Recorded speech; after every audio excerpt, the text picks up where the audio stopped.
I want to share just a little bit, give a couple of ground rules for this call, what I expect, what my expectations are, and then I guess we'll get into some topics and things of that nature. But I want to share with you why, what was so impactful with me, and why I wanted to actually get on and do a Clubhouse and see actually where this goes.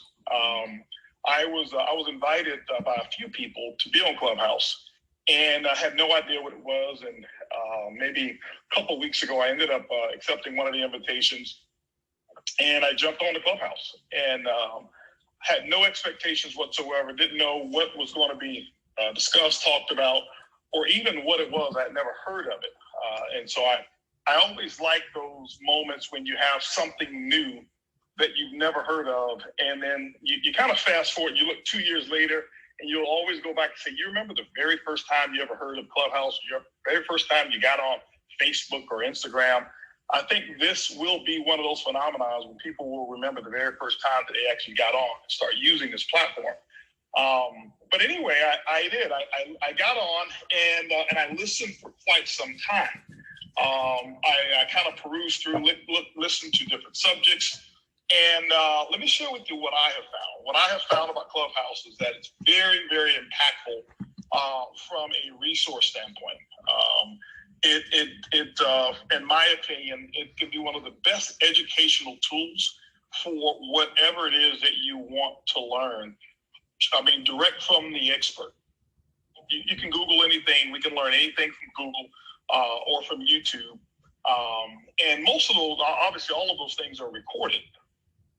Here with Clubhouse, what I find is that you'll find any subject that you want. You'll find experts in the field who's actually done exactly what it is that they're talking about, or who's taught it, and they're right on the exact same call with you. And so it's a very informal setting, is what I've seen, and what I've experienced of being able to bridge together the generational gap, the educational gap, the geographical gap, and really all be in one room at the same time. And it's a great forum for being able to come on and promote oneself. And depending on what the purpose of that is, it's a great format also to just be a listener. And sometimes you want to be in the room as a listener. If you can imagine if this was a country club membership, and how many of you have wanted to be in some of these rooms where maybe you just didn't think you were worthy or invited, and you just want to listen. If I could just be in the room with these people and listen, well, Clubhouse gives you that ability to just join a room or be invited into a room so you can have that fireside chat or that insider information, if you will. And there's a lot of skill set that's out there. I can tell you one of the most impactful things for me that it has done for me, and I'm not on it so often, but daily, I at least try to get on daily, listen in for a little bit. There's always something to learn. What I've learned specifically about myself from Clubhouse is that there's always more room to grow.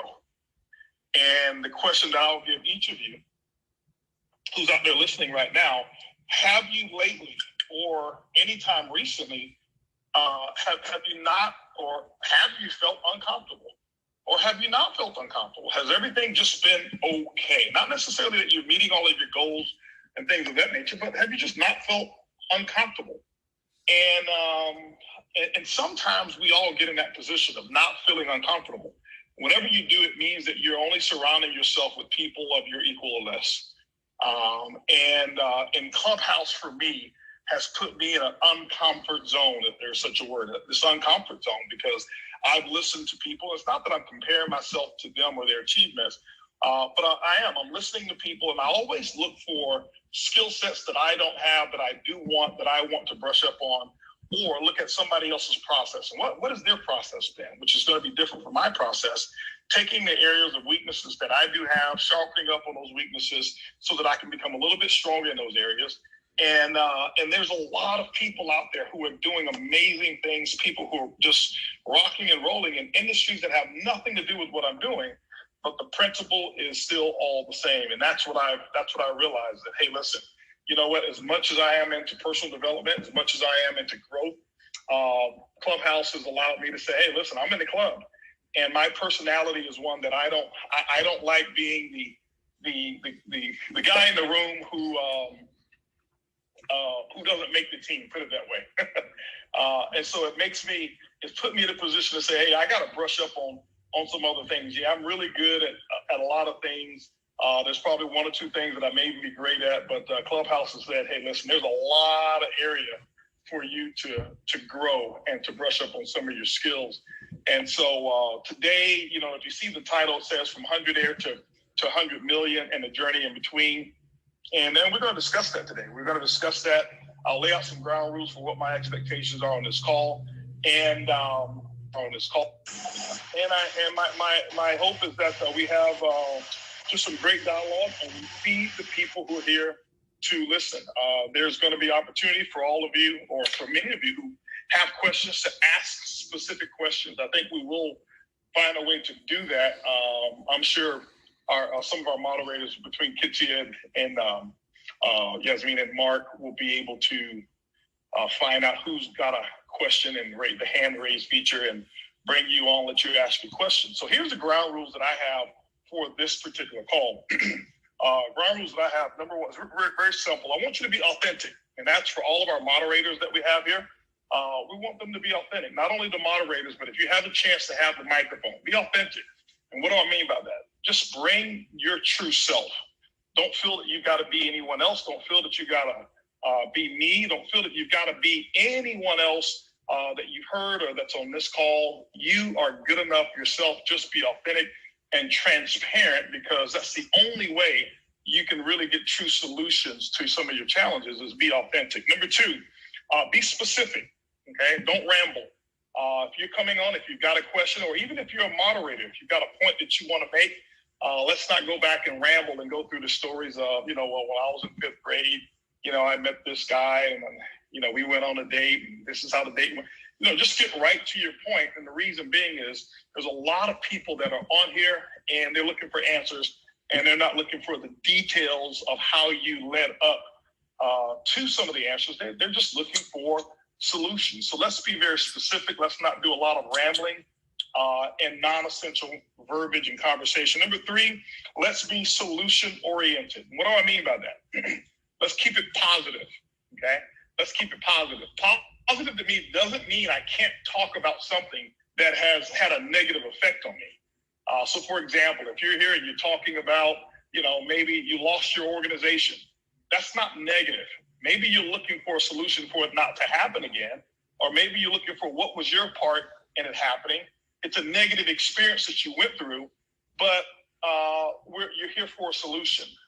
And so what I mean by being solution-oriented is not getting into the blame game, not just coming on here and making a quote about something that's wrong without looking for a solution. Our goal here is to bring the best of what we know to be the best, and just to share, be a part of the clubhouse, offer some solutions, and give you a front row seat. You know, give you a front row seat. It's very seldom that I put myself in a position, even in my own company, to have a huge Q&A session, okay? Huge Q&A sessions. And so why the title from 100 air to 100 million and the journey in between is because everyone on this call can relate to that. Doesn't mean that you've got to have made $1 million or 100 million to make a contribution, but I'm sure everybody on this call has at least made it to the status of 100 air. And so some of you are just looking to become 1,000 air, maybe in network marketing or in ibuumerang. Some of you may be looking to become a multi-millionaire. And we've got many on the call who are moderators who've been able to achieve that. Not only have they been able to do it, many of them have taught other people in their organizations how to do it as well. But the main point that we're going to do here on this clubhouse is we're going to make it fun, we're going to make it light, and we're going to make it addictive, whereas people want to come back and be a part of this particular clubhouse or whichever ones that we do. I strongly encourage you, as you become a member Clubhouse, to take a look at other different subjects that are here. peruse around and see what it is that tickles your fancy. See what it is that missing tool that you have in your tool belt, and sometimes just get on and listen. And I can tell you, every time that I've gotten on, I've heard something that I was able to put in my tool belt and say, hey, this right here, I can take that, and this 20 minutes that I actually invested to listening in was worth it, because I can take that particular tool or that solution that I got, and I know how to monetize it. I know how to monetize it. So with that, those are the only rules. You know, like I said, I have no idea where this is going to lead. I have no idea what topics or questions are going to come, and I don't want to dictate it. I just want to be here. My responsibility is just being that moderator and sharing. And but I do want to talk to you, and I guess I'll start with my little soundbite of that journey from 100 there to 200 million. For those of you who don't know, I started my career in network marketing. I was 18 years old. I was in college, and I did not have a sense of what network marketing was. My goal was to be a professional football player, so I went to school on a college football scholarship, and I was introduced by one of my teammates to a network marketing opportunity. And I'll never forget when he told me, hey, listen, you want to make some money? And my answer was, of course, I want to make some money. And I go here and I see a presentation. I'll never forget, the gentleman's name who gave the presentation was Bobby Jones. He was a retired pharmacist, and his wife was Ida Jones, and who also was a retired pharmacist. And so my entire world was changed because I had never met someone who was in their 30s who could claim retirement. My mindset, me growing up thinking I had to reach the age of 65 because that's what my mom taught me. And I watched that presentation, and it was an entirely new world that had opened up for me. And I was a little disappointed with my parents because I'm thinking, why in the world did they not tell me about this way of making money? And I was a little disappointed because I'm thinking they should have known about this. And I got started. I started in that business. It was the Amway Corporation, and if you know Amway, they're known for not allowing people or not encouraging people to sign up the same day. I was one of those who begged them to let me sign up, and they still didn't let me. Made me do a follow-up, and I signed up then. But what happened was my expectations were to get involved. I knew I was going to make $100,000 within the first 90 days because they told me all I had to do was sponsor 6, who sponsored 4, who sponsored 2, and that's a 6-figure income. I said, I can do it in a week, but I'll max it out and say 90 days. And I think it took me maybe about 3-4 months or something like that before I was able to sponsor my first person. And here I was, my world was completely rocked. I found this new opportunity. It seemed as easy as pie. And here I am. I couldn't get one single person to join me in this business. And that was when I realized that this is different. It's still worth it. I love it. It's different. And I had to figure out, how am I going to approach this and how am I going to make it work? Well, to make the long story short, 7 years went by. And I didn't make it work financially. 3 separate months that I had a $500 gross income, which is real gross. But I didn't, and I tell people this, and I said this on the last Clubhouse that I spoke on. People ask me all the time. I was in Costa Rica, and they asked me this. Well, why did you stay? Why didn't you quit? 7 years. Why didn't you quit? You only had 3 months with a $500 check. I didn't quit because when you're in the journey, as we talk about the journey in between from 100 to 100 million, you don't think in terms of time. Looking back on it, you got to remember there's two visions that we have. We have instant replay and we have instant pre-play. And instant pre-play I wasn't looking at 7 years, this is what my story is going to be like. I can go back now, and you can go back as you hear my story, and you can use instant replay and say, 7 years, wow, way back then, why didn't you quit? Because when you're in process of accomplishing something on your journey, you don't think of time frames of 7 years. You think of the next milestone, and that next milestone may be sponsoring your first person. I knew it wasn't going to take me 7 years to do that. And every milestone that you achieve, the reset button of time is actually set. You hit a button, you reset, and now the clock, or if you ever look at the hourglass, it resets, and you give yourself more time. That means you can be in 4 years, accomplish something, and it's just like you hit the reset button, you turn over the hourglass, and you start over. And that's how it was for me. And I didn't know it was 7 years until 7 years was up. And but I can tell you this. Throughout that period of time, I realized that the biggest challenge that I had in that journey was me accomplishing the personal journey of how to market to HB. I knew how to give a presentation. I knew how to share the plan. I knew the compensation. I knew all the stories of every other diamond that was in there. What I didn't know is I didn't understand how to sell me, how to market to me, how to fix the thought processes that had led me to be where I was mentally. I didn't understand that my childhood and that my surroundings, the people that I hang around for those 18 years that I had been alive, I didn't know that they had an impact on how others would see me, on my communication, on my vision, on my picture. Didn't understand that. And because no one had taught me that in the very beginning. And my biggest challenge was overcoming that. And once I learned HB, that there was a giant, a winner inside of HB, that was when things started to unfold for me. And then from there, I started to have some successes.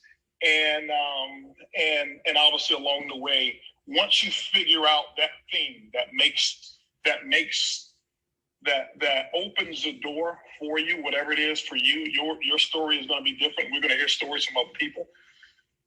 Once you hear or figure that out, that one thing that's different for you that you need to unwind or open, and you know that is it, that's how the quantum leap for me took place in network marketing, to go from, $500 in income in a month to the heights that I've been able to achieve, because all I did is I just continued to press on that same button. And so I never went out and tried to learn 25 different skills. Once I knew the skill set, and that was being able to sell me, and that was working on my believability for me, not for anybody else. I could make a lot of other people believe me, but I didn't know the art form of how to make HB believe HB. So I couldn't look myself in the mirror and say, you were a winner, and look in the eyes and believe that the guy who was talking to me was telling the truth. And you know what? Most people still can't do it. Yeah, they can say it, but in terms of selling that person in the mirror, they couldn't do it. And once I did that, it opened up for me. So I want to just, talk to some other people that's on the moderator, some of our other diamonds here, and kind of get some of your story, some of your journey. And then we'll piggyback with questions and things of that nature. Like I say, this is going to be organic. Wherever it takes us today is where it's going to take us. All I know is that it's going to be impactful for people that's on this call. Our whole goal is to go be on here, serve and give. And I just know it's going to be great. So if we have any of the other moderators that are on here right now, and I don't know, I'm trying to see who we have on here. Okay, I think I can see it now. If we have any of the other ones who want to jump in real quick and just share a little bit, of what your journey has been, the biggest challenge that you had to overcome in order to have the floodgates open for you, and you want to share that quickly, come on.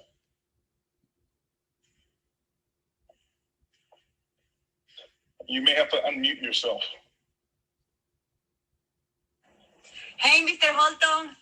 Yay, this is Fernanda. Hi, Fernanda. Yes, hi. It's very good idea, this clubhouse. Congratulations for all. For me, you say que cuando él descubrió para qué era bueno, You said when you discovered for what you were good, fue cuando cosas pasaron. that was when things started to happen for you. Y justamente yo estos días descubrí qué necesidad hay en el mundo que yo podía solventarla. And as a matter of fact, a couple of days ago, I started thinking of what problems the world has that I can solve. Y ha resultado en que pude descubrir ese nicho de mercado. And I find out that I have a niche that I can work with. Que ha hecho una explosión en nuestro negocio. That has created an explosion in our business. Nos hemos convertido en personas atractivas y ya llevamos varios registrados. And we have become a very attractive people. Entonces tiene sentido lo que dice, porque es realmente cuando uno sabe cuál es su porqué, su propósito de vida, atraes las personas que te van a ayudar a tu misión. And we have recruited a lot of people lately, and when you know exactly what you need to do, you start attracting those people that will help you to accomplish what you want. Eso es lo que quería compartir. That's what I wanted to share with you. You know, that's awesome because I can even feel it. I can feel the energy of you finding your niche and finding your pathway. And when one finds their pathway, their speech becomes different. Their energy becomes infectious. Their enthusiasm, it becomes a real unique enthusiasm. And that's really where the road to freedom is when you find that pathway, that's when you can really claim freedom. So number one, thank you so much for that contribution. And I really appreciate it. Anybody else? Hey, Mr. Buggs. All right, we'll go ladies first. Then we'll go to Sam. Let's go to Jackie. I think that was Jackie. Hello. How are you? Thank you so much for this platform. The biggest thing that I had to realize in network marketing industry that I had to get over the nose. I realized that everybody is not going to see what we see. People don't want to go down the path that you're going, and I had to understand that. The no's were depressing. I wanted to give up. I wanted to do all of those things. But then I realized that I wasn't in it for them, that I had to keep moving forward because their journey is not my journey. So the biggest thing was to accept the no's. And once you accept the no's, then you can go on and make your 6 figures and 7 figures. Awesome. You're right.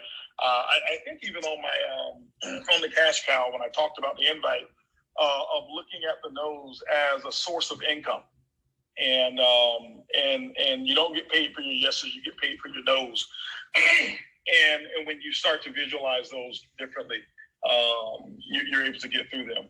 Sam Bean.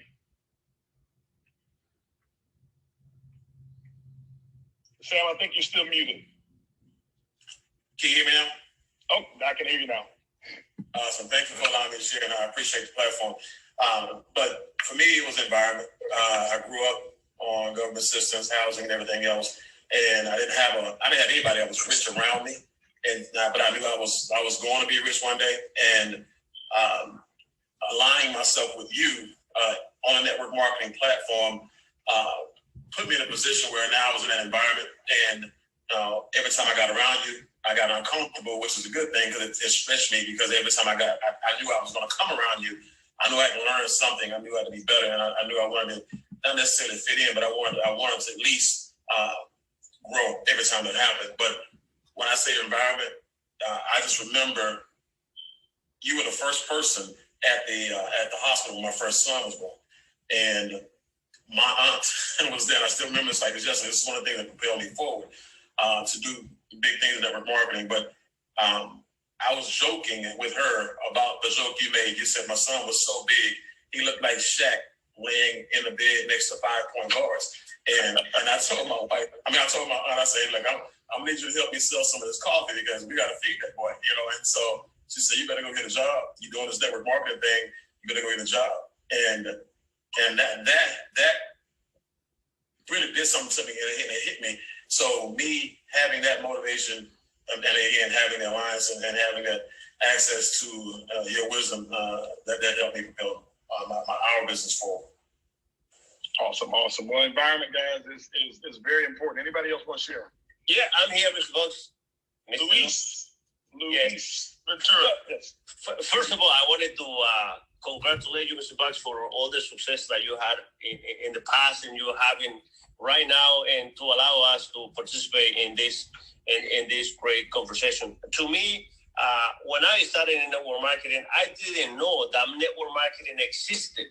And sometimes when we join a business, we don't really know what business we are joining in or what we have to do. So the expectation that we have, there's probably non-expectation. So for me, network marketing was new. I didn't know that existed. And when I went to the first presentation, I went because one of my boss that I used to work with, he invited me. He says, "Hey, Luis, we have been invited to a business presentation, and I want you to come." And I said, "Why did you select me?" Because he says, the guy who asked me to bring, the guy who invited me asked me to bring my best employee, and I think you are the best. So I felt so great that he invited me. But when I went to the presentation, I didn't know what type of business presentation was going to be in. So when they started talking about network marketing, they didn't start talking on the things that you had to do, but they started talking about the things that you would do if, the things that you could do, like traveling and do the things that you really want if you do the business. And he said, the guy said, in the next 2 to 3 years, in the next 3 to 5 years, you're going to be able to accomplish, if you do this, in the next 2 to 3 years, you're going to accomplish all the things that you wanted to accomplish. So I felt so excited. When I felt so excited, I said, I'm ready to get in. And I didn't know what I was going to be doing. So when I joined the business, I didn't know what to do, but I was excited. And that was, I was always excited. So I was there for 2 years. I accomplished some things, but not too much. And then next, when I met you 5 years later, I knew exactly what I wanted. And when you gave us the plan, it was easy for us to succeed. That's it. Awesome. No, that's great stuff. Great stuff, Luis. And I remember you sharing that story, and I'll never forget it. But it's really, really, really important. It's been really impactful. I know you've impacted a lot of people as well. I want to reach out to anyone else real quick. I've got somebody real special I'm going to invite onto this call here, who's been, I would say, probably the most impactful person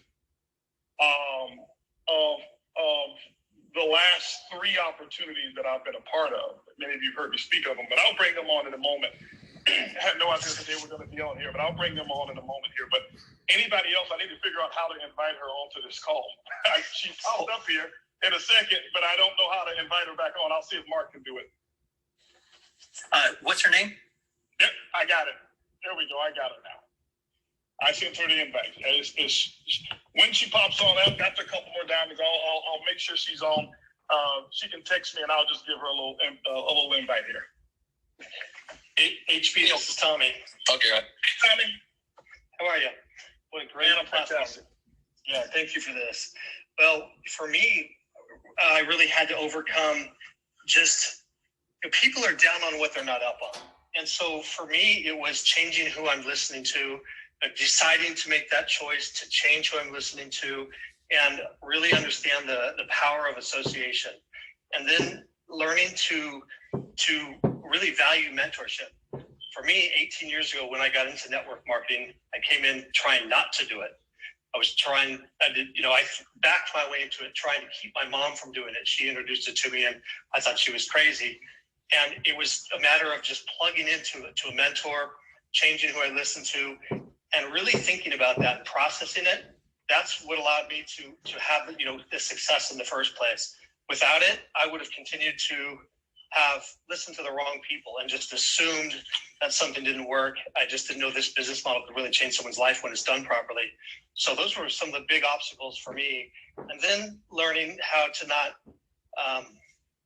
just to discipline your disappointment along the way, because I was taught that discouragement's a luxury you can't afford.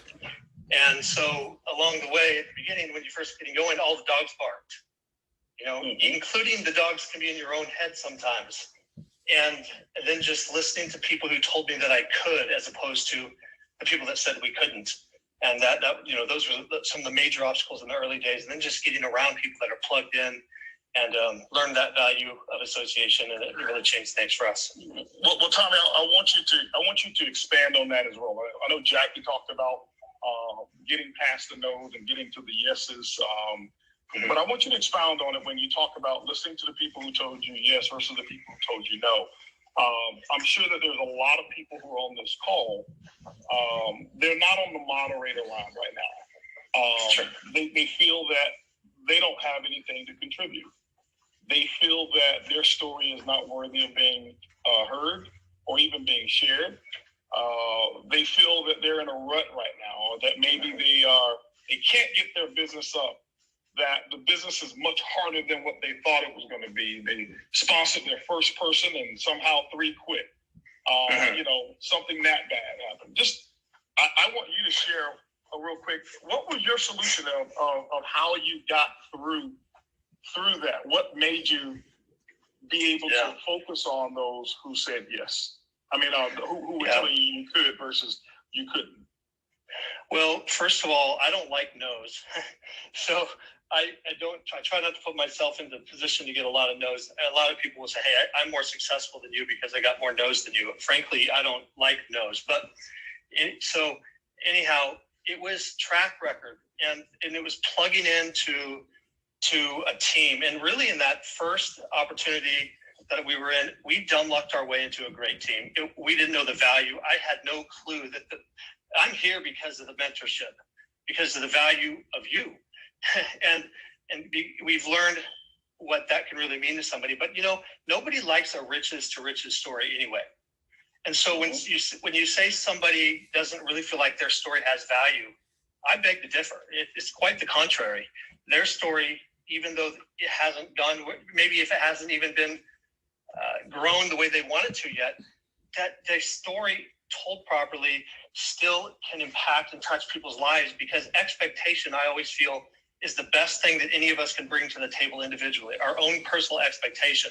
So what allowed me to listen to those who told me that I could, as opposed to that I couldn't? Well, first of all, we had, it's being very clear on the reason we got into the business in the first place, what we wanted to accomplish that we couldn't do, something we couldn't have, that we weren't willing to give up on, that we couldn't have doing what we were doing. I was selling real estate at the time, and we wanted to be able to be present at everything that our children ended up having a passion for. Our daughter wasn't born yet. She just turned 16. Our son was 2. He just turned 20. So, but we knew one day they were going to find something they had a passion for. And I was working 60, 70 hours a week selling real estate for a builder. And the last thing in the world that I needed was something else to do. But when somebody who had what I wanted shared with me that this could allow me to have that freedom, because I would have to continue to recreate it in real estate, reset every month for the rest of my life if I wanted to maintain the lifestyle that selling X amount of homes in a given month would allow us. So being very clear on something, I was willing to give up. Holton, I would have given up on the industry. I was willing to give up on me as it related to building the business, but I wasn't willing to give up on the idea of keeping my wife, Lindsay, home to raise the kids. I always joke and say, if I wanted somebody, the babysitter to raise the kids, I would have married the babysitter. But there's, and we wanted to be able to be present and watch them do whatever it is that they love. So that is the first part. But the second part is, and it's real easy to listen to the wrong people. And we would lie in bed sometimes and think, man, are you awake? Yeah, I'm awake. What are you thinking about? Is this real? Do you think that we could do this? Is it for us? And because you mentioned people think it's going to be easy. Nobody told me it was going to be easy. And I can tell you it was the hardest thing that I had ever done, really building it the first time. But it was so worth it. But every time, and I'm not a quitter, Holton, but I almost quit probably a dozen times in the first year. And for various reasons. And I could tell you what most of them were. But anyways, and I had 17 that I had worked my butt off to bring in. And I did everything in the enrollment process. I was so dumb about it and uncoachable really for the first year that I even got their credit cards and helped put them in the system. I sat on hold for 2 hours, whatever it took. If they had a challenge, I'd sit on hold. I knew the music, all the songs by heart, but for everybody else, but they found a way to quit on their own. 14 of the 17 quit. They didn't even tell me they were going to quit. They were my friends. They figured out how to quit on their own. They didn't even know how to sign up. And so, I that's one of the things that really set me back. And I just would make sure that every time that I would proactively reach out to a mentor, to an upline person who had a vested interest in my success. He told me that he would be easy to get a hold of for the right people. And I thought, what does the right person look like? And it turns out it's the most coachable and the most consistent, the people who treat it like a real business. And I just made a commitment to contact them every time when I have a setback. And I would be so convinced that it wasn't for me, that it wasn't going to work, that it wasn't real, because my dogs in my head would just be barking nonstop. And then you add up all the other people that are telling me that it can't work because they have Smokey the Bear syndrome. They want to kick your fire out. And anytime you do something different or on a big scale, I believe you're subject to ridicule by people who matter. And so I would call him and just listen to his answer on how I should handle a situation. With the people that quit, he said, just keep the train moving forward. Eventually the signups will far outweigh the cancellations. And I would be like, man, that's not what I wanted to hear. I was looking for a silver bullet. I was looking for something that made it really easy for me. And then I thought one day I just thought, you know what? This guy was not born with a network marketing spoon in his mouth.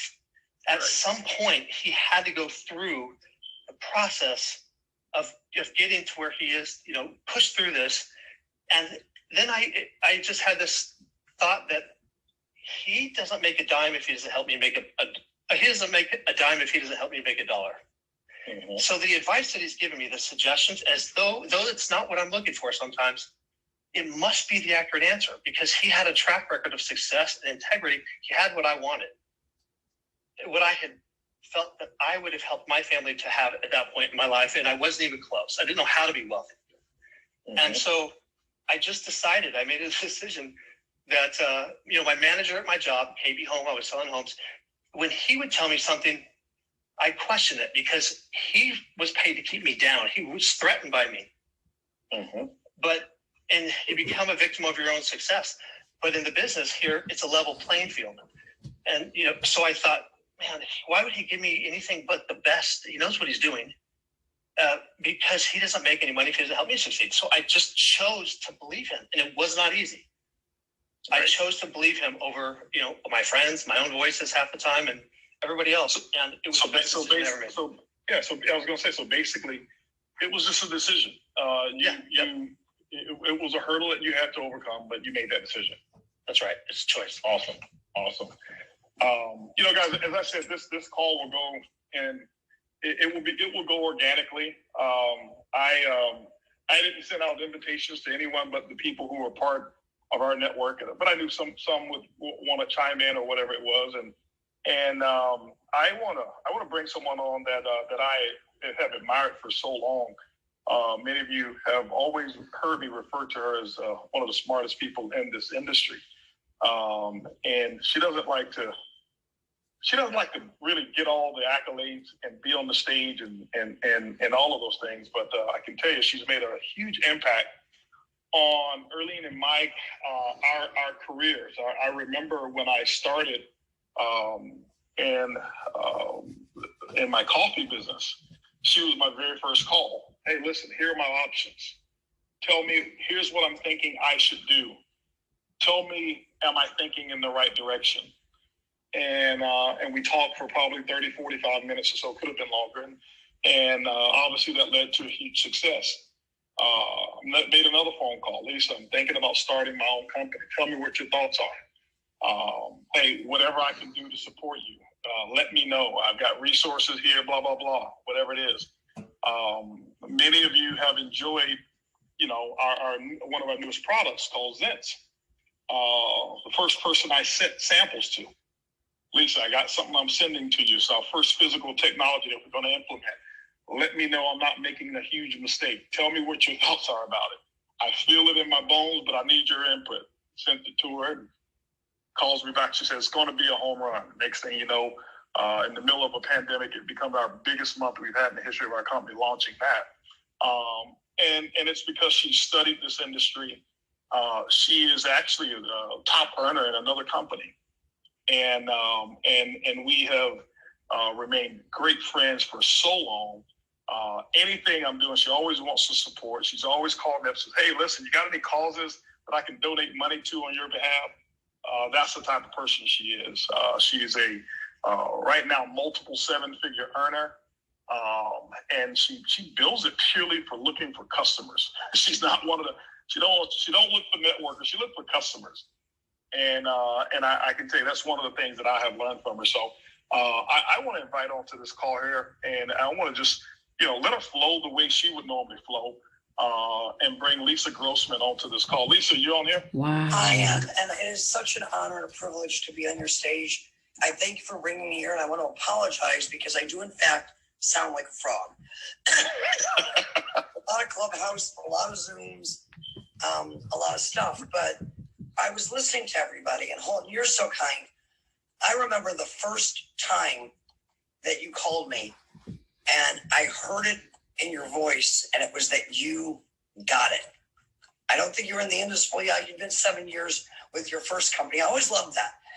People always said, how did you stay in this company for 7 years and make no money? And he said, oh, that company made me a millionaire. I just cashed the check somewhere else. He got it.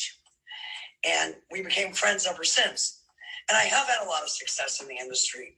But for me, it came to the realization that I just spent too much time worrying about me. And the day that I understood it wasn't about me was the day my business began to explode.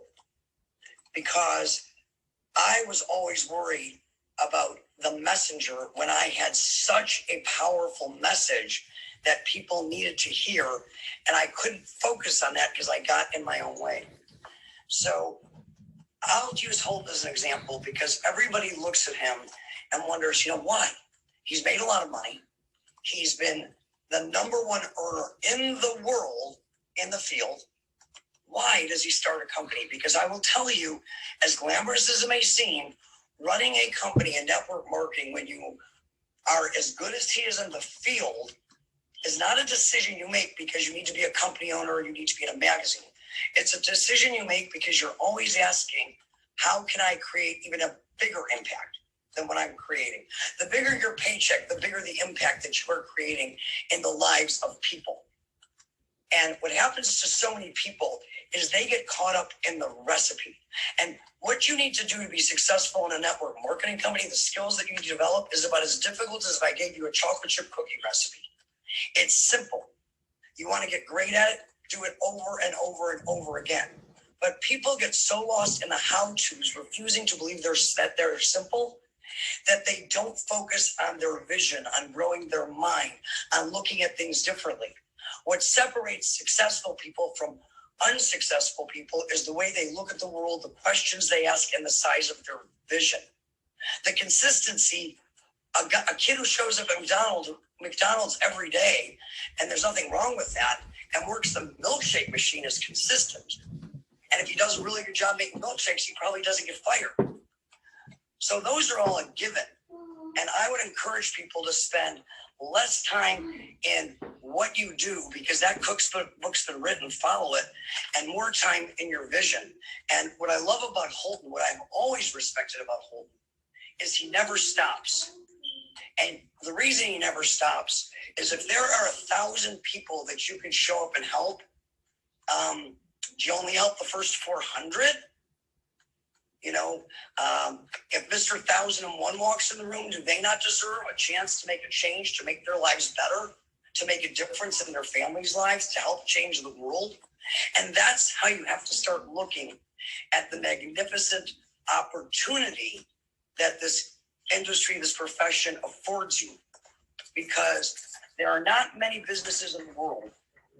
I can't think of one that the better you become at helping other people to hopefully one day be better than you, the more that you will be rewarded for it. And that's kind of miraculous when you think about it. That you don't have to worry about your competition keeping you down, or if somebody that you taught too much putting you out of business. If you teach everybody everything you know, your greatest hope is that they will outperform you and make you irrelevant, so that you are not just a money-making machine, you are a legacy, something that will outlast you and possibly create, you know, a life-changing income because of it. So those were my thoughts when I was listening. Yeah, Lisa, I got another couple questions for you, and yes. Because it's you know, it's just obviously years of wisdom, and I've watched you in your career as well, just always rise to the top, and if a person didn't know Lisa, they wouldn't just by her presence of not focusing on her, they would think, okay, well, she's not probably going to be a top earner because she's not so into her and telling everybody what she's done and here's who I am or whatever it is. That's just not her personality. So my question to you is, you've been at the top of everything that of every company since I've known you. What your recipe, because some people think you've got to go out and you have to go out and recruit networkers. You know, right now you're making millions of dollars a year, and you've got people in your organization who are making millions. Did you build it from networkers? What has this journey been like with your current company? I want you to just speak candidly on that. I'm going to be very candid. And first off, this journey I did not. And I want you to understand that I have nothing against networkers per se. However, the idea that you're going to find people that are going to make you money, why would anybody want to make you money? Because you're you. So dealing with networkers, I often found that the volume was done. They could create faster cash flow, but it didn't root because the DNA of why they made the decision, or in fact, the DNA of why they were asked to even look at the opportunity, was not there. So I said, if I ever went back in the field, and Holton, you know that I never intended to go back in the field. Loved it. Mm-hmm. I thought I had the t-shirt. I thought I'd done it all. Right. Because if I could, I would do it for the love of the game and the joy of the journey. And I realized that foundationally strong businesses are not sustained by the guy who's in the executive office. Foundationally, businesses are sustained from people that genuinely love the brand, love the product. Apple, it's one of the most valuable companies in the world because people love iPhones, not because they want to go to work for Apple. Because people love the way that Apple treats them and and loves the experience that Apple creates for them. And when I saw that, I said, hey, is it easier? Well, let me back up. When a person's sitting in an audience and we're sharing an opportunity with them and they've never done it, we get at the front of the room, we tell a very compelling story, very truthful, we draw circles, and we talk about it, and they sign up. The enthusiasm of the room, the simplicity of the program, but they really made a decision to join a business. Chances are, before they got that phone call, they were watching TV, not out looking for a business to start. And they join the business, and they hope they can do it. They do not believe they can do it. So they go out, they talk to 5 people with all kinds of enthusiasm, no kind of knowledge, and 5 people tell them no. And it validates what they always thought was going to happen anyway. They can't do it. They have no frame of reference for bringing someone into a business that they've never done and no story to tell. And we know at that point they've quit. They don't. What they do is they start saying, you know what? I'm going to, I'll call Holton when I'm successful. Oh, I can't call Louis now. Louis will laugh at me. And they keep reducing the people they're willing to talk to until they stop talking altogether.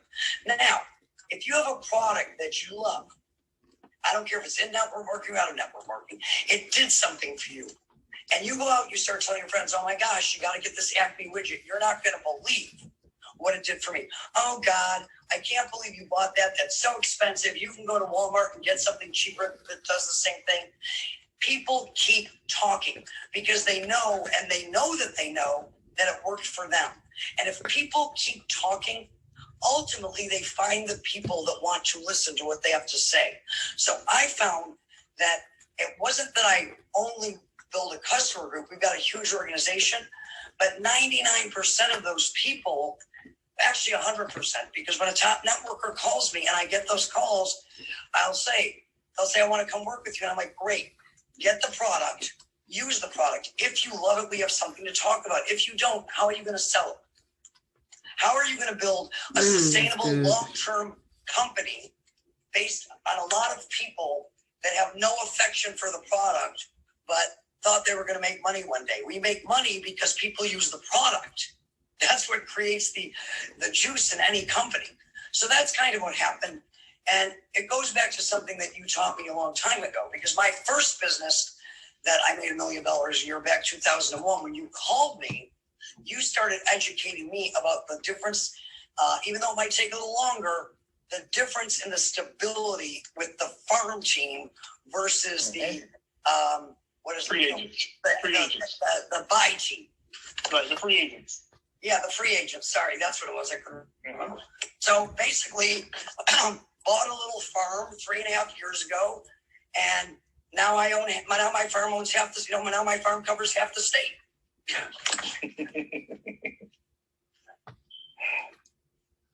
Uh-oh, did you guys lose me? I didn't lose. Lisa? There we go. Okay. Do you have another question? Yeah, I do have another question because this is just really great. I know people right now are eating this up. I want you to just speak on because you've done this for so long, and you have advised so many companies. You're on the inside and know what happens in the industry, what doesn't happen in the industry. I want you to talk about your experience as to whether you've had to ever rebuild, because some people are in the phase of rebuilding. 2020 was a year for some that they just lost momentum, lost people, lost this or lost that because of situations. And now they're in a rebuilding stage, and some find themselves not able to rebuild because of mostly of their own personal, mental, or emotional challenges, but some successfully do it. Have you ever had to rebuild, and how did you do it? Well, I've been in the business for 32 years, and let me be quite frank. I'm not here to brag, but I say this for emphasis. This is the third company where I've had a 7-figure per year income. You know that, Holton.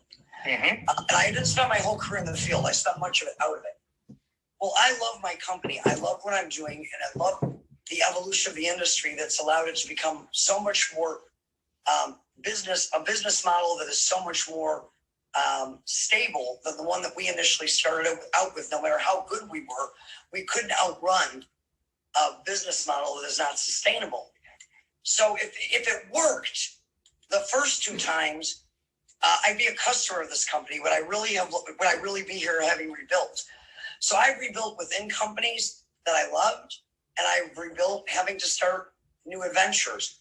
And anybody who thinks they can is looking at it incorrectly, because it's not a function of starting over. You are never starting over. You are starting again, and you are starting again with knowledge and experience and an understanding and a story that you did not have before, which makes you more capable of doing it faster and going further.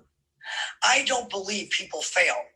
Companies fail, but people don't fail because they're just learning experiences that arm them for the next step.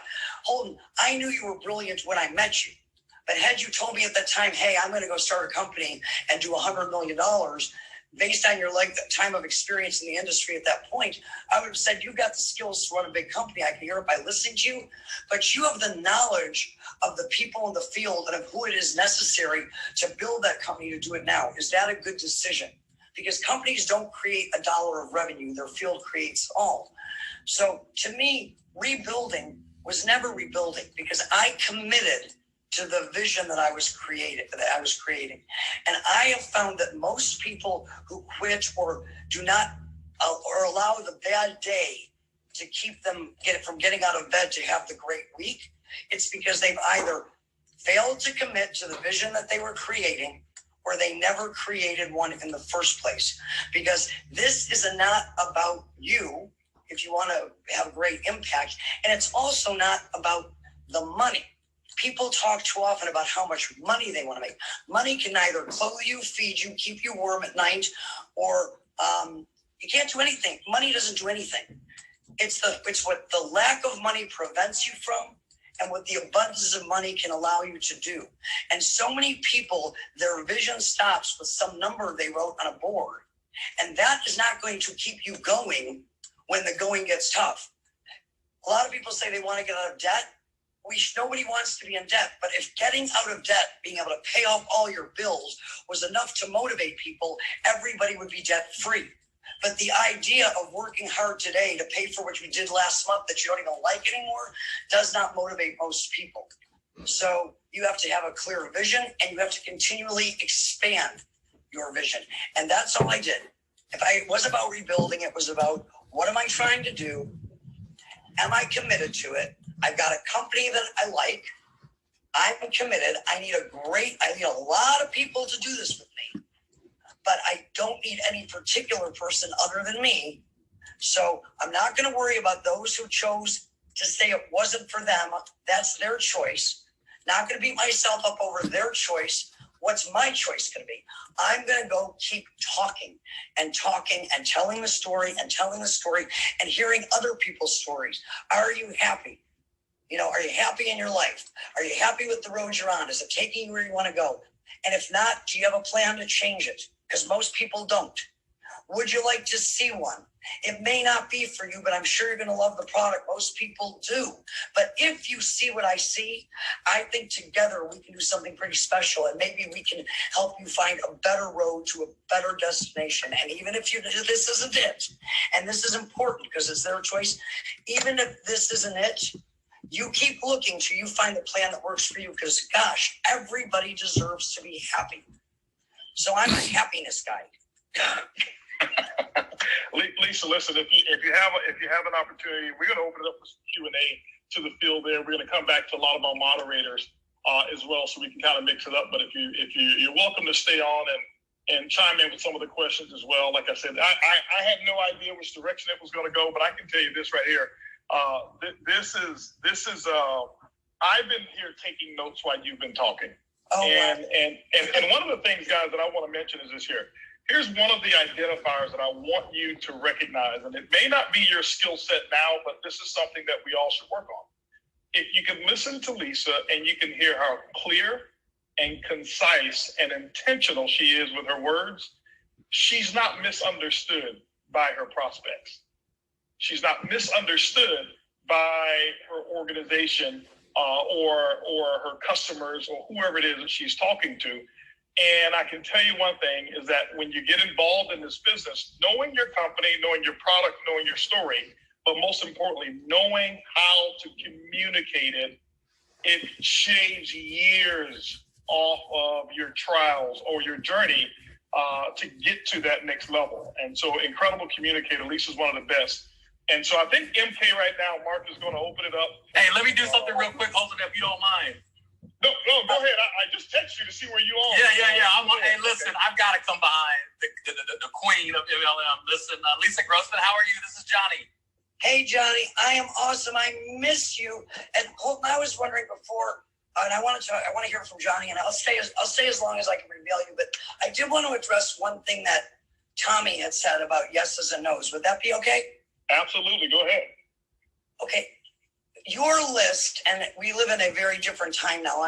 The lists can be whatever it is. It used to be for me people that were on my phone, but here's what happens to a lot of people. You only have the ability to talk to a certain number of people in any given day. And you don't know who's going to say yes and who's going to say no. And people are really afraid of the no's, and you need to be afraid of the yeses. And this is what I mean by that. If Holton tells me no, it's no. If a person who is the most negative person in the whole world tells me no, it's no. There's a significant difference between what happens to my career if either one of those individuals tells me yes. So what you want to do is make sure, it doesn't matter who says no, that's their choice. but always ask yourself, is my business, my mission, my vision going to grow forward and be enhanced if this person says yes? Because if they say no, not my problem, their choice. But I don't want their yes to become my problem because I was so excited to get someone to do something. And that's all I wanted to share. Another nugget of wisdom there. Go ahead, J-Dub. Man, that is so good. That's so good. Lisa, I can tell you this. I started this industry back in on February 11th of the year 2000. And I remember your voice being on that very first call. And I remember the impact that your voice just catapulted, in my life and in my energy. And I thank you for that. And I look here now, 20 years later, almost 21 years. In 2 weeks, it'll be 21 years since I heard your voice for the first time. And I just want to let you know, your voice, you're legendary to me. And it has always been an honor and a pleasure to have direct access to you. So, with all that being said, man, I'm honored to be here. Thank you for inviting me on the platform. I think that the conversation that has gone forth so far is monumental for anybody that's open-minded right now. When I say open-minded, it's the difference between you being here and you being present. I believe we're all here. We can scroll through several hundred people right now who are alive and you're here. But for those of you who are present, especially with what Lisa just shared, what Mr. Buggs just shared, and all of our leaders have shared, for those of you who are present right now on this day, this could be the day that you realize why this industry is going to work for you. I love the fact that, Lisa said, we don't rebuild, we build again. And I've always had that mindset, to be able to, build again at any moment. Now, I've been forced to build again from scratch. But I've always had the habit of building again, even in the midst of building. And what I mean by that is, I psychologically put myself into a situation where, I have 0 people in my organization. I have 0 customers. Even when, I'm making, a nice, healthy 6 figures a month, 8, 9, 10 years later, still making, over 6 figures a month and still convincing myself that it's time to build again. I think the worst time to build again is when you have to. I think you should always have the mindset to build again. And, it really separates you from, being that one-hit wonder. If you ever want to prove to yourself that you're not a one-hit wonder, build again when it's not necessary. Does that make sense, Holton? Dude, it does. One of my favorite sayings when I was in the field and my leaders, I had the relationship so they didn't take offense to it, but one of the favorite sayings that I would have when people would call me says, "What are you up to right now?" I said, "Looking for your replacement." and they, because they knew I never wanted to be held hostage by my current group, because of my current group that I've come so far with decided to do something different. I didn't want my family to be subject to their decision. And so what I had to do was always be building. And so my last opportunity of building as a distributor, for the first 8 years, you couldn't find a month whereas I didn't sponsor at least 2 people. And that was me, making the type of money I made. But you couldn't go back in history in our database and say, here's a month where Holton didn't sponsor at least 2 people. I was I've always found the time to do it. So you're right. Yeah. And I think that right now, man, listen, if there was ever an opportunity to prove to yourself that you are the leader that you would follow, it's building right now. If I were just starting this industry, or even if I've been in the industry and I saw someone building through the fire, building through the pain, and just absolutely persevering, that's a leader that I would recruit to be my leader.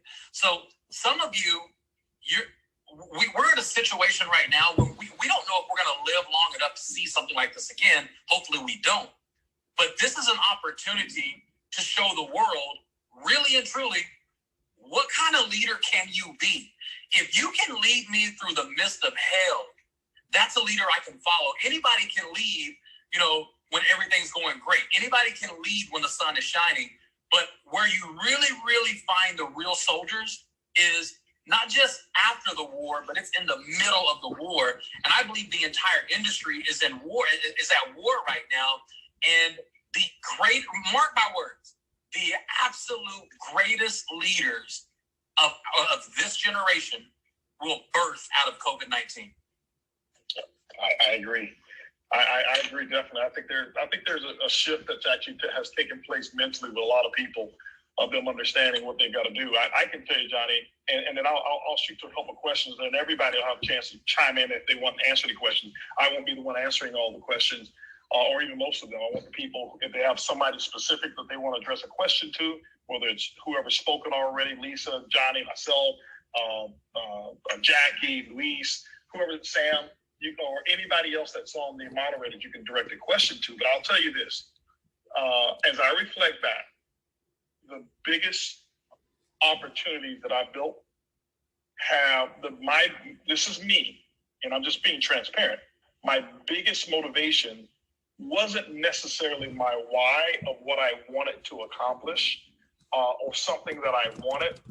It was something fear-based of what would the consequence be if I didn't build right now, if I didn't build big. And so you've got to find what motivates you. And Mark, I've actually found a way to add these questions and to the people who raise their hand. So if you do have a question, there's a button at the bottom. You can just raise your hand. I'm going to go right now to some questions. I'm going to go to, is it Sierra Lastar? I see that's the first one. Sierra, I have now put you into the chat. And what's your question? Thank y'all so much. First off, I just want to tell y'all, thank y'all so much. And I mean, everybody on the panel for doing this. I'm really new in network marketing. So is my team. I had a very brief question. I could just go on for years, though, just in thanking each person, Jackie, Jayla, Mr. Buggs. Like, yeah, I have no clue. So my mind is blown.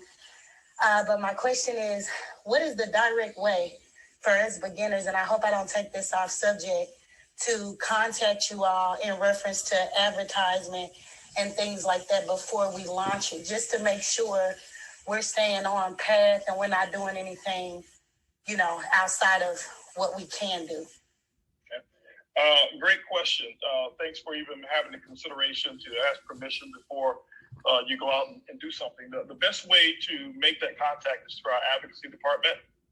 You can submit something to support at ibuumerang.com, and our support team, and let them know what it is that you're looking to accomplish. And that's why we call it advocacy and not compliance, is because they fight on your behalf. So if you're out doing something, they don't call you to shut you down.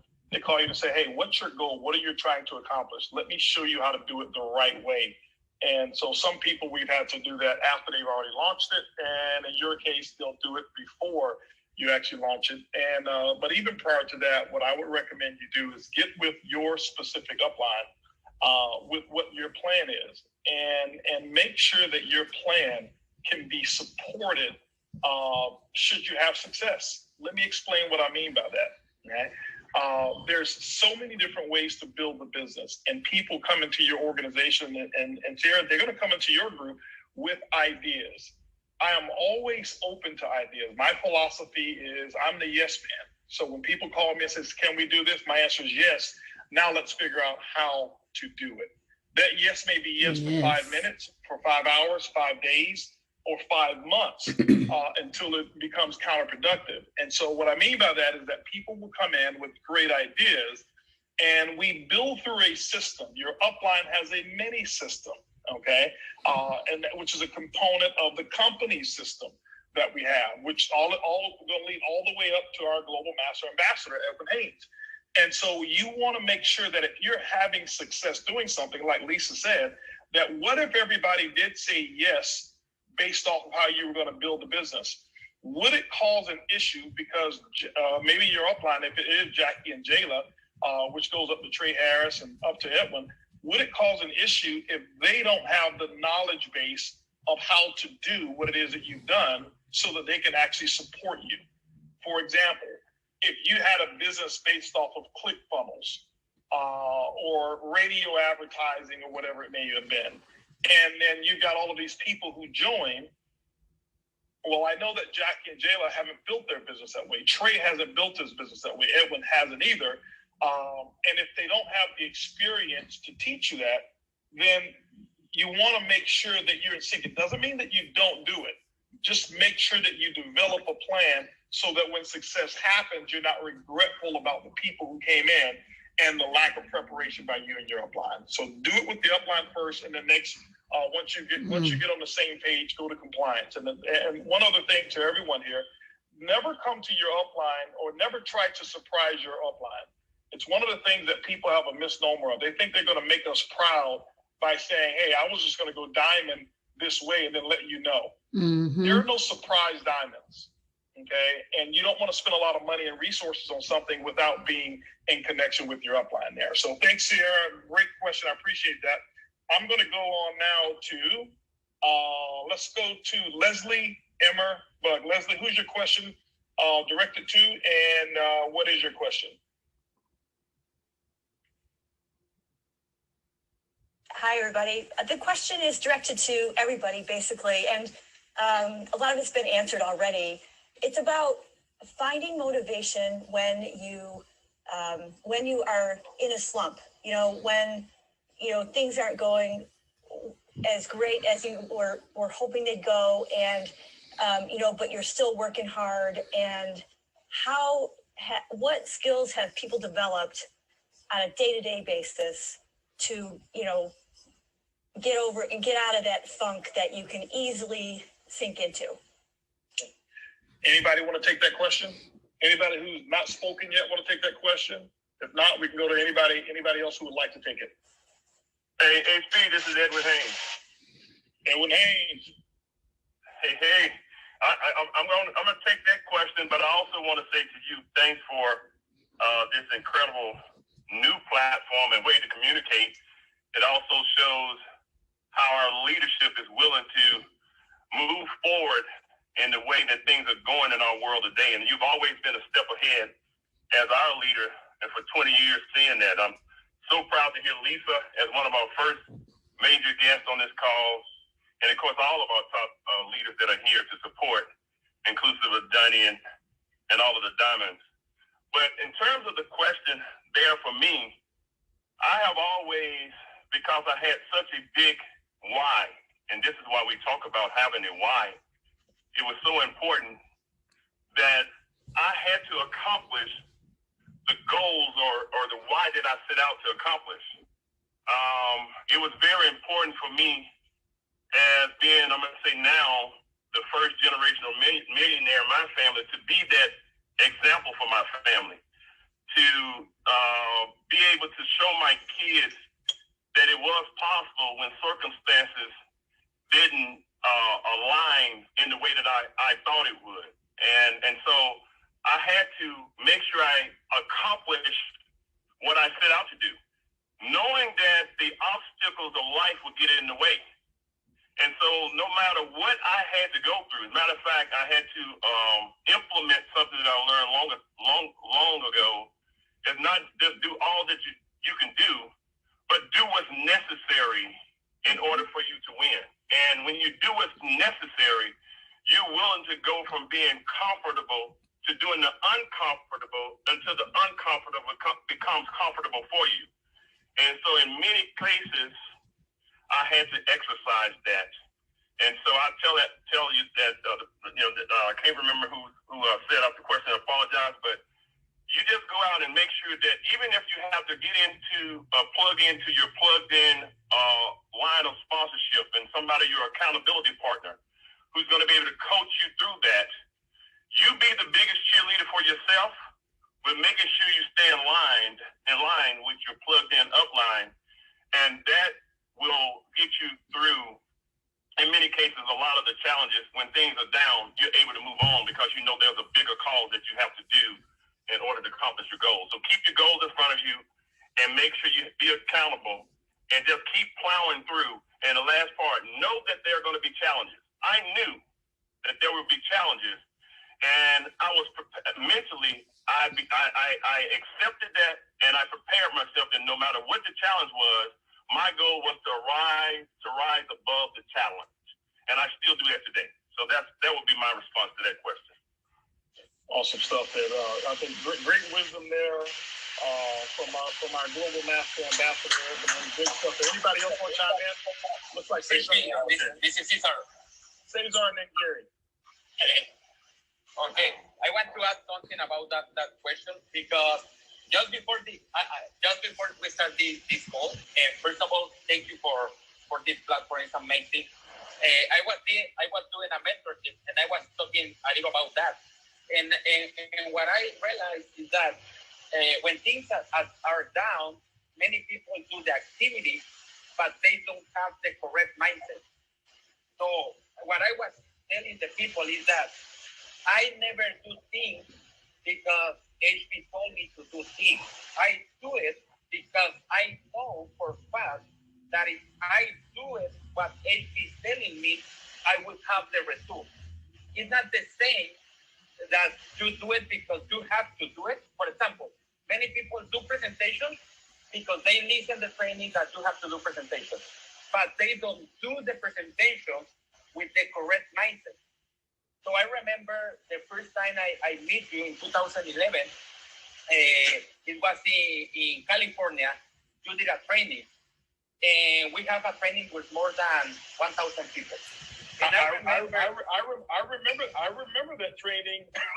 I think that was a training where we had that room. We had so many people standing up, and the training was set maybe 3 days. We had a leadership training, and then in the leadership training, you guys asked me, could I do a meeting? And you had over 1,000 people 2 days later, correct? Yeah, I remember that one. Yeah, that was an amazing training. I was very new in the business because I started in February 2011. So in 2 weeks, I will have 10 years in this industry. I started in February 2011. In May, my father passed away, so I have a big challenge. And in June, I meet you in that training in Pasadena, California. It was like 2,000 people, I think so. So that day, you were talking to everybody and you say, I don't know anybody who make 3 presentations per day for the next for 12 months and don't hit diamond. And I remember that many people start doing presentations, but just because you tell them to do presentations, but they don't need the presentation with the mindset to enroll people. You know, it's not the same to present, just to present, that you are present. When you present, that you know you are presenting the best opportunity in the world. So when you know for a fact in your mind that you are sharing the best opportunity, the people can feel that. And sometimes I see people that only do the activity because they have to do it, but not because they want to do it. So what I always say is, even when things are down, I know for a fact that I am in the best company. I know for a fact what we are building. So that's what I always share with the people. I was sharing yesterday, we have a presentation here in Puerto Rico, 23 guests, already 10 in the system right now. Just in one meeting, because we share where are we going. So that's my recommendation. Not only work for work awesome. with the correct mindset. That's what I can say. I love that, Cesar. I'll give a title on that. I can do a long talk on that. I call it purpose versus path.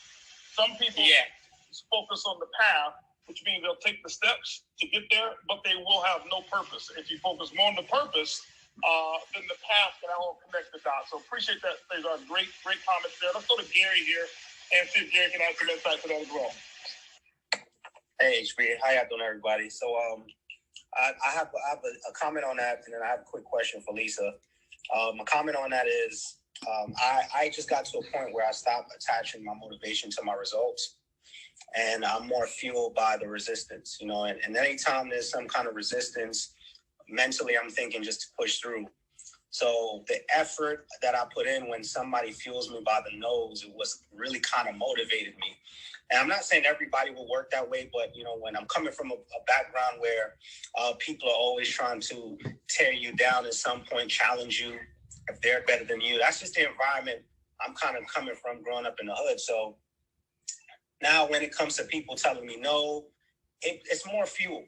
It's more a chip on my shoulder to say, I want to prove this person wrong. So I'm fueled and motivated in that, trying to prove people, I don't say prove people right, but prove myself right So usually sometimes comfort, like when a person gets the results, then they lose motivation because they get so comfortable with those results. Now they're not as motivated. So it's not just always the results that motivate people to go harder. Sometimes they can find fuel in those disappointments as well. And my question was to Lisa. She mentioned something about your list not just being your contacts. And I kind of wanted her to dive in a little deeper to hear her perspective on that, if she can. Absolutely. Well, first off, my list is forever growing. So we start with a list of people that presumably would know who we were if we talked to them, correct? And then I'm always looking to add people to my list, not with an agenda that they're going to do my business or they're not going to do my business, but at what point in your life do you want to stop meeting extraordinary people who may be able to help you in ways you never know, whose life you can bring value to? You know, write that question out. At what point do you think that you have enough awesome people in your life? Because I will tell you, if I had to put my success down to one thing, I would say that I have an overabundance of awesome people in my life at any given time if I need help. And I always did my best to serve them without agenda. So now today I know that if I did need help, they'll pick up the phone. If you have, because the greatest asset you have, no matter how much social media we get, no matter how much advertising you can afford, at the end of the day is your relationships. So how many good relationships is too many? Does that help, Gary? Yes, perfect.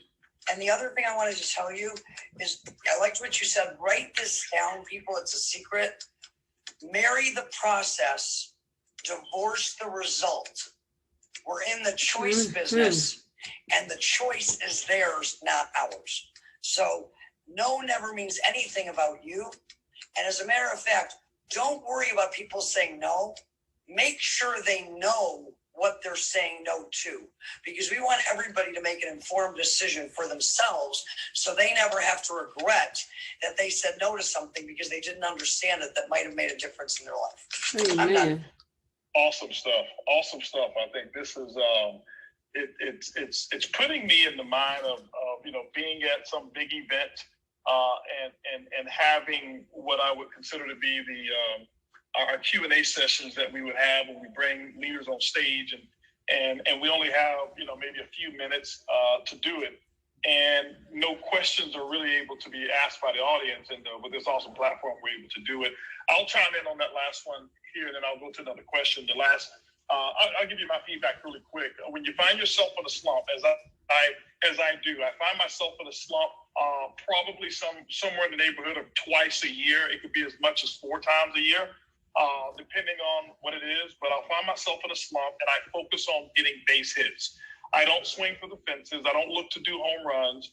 I don't try to go from zero to a hero because I'm in a slump, which means that the best of my thought processes are not firing together. And so what I do is I just, and a base hit for me is meeting a new person, not sponsoring a new person at the highest level, not going diamond, not taking a new person diamond or sapphire, meeting a new person. And then I'll say, okay, well, let me get 5 base hits. That means I'm meeting 5 new people. And then I elevate my base hits. It goes from 5 new people to making phone calls and getting who's going to say yes to a presentation or to an invite. That becomes a base hit. You see, I'm not focused on the result, as Lisa said, about how much money am I going to make, or is that person in my business? It's in the process. And so now I start to add up all of those base hits. And the next base hit could be, I present it to them. Who can I sell a product to? Who can I make a customer? Not who can I close at $1,000 package or $500 package. Who can I get to say yes to the product or the service that I'm offering? And once I do that, what you want to do is you go from being in a slump to you want to create what's called a rhythm. A rhythm. And a rhythm is having a lot of base hits, okay, in different areas. But you'll start to elevate those base hits, and then you'll move from having a rhythm. And once you start having a rhythm, you will have what's called movement. You'll have movement. So rhythm is a bunch of base hits. Movement is, because you're having so many base hits, people have to come and score, which means that results are going to start coming anyway. Once you go from rhythm, you have movement, and then you go from movement. And when you have rhythm in your movement, which means that you've got quite a few people getting base hits, the next phase for you personally is called personal momentum. And personal momentum will always precede group momentum, which means that you got to start at the base hit level, then get rhythm, then get movement, then personal momentum. And if you systematize that entire process with enough structure, enough legs of business, and working it in depth, is when you will end up having group momentum. But most people try to go from them by themselves in a slump to group momentum, and that's taking a quantum leap from a result standpoint, and it just doesn't work. It just doesn't work. You got to marry the process. So awesome comments there. Let me go to another question here. And I've got Shauna Lee Clayton. Shauna Lee Clayton, come on. You've got an opportunity to ask a question to whoever you want and whatever question you want. And by the way, guys, I want to let you know, I don't want anyone to feel shy about not asking a question. This, whether you're involved in our company or not, it doesn't matter. We're here as ambassadors for the entire industry. There's quite a few people here who are from other opportunities. No one is here to promote their opportunities. We're here just to give some solutions to those of us who are like-minded in this industry called network marketing. So, Shauna Lee, you are now up and running. There you go. Shauna, do we have you? All right. Shauna going once. Oh, Shauna, there she is. She's on. Thank you. Thank you. There you go. Awesome. Okay, thank you very much for that. Okay, so my thing is this. I started 7 months ago. I've seen, and I'm very much in line with the vision. Now, I get people in. I have a list. But what I find is my circle, it's very demotivating. So I try my best to stay connected. So I just want to know if it is that, and I think you just answered the question really, because I'm really just plugging in and see who will I get to say yes. So far I have 100 and something customers because they're saying yes here and there. So I normally feel like, because no one is joining the business, then I feel like, less of a person somewhat. But you said it earlier, so I'm guessing it's normal to feel how I feel sometimes. So that's really just it, though. But yeah. But do you have a specific question that you'd like to ask? It is normal to feel the way that you feel, but is there a specific question that you want to ask, or you want to direct it to anyone? Anyone I can answer it, but really, how is it that you stay motivated to build and to share when you get the shoot down of no, back and forth? Oh, this will not work. That will not work. People talking negative, like ibuumerang is fake and all that, which I know, but it's just, how do you push through all the negativity that you hear? Got it. Anybody want to take that question? Can I jump in here just because Shauna has 100 customers? I don't think she realizes how powerful that is. Absolutely, Lisa. Go ahead. First off, Shauna, you have 100 customers. That's 100 people that have actually experienced your product. That's better than 100 people that haven't, because they've so far, assuming they like it, not all 100 have to. But within that 100 people, you have people that have had a good experience with your product, which means they're having a good experience with ibuumerang so far.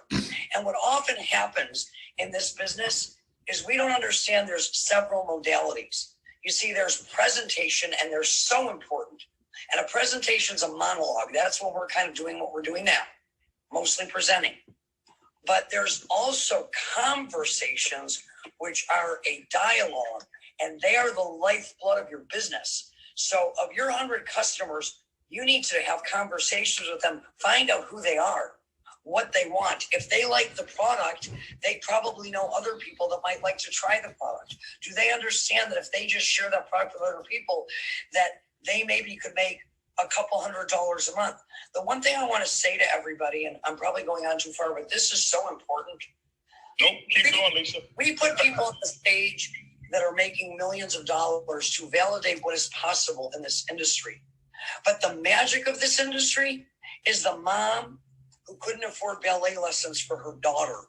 And because somebody cared enough about her to go past their own level of discomfort to ask her, what if I could show you a way to make an extra $300 a month so you can go ahead and you can get those ballet lessons? You know, I don't know if any of you are familiar with Jessie Lee Ward, but she is a force of nature who started this industry to make an extra $300 a month. And look at her today. Sometimes you have to help people meet an immediate need with something that they tangibly can get without having to reinvent their life, go to 700 trainings to believe that more is possible and take them to the next level. So I would start with your 100 customers because they already feel good. They've already had a good experience with something related to their to your company. And if you are interested in them, they're going to be interested in what you have to say that can help them. Awesome. Thank you, Lisa. Appreciate that. Powerful. Anybody That else was who, so have good. anything to chime in on that? I'd like to add something really quick. You know, also just allow people to impress you. Live alertly. And I know not as many people are getting out right now, but if you just pay attention and live alertly, and there's going to be people who will impress you every day, everywhere you go, if you pay attention. Absolutely. Great stuff. Guys, I love Clubhouse, you know, for these little small nuggets that you'll get from so many different people chiming in, because just imagine if we were at a stage and we were maybe in Las Vegas on stage, there's no way in the world Lisa would be able to just pop in if she was sitting at home and jump on that stage and offer this type of value. And so we have this opportunity to have people all over the world, and from time to time there'll be people that just pop in and chime in that we actually give an invitation to because of the value that we already know that they want to bring. So this is great here. I'll go on to another question here. I've got I think it's Andrea Robertson. Andrea Robertson, you are live.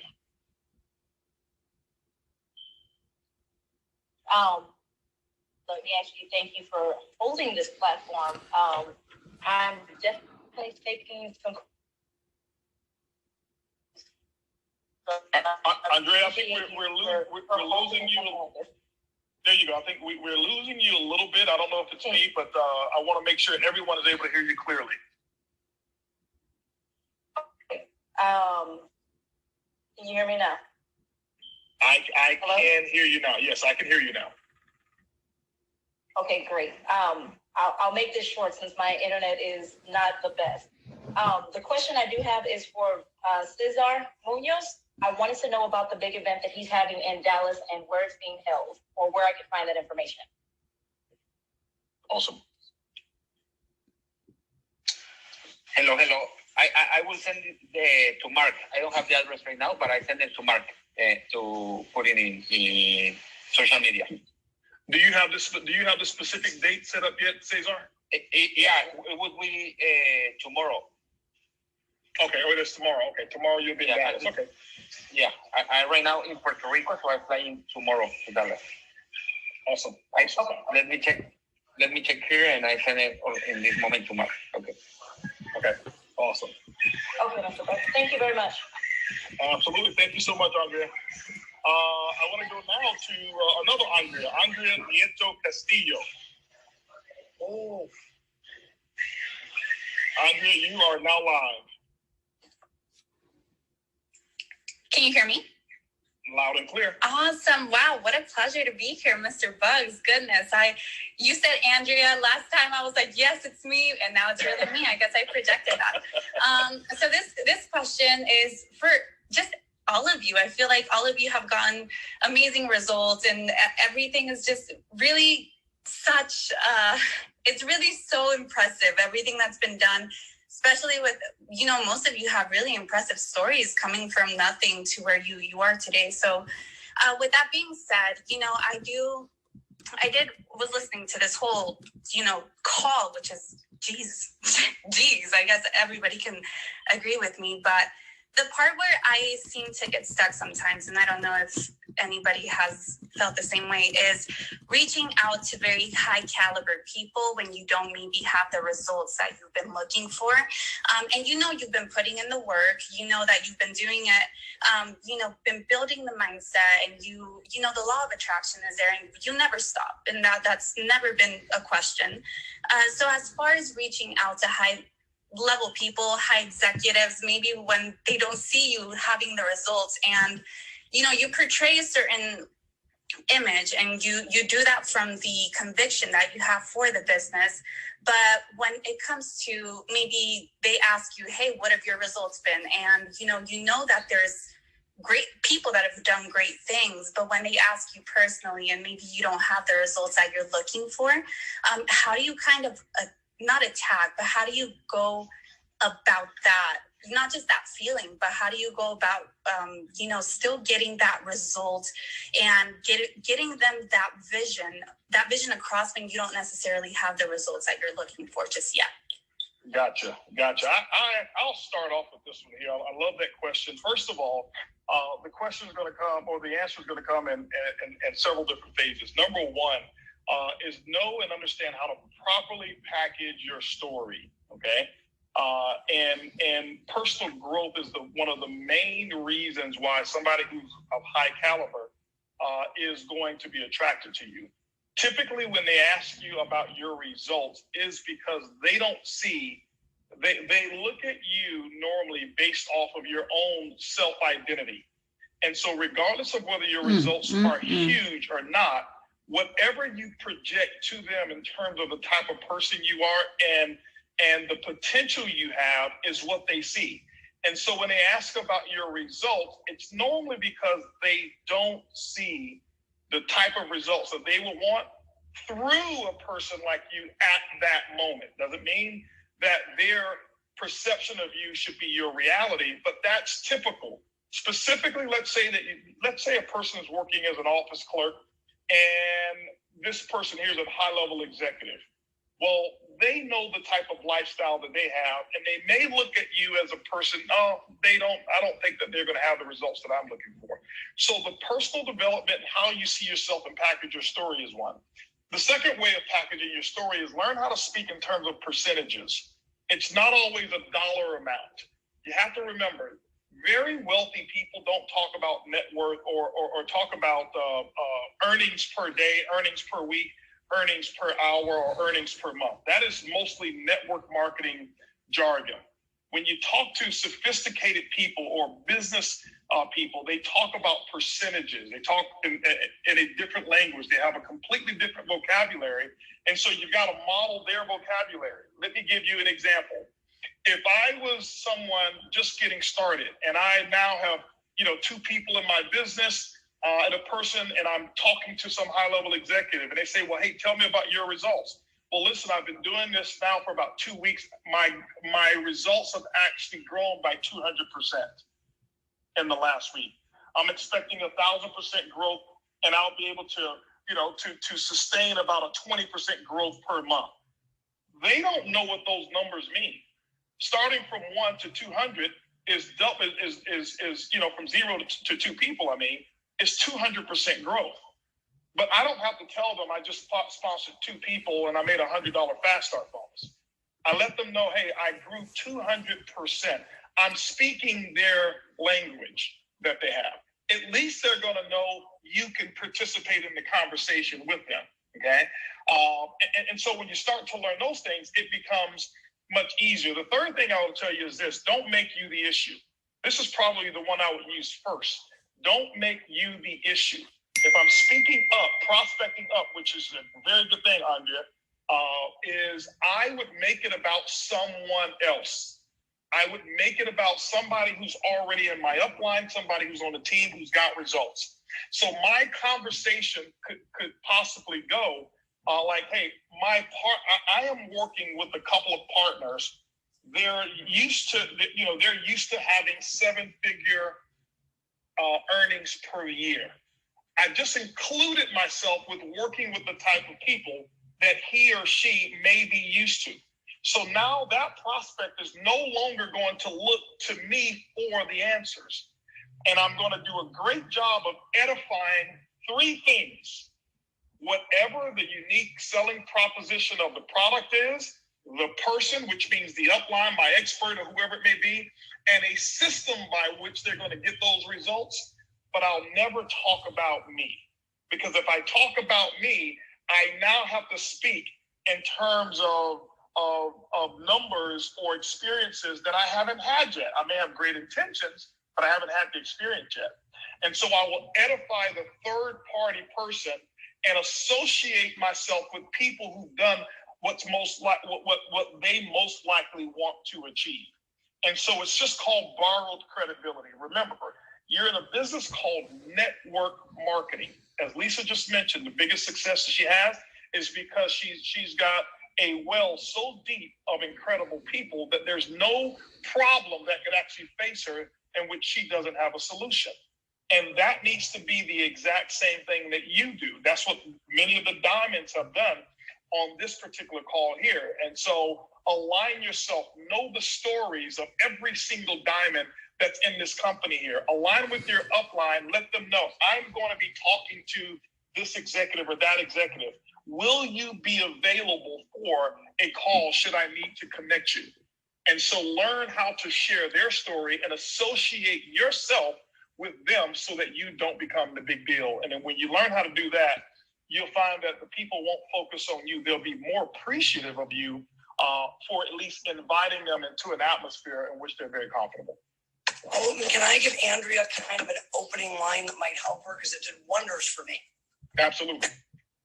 So Andrea, let's say you were that person and I called you. So we know each other. I'm not calling you cold, but you're a big executive and I'm not.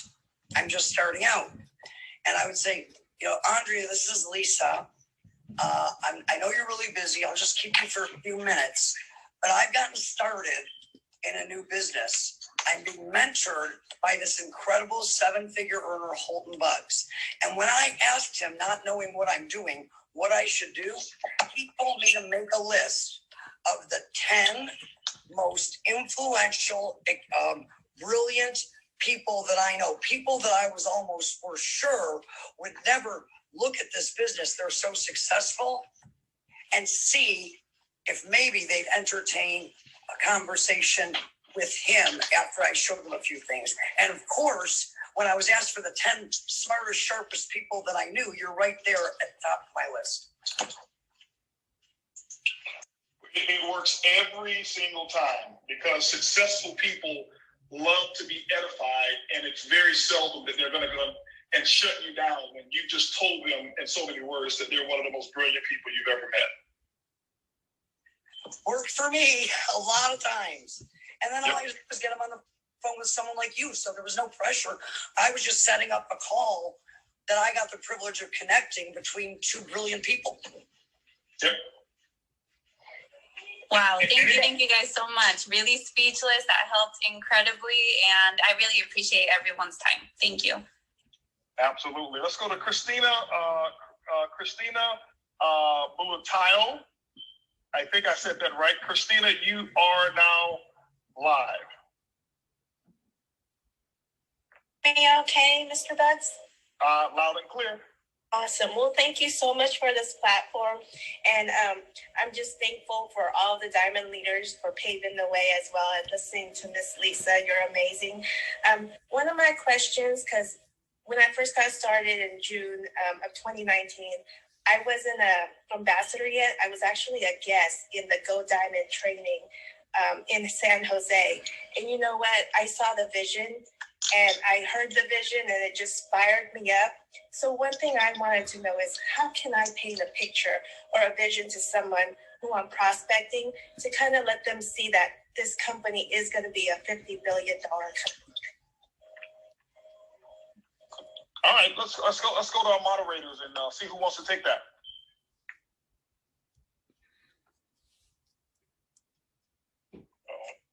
Well, while they're waiting, I want to tell you that you have an incredible story that I hope you're capitalizing on. Because you just told me that without being in a business, you went to a training for people in a business when so many people that are already in the business won't go to that training. So you are a person who is willing to investigate to find out what something is. And that's the story that I would tell somebody. I would say, this may not be for you, but you strike me as a very sharp person, and sharp people know what they're saying no to. I'm here because I didn't think I'd do it, but I went and looked at it, looked at what the people were doing, and I jumped right in. You probably won't, but are you sure if you don't check it out? I agree with that. You're right. You're right on that. And I'll give you one other one as well. My audio went out a little bit, but I think I heard most of your question. And I will tell you this here: don't put so much pressure on yourself to paint a picture of how big it is. It doesn't have to be $1 billion company or even $1 billion future for people to take care of themselves. If you heard Lisa talk about it, the majority of the people who really make the biggest impact in this business are people who are looking for a small victory. The person who wants to pay for their daughter's piano lessons or whatever it may be. My previous company, I've only been in $1 billion company in terms of a company who's done $1 billion a year. That's the company that I made $500 in 3 separate months. But my other company, my previous company, where I was a distributor, obviously we made incredible amounts of income, and we never even got to $500 million a year in revenue. And so make sure that you associate the size of the opportunity. Make sure it's in proportion to what their expectations are, because it doesn't have to be $1 billion business for them to make $1,000 a month. It's just got to be something that you find compelling, the value that you see, and be able to relate that value to what their goals are. You got to speak their language. Now, $1 billion opportunity may impact you. It may be what you needed. But remember this, I always teach the different rules. We grew up with what I call the golden rule. Your parents taught you that. Treat people the way you want to be treated. And so that gives you the tendency that if I'm looking for $1 billion company, everybody else is. Well, I have the platinum rule. The platinum rule is treat people the way they want to be treated. And they may be intimidated by $1 billion opportunity. And so make sure that you take your time to understand these small little nuances here. And as you approach people and present your opportunity in business, learning these little small things, these nuggets that you've gotten on this call today, I guarantee everybody on this call, if you put this in action starting today, don't write all of these notes and say, wow, one day I'll be able to use this stuff. Put yourself in the atmosphere, like Sam Bean said. Put yourself in an environment where you're forced to use what you've learned today. That's how I grew. And I promise you, you'll start to see your results amplified. Somebody else was about to chime in. Who was that?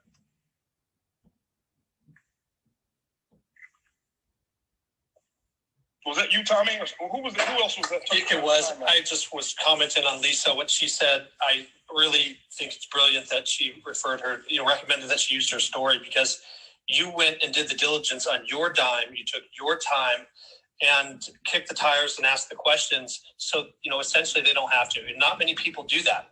So I totally agree that that's a strong invite. A big part of your, is sharing that part of the story. Awesome stuff. HB, can I say one thing on that as well? Yes, sir. Go ahead. And one of the biggest things that I learned from you in the past, and it was basically getting a person to an event. Our Millionaire Mind, when you had the Millionaire Mentorship call, it was always a high level of information. So people who have been exposed to the business, they can jump on and see what's being taught, as like when you just pop the hood, they can see $1 million nuggets being dropped on a regular basis by people who made millions of dollars. And it totally takes the focus off of the people who are doing the inviting. We have so many different platforms, not just our company, but a lot of companies that people can use that have nothing to do with, them doing a presentation, an actual presentation. That's just one of the biggest things, whether it be an event in person, whether it be a regional event, or an event where they can bump into, rub elbows with, ask questions with, or even just listen to people who've actually done some amazing things. that normally, does a better job than the actual presentation. So that's what I wanted to share. But also, Lisa, love you. And it's good hearing from you. I love you. Hey, Chuck, Holton, when I originally raised my hand, it was actually to ask a question. May I ask it? Of course. Absolutely. And by the way, I'm so honored, thrilled, and privileged to be able to grace your stage and help in any way I can. But I ask this question whenever I get around brilliant people that I admire, so y'all might want to take a note. And I have for 20 years, and I think it's been the door to opening a lot of great relationships with great mentors, but also with helping me to grow my thinking. I would like to know from, whoever's willing to answer it, Johnny, Holton, Terrence, Sam. I don't know all of the top leaders in your company, but I know they're all, that everybody who's here is. What is the best book that you ever read when you think about your business success that you would recommend if you could only recommend one book? And what are you currently reading? Because I want to grow my reading list. Anybody want to take it? I mean, we all can answer it. It's a quick one. Go ahead. For me, real quick, it was the 360-Degree Leader by John C. Maxwell, because one thing I do know is being in business with HB and Edwin Haynes is that you're not going to be able to get in touch with them all the time, if at all. So you're going to have to be able to lead across, below, and above. So, right now, I'm just going back and rereading my journal because so many people write in the journal, and the last time they actually open it up was to write in it. They never read it. So that's what I'm reading right now, Lisa. I just wrote that down because that's the second time I've been recommended that book by Maxwell, and I'm a Maxwell fan and had never heard of it. So thank you. Anybody else? I'm taking notes. I'll give you mine real quick, Lisa. The most impactful book that I've ever read, there's two, okay? One called Permission to Succeed, and the other one that's called From the Hood to Doing Good. One is by Edwin Haynes and one is by Johnny Wimbrey. But no, those are some great books. But my most, if I had to give my book that has been my Bible for my floor plan of success, it's been The Master Key to Riches by Napoleon Hill. And more importantly, it's the chapter on a definiteness of purpose. I've read the chapter. I'm one, and I tell people this all the time, and all of us learn differently. And I am not a real big book reader. I don't finish a lot of books. What I do finish and I study the chapters that are going to make so much of an impact on me. Why? My philosophy is reading a book for me is like going to the grocery store. I get lost a lot. And I don't come out with everything that's in the grocery store. I come out with what I need. And so when I get to a book, when I find something that's impactful to me, I don't try to implement everything that I learn because I can't anyway. It's too much information. Most great authors have forgotten more stuff than we can ever learn from them. So I take one thing that I try to get from a book and I try to perfect it or try to master it. And Definiteness of Purpose was mine. What I'm reading right now, because of where I am in my life, my book reading has been different. I just finished a good book that my son bought for me. I finished it on the plane the other day. It's called The Way of the Superior Man. And that's more about relationships. I got a new book that I'm reading also called The New Jim Crow. I've got a book that I'm reading right now for personal development that's called The Power of Now by Eckhart Tolle. I really want to thank you. I'm going to get Second Time Master Key to Riches mentioned me. But the only book that I have read on this whole thing is Permission to Succeed and The Power of Now. And I'm going to order all the others. So thank you so much. And if Holton says that the Definiteness of Purpose chapter in Master Key to Riches is the most impactful thing I've ever read, and you're not ordering the book, Hey Lisa, this is T. Gray jumping in real quick, and I just want to echo that. Being mentored by Holton, he recommended that book, The Master Key to Riches, specifically the chapter on definiteness of purpose, almost 2 decades ago for me. And I've read that, I don't know how many times, and it was incredibly impactful. Also, the 21 Irrefutable Laws of Leadership, when I was building, was absolutely life-changing and game-changing for me. That's John C. Maxwell. I'm a situational reader, so I read things that are going to help me with where I'm at right now. So I'm actually rereading and starting a book group with my team at corporate on of this book, Execution: The Discipline of Getting Things Done, by Larry Bossidy, who was the former CEO of Honeywell. And was, for me, that's one of the best books on the corporate side that's helped me a lot as well. Lisa, this is Tommy. I like Bringing Out the Best in People by Alan Loy McGinnis.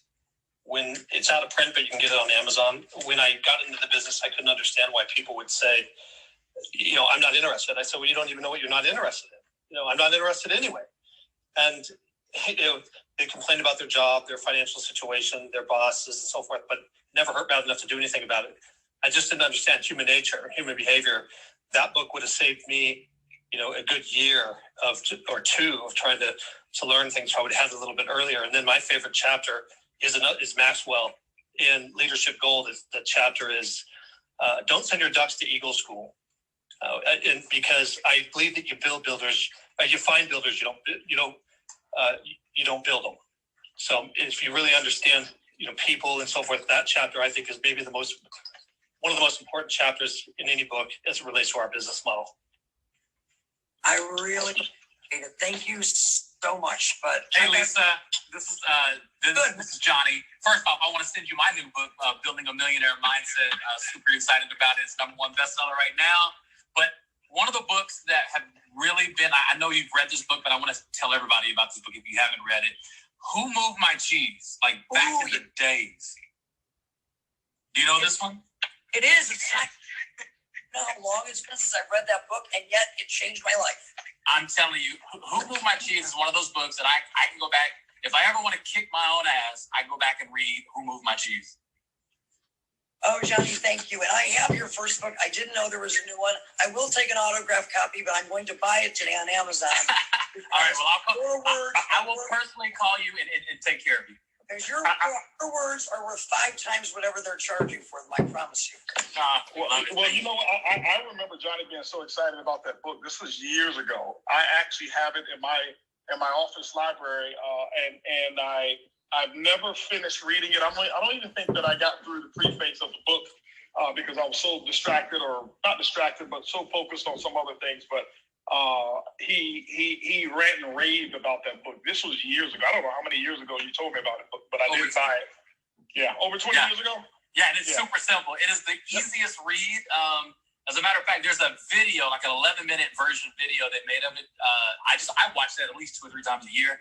But the book for me, for the simplicity of it and the breakthrough, I mean, it eliminates all reasons for you to get on your pity patty or you to recruit yourself to believe things that never existed. Well, Johnny, I can appreciate that because I need simple books to read. Does it have a lot of big pictures in it? Yeah, it has a big You're really gonna like cheese when you're done. All right, well, now I have one for you that does. And every person who starts in business with network marketing, every kid when they graduate from college, and it's Oh, the Places You'll Go by Dr. Seuss. And it is one of the most incredible books on planet Earth for people to understand that there's a whole world out there and they need to get about the business of getting into it. Hey, Lisa, you're not going to believe me, but that is actually a book that was gifted to me a long time ago by a good friend of mine, very successful business guy. And I've read that several times. Oh, the Places You'll Go. That's so funny. He's one of my favorite philosophers, Dr. Seuss. Thank you, everybody. I mean, I just never miss an opportunity to ask brilliant people what is inspiring their brilliance. Absolutely. You know, Lisa, you know what I've realized, Lisa, now? And some of you who've probably been on the Clubhouse have probably already realized it.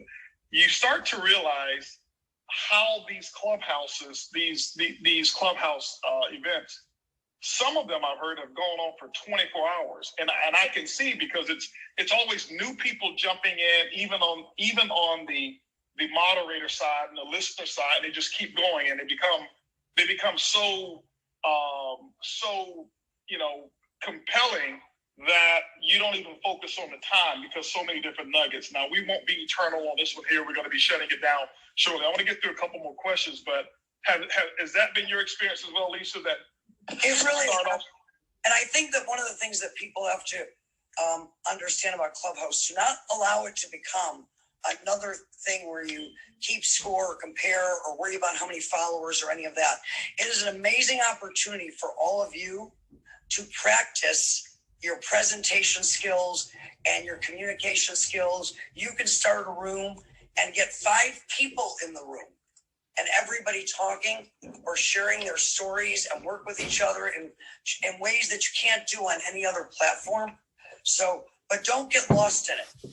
Get good stuff, and when the call is over, go use the good stuff. Pick something that you heard that you love and go out and use it to change your life by changing someone else's. So that's the only cautionary thing, because a lot of people are calling it crack house because they get on and they can't get off. I see it. So Mark, here's what I want you to do if you can. If you can disable the hand raising feature now, and as long as it keeps the current people in, I'm going to take the last questions that we have here, and what we're going to do is we're going to go rapid fire, and we'll have whoever wants to jump in, we'll have no more than 2 to jump in and answer some of these questions. So we're going to go ahead and start with Michelle Davis. Michelle Davis, you are now live. Hello, everyone. First off, thank you everyone for your time here. And yeah, it's become crack house for me. And I think it's because I don't want to miss out on what everyone is saying. It's like the nuggets are so gold that you just don't want to miss out. But my question is, I'm a network marketer. I had success fairly quickly, less than 10 weeks, hit the first executive level.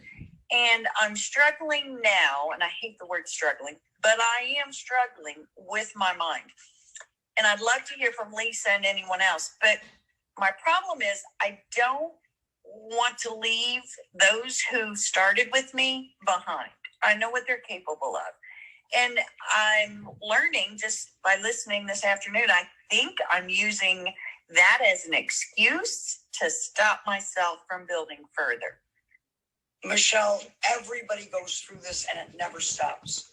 We always want people to realize the potential that we see in them. But I will tell you, falling in love with potential will take you out of the game, because your job is you have to put your efforts where they're deserved, not where they're needed.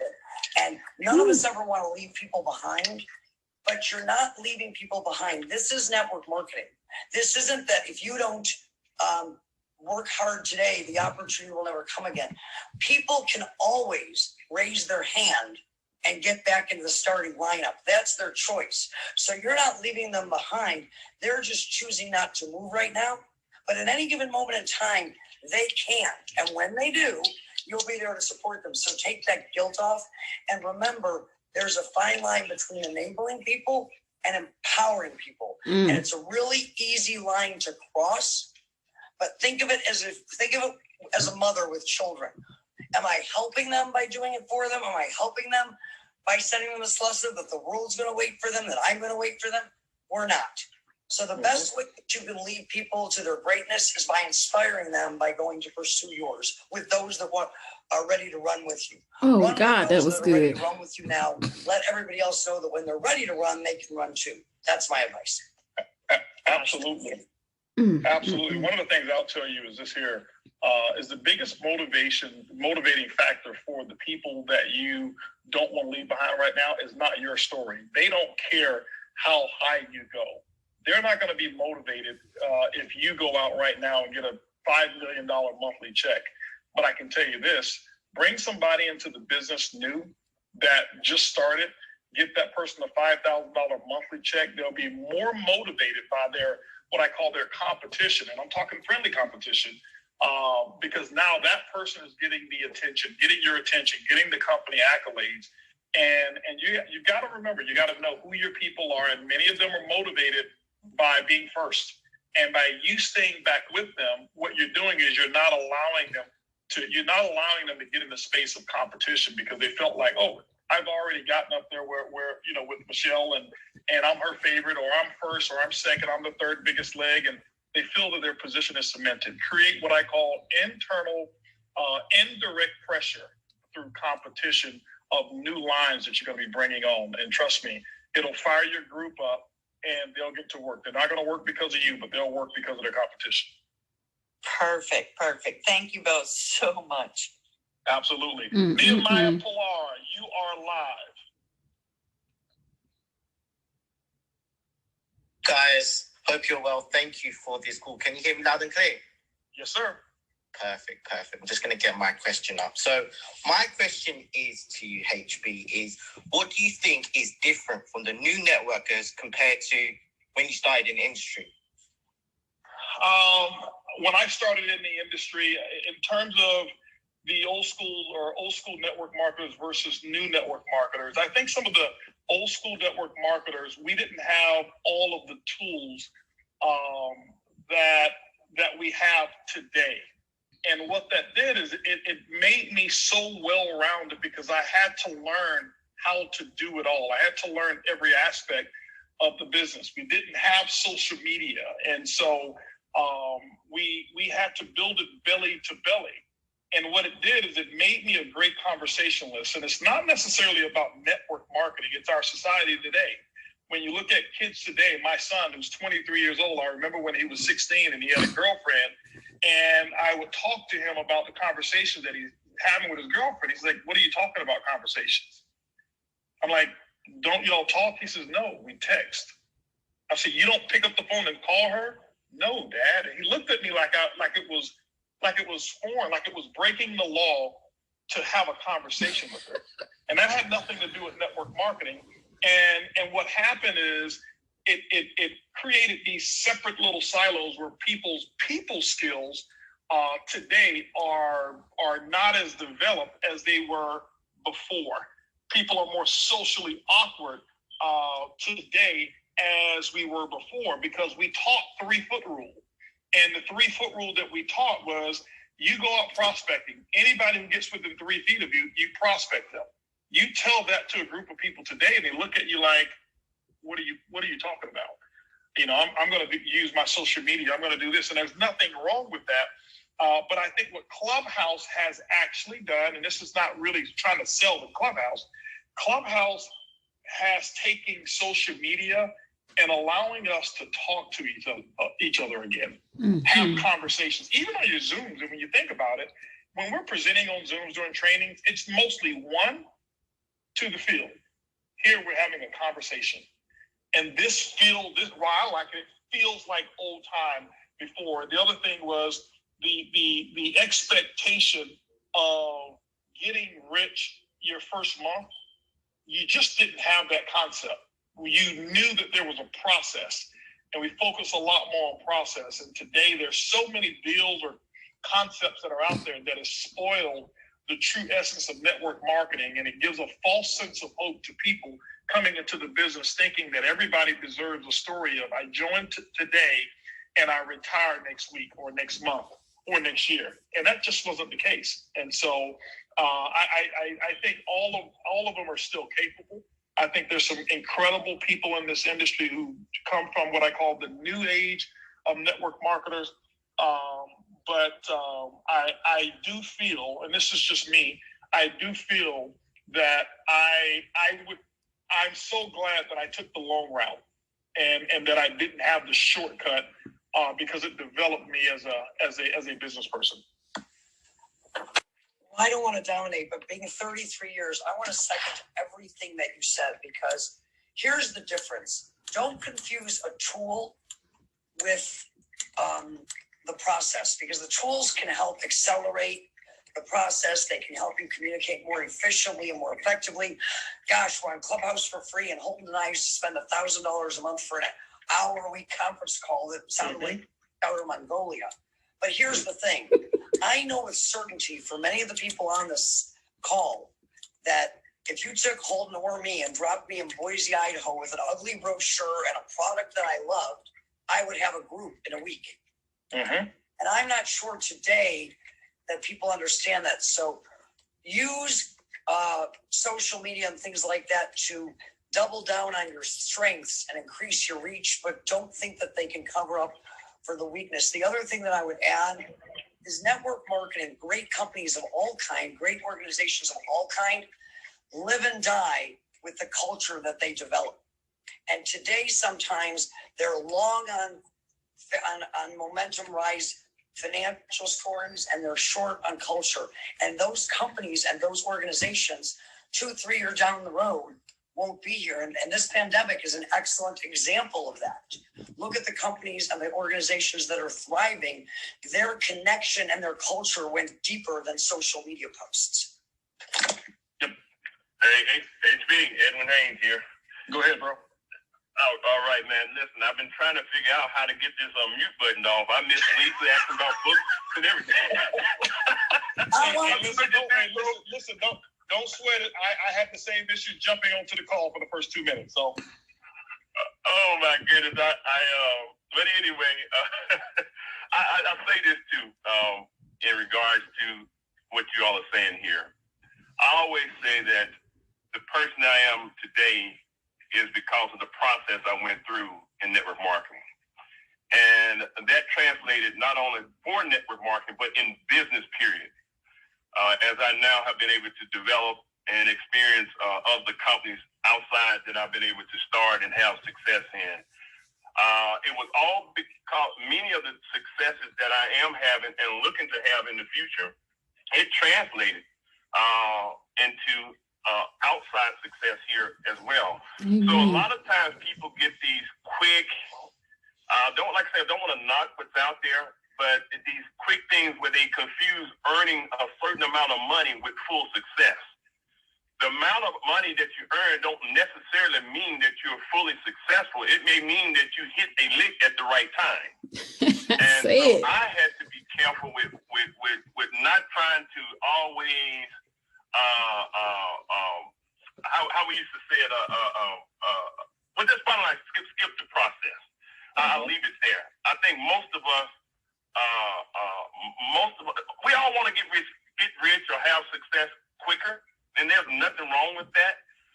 But make sure that you become and get something of substance in your life, something that can grow you.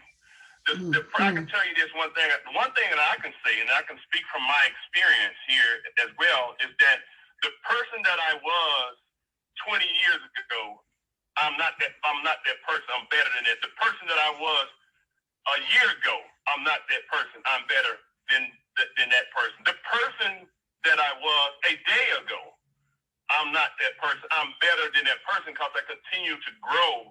And those are the disciplines that I learned as becoming, going through that process. One of the things I say ended with this, and I took this one from you.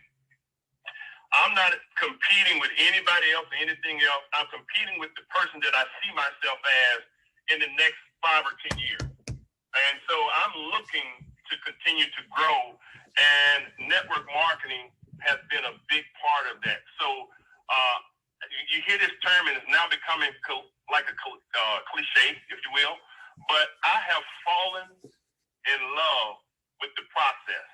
And I would strongly recommend that a person who really wants to grow and grow 360 degree person in terms of growth, and fall in love with that process and don't shortcut the shortcut. Because what we do is the shortcut in life from my experience. So I want to just kind of share that as well. But before I go to the next one, I'll throw one last one in there. Is this here? As when you ask that question, I want you to think of friends that you would have who are in the new generation of network marketing, and I want you to relate it to this here. Okay? I want you to relate it to having all of your friends who own a car. How many of them, if they were driving from Tampa to Miami on a road called Alligator Alley, and they ended up having a flat tire, and they called you up and they said, listen, I've got a flat tire. And you said, okay, no problem. Your spare's in the trunk. You need to go ahead and get your jack and your lug wrench. How many of them would even know what a jack, a lug wrench is, and that there is even a spare tire? Most of them have gotten so adapted or so used to the quick technology that somebody's going to fix my problem, that they are not even aware how to make or fix their own problems. And so what I would say is that today's network marketers are great at excelling when things are great. many of them have no clue at how to excel when technology is removed or technology isn't present, or they have to go back to the basics. And so that's what the old school networking did for me. It allowed me to know how to change my own tire instead of having to wait on AAA. So I'll go to the next question here. I've got Lady Bell. Lady Bell, you are live. Next up, Shirley Xavier. Buggs, can you hear me? Loud and clear. I just want to say I'm really thankful to be able to speak directly to so many successful people, and to you and Mr. Hayes and other moderators. I really enjoy your input. I've been in your company for quite some time. I'm one of those jack of all trades, master of none. I've been told to do several streams of income, and through the years I've been doing that. I've been able to retire this past June. My question is relating to relationships and marriage. I've been married for 22 years. I've been in this industry for about 12 years. I've made a little bit of income here and there, but my spouse is totally against and has always been against. Even when I got checks, he was against it. And, I'm not saying that he's the reason why I'm not successful. I've been doing a lot of personal development through the years, and that's what keeps me strong and keep me my focus on helping other people. But it's come to a point where he wants to make me choose, and it's really hard. And like I said, I love him. We've been married for 22 years. I don't know. I'm not looking for an exact answer, but I just want someone's thoughts. I'm just kind of one of those things where it says you have to do this or do that.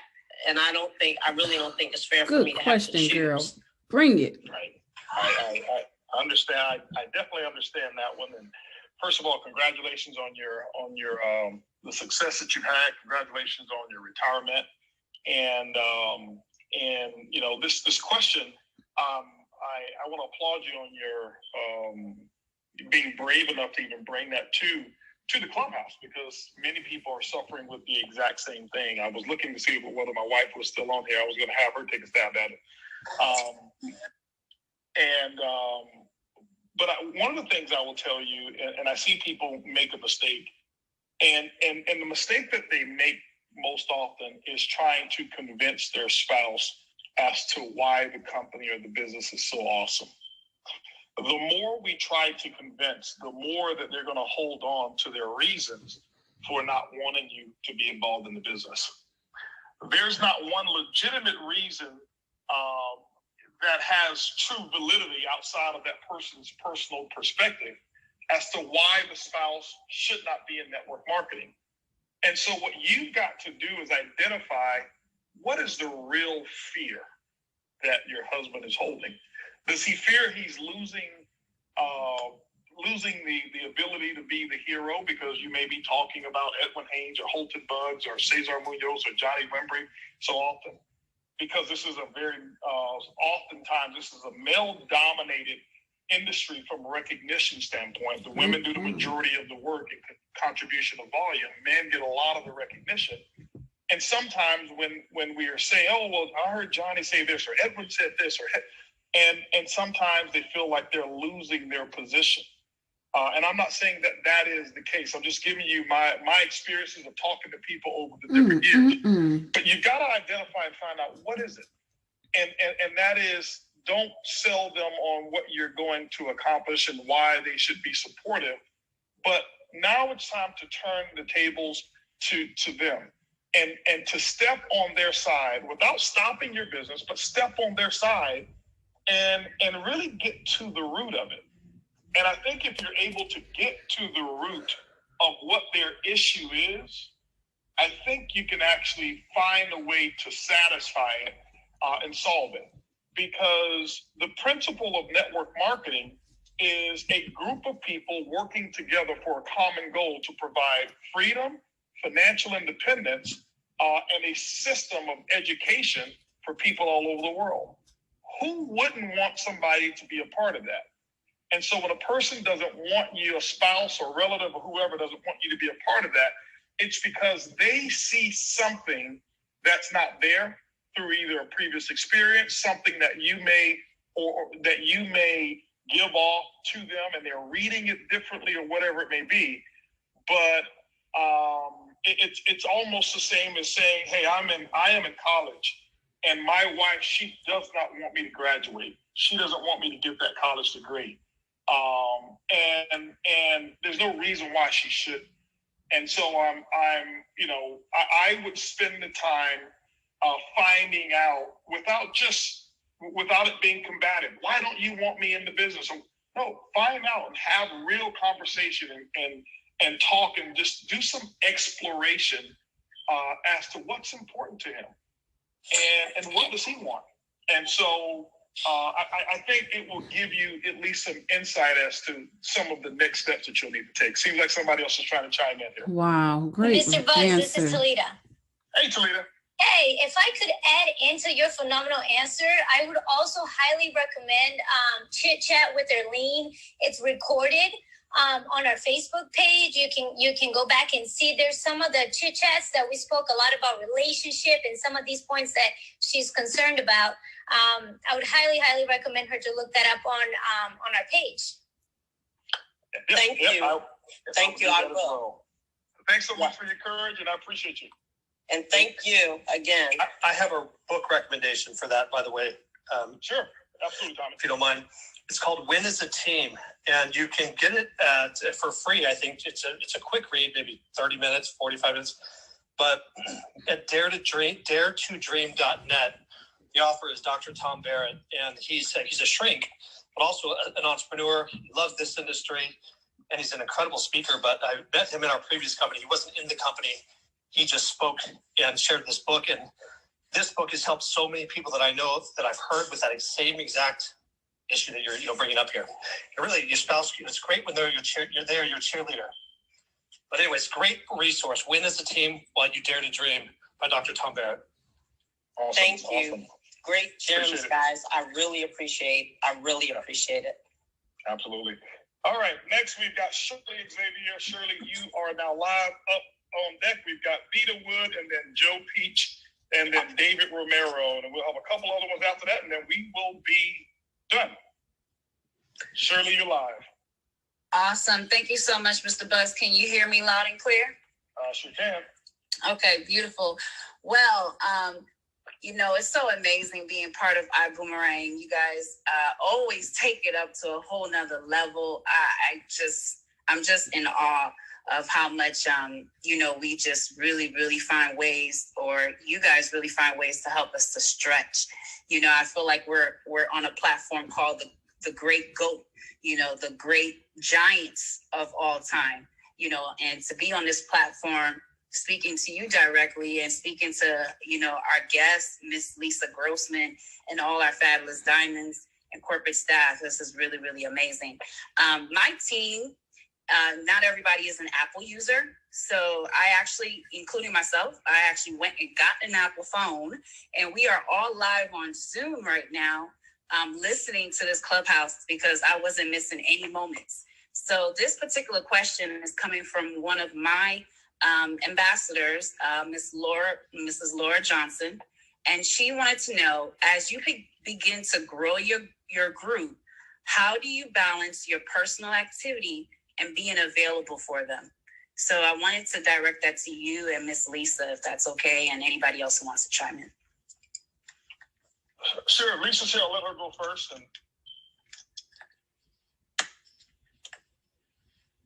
right, maybe Lisa is not here right now. Okay.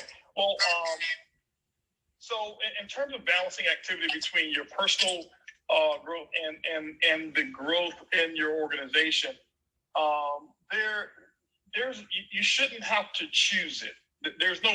You shouldn't have to, make a decision whether I'm going to be personally sponsoring now or whether I'm going to be working in depth.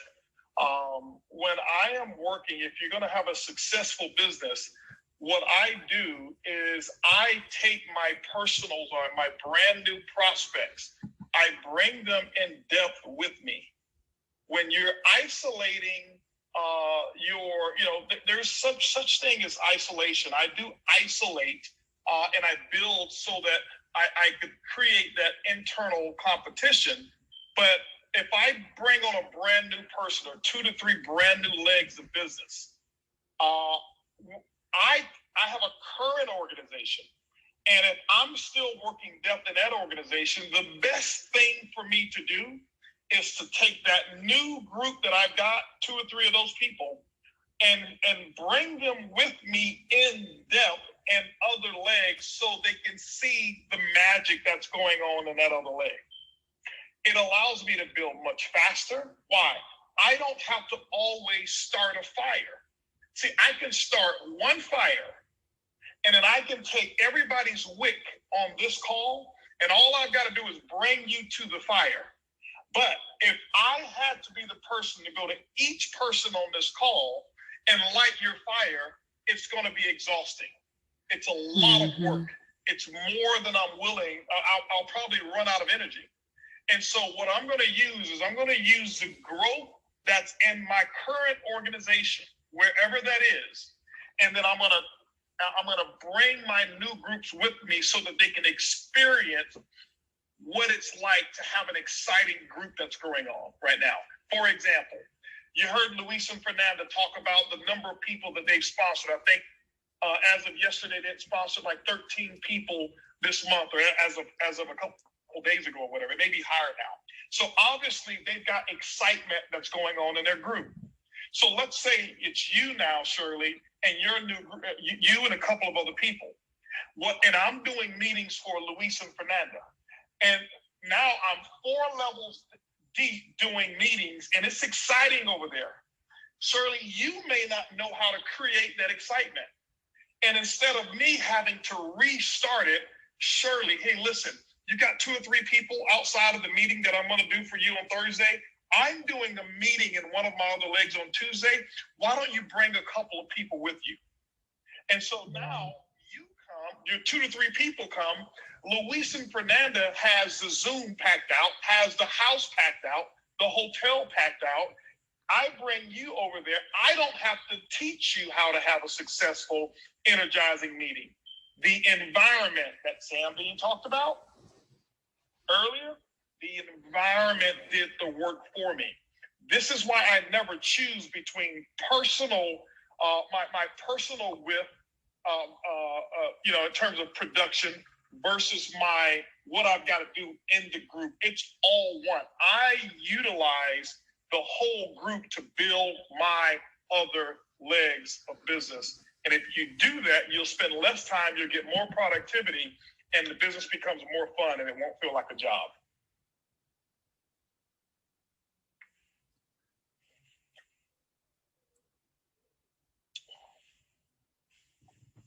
All righty. Anybody else want to chime in? Did I lose you guys?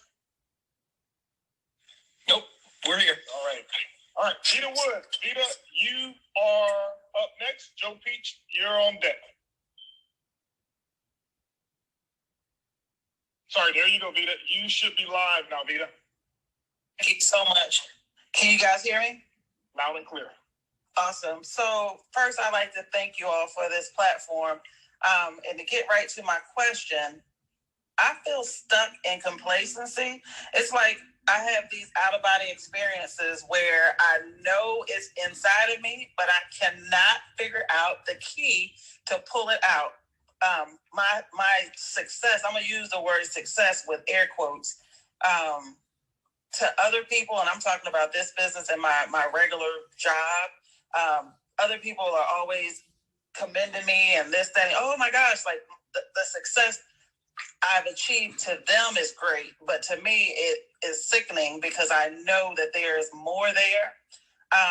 And I'm trying to find out, how do I set myself up to be receptive, or to that one thing that you mentioned earlier, Mr. Buggs, about what it took to open that door for me to walk into my quantum leap.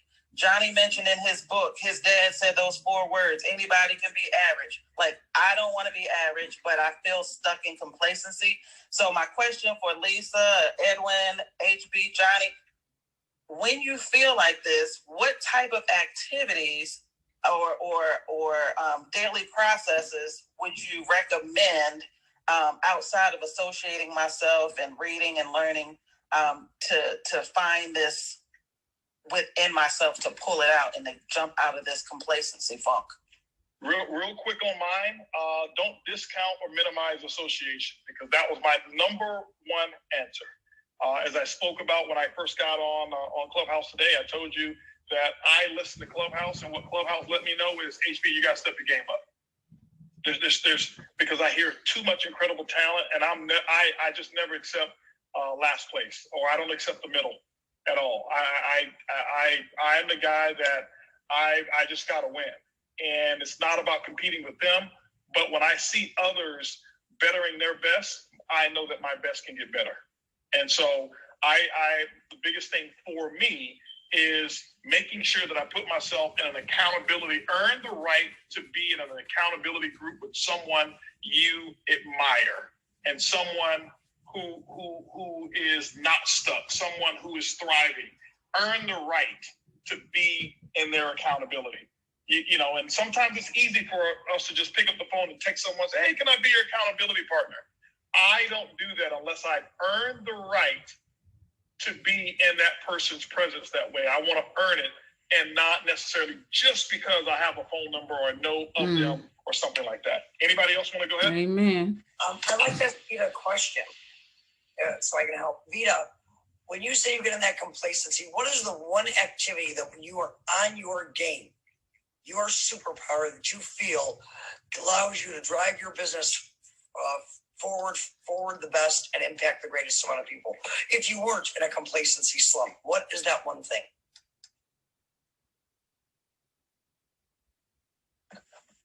Vita?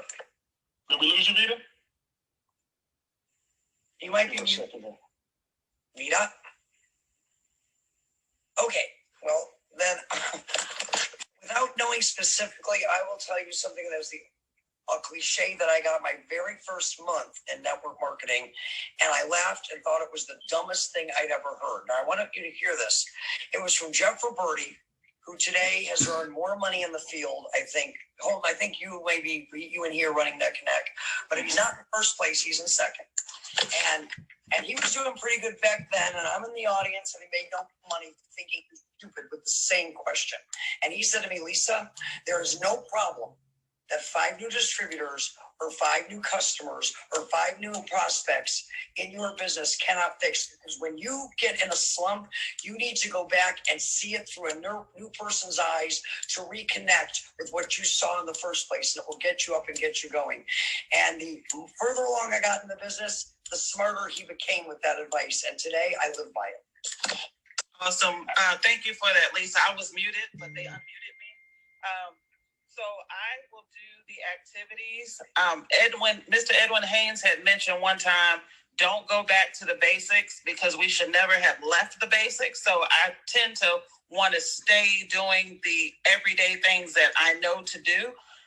But I feel like sometimes an actor on stage, like I need to do these jumping jacks and get all this energy and this power before I run out on stage and pull something from within to have the energy to go through and do these everyday things.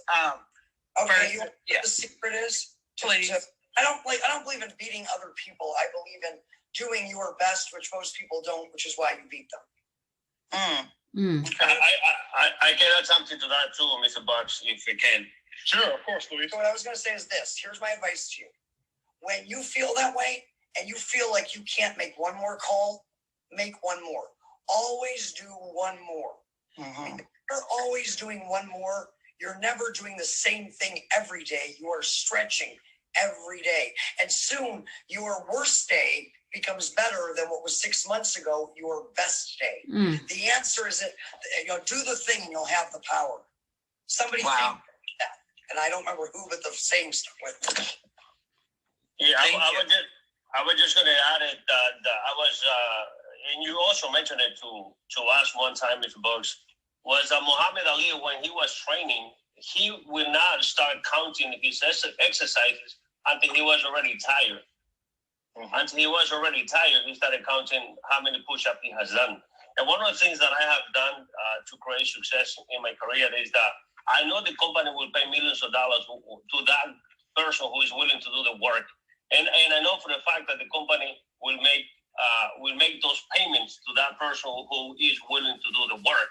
So, and I know because because I already know that, I go and do the work, and once I do the work, the money will come. Eventually, will come, because there's nothing that can you accomplish if you do the work. If you continually do the work, eventually you're gonna get better, and you're gonna get better. You're gonna get better every time you get better. Your results gonna be better. Absolutely. Great stuff. Great stuff. I love it. I love it. Next person, Joe Peach Graves. Joe Peach, you are now live, Joe.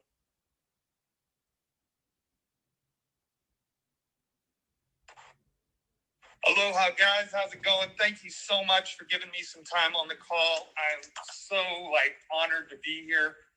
I love all the stuff about the books, because I mean, Johnny, I've read your book, From the Hood to Doing Good, so many times, and now being one of your published authors is absolutely amazing. But my question, and it was fantastic to have Lisa congratulate that young lady earlier on the call about having over 100 customers, because I think that's something that I've noticed has been getting lost with the group that I've been building, is the value of having customers because of the delayed gratification sort of aspect that's inherent in this company.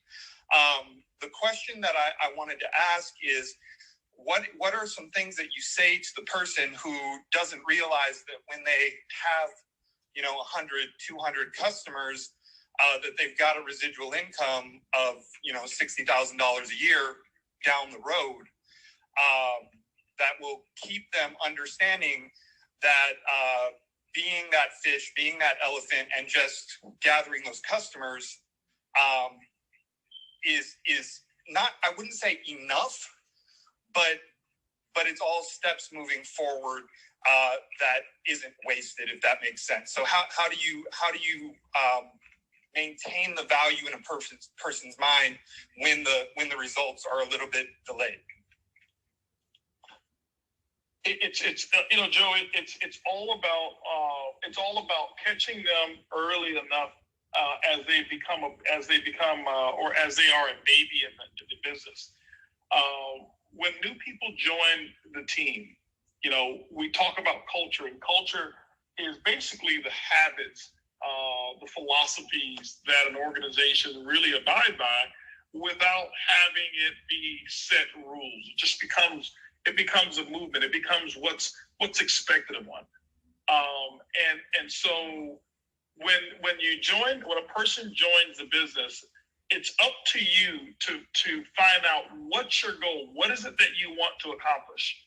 And when I ask a person, if I was asking Joe, hey, listen, right before you joined, you saw a presentation. Joe, if I was to personally work with you, what type of results would you like to see in the next 90 days to 6 months? And if you jumped out and says, okay, well, I'd love to see $100,000 a month. Well, what happens is some people allow the prospect to join with that expectation without exploring a little deeper. My next question is going to be, Joe, that's great. It's definitely possible. When was the last time you made $100,000 a month within a 6-month period of starting a project? And when your answer becomes, I've never done it, now I'm going to bring you back to something that you'll fight for. Because I told my son this. My son came up with a goal one day, and he says, Dad, this year I'm going to be bigger than Drake. He's in the music industry. Now, I'm not one to crush your dreams, but you got to remember there's something called possibility, and then there's something called probability. The possibility of my son becoming bigger than Drake and selling more records than Drake that year was possible. The probability was almost zero. Not probable at all. And so we have to run a balance between probability and possibility. And it's your goal to kind of wean a person in to some of their possibilities, but a lot of their probabilities. And so when you say no, I'm going to say, hey, listen, $100,000 a month is great. Let me ask you a question. Would you consider it a win if you had 20 customers buying something every month and you had an organization of 50 people and all of them had 10 customers, would you consider that to be a win? Here's what your income would look like. And then when you say yes, now, see, you'll fight for that.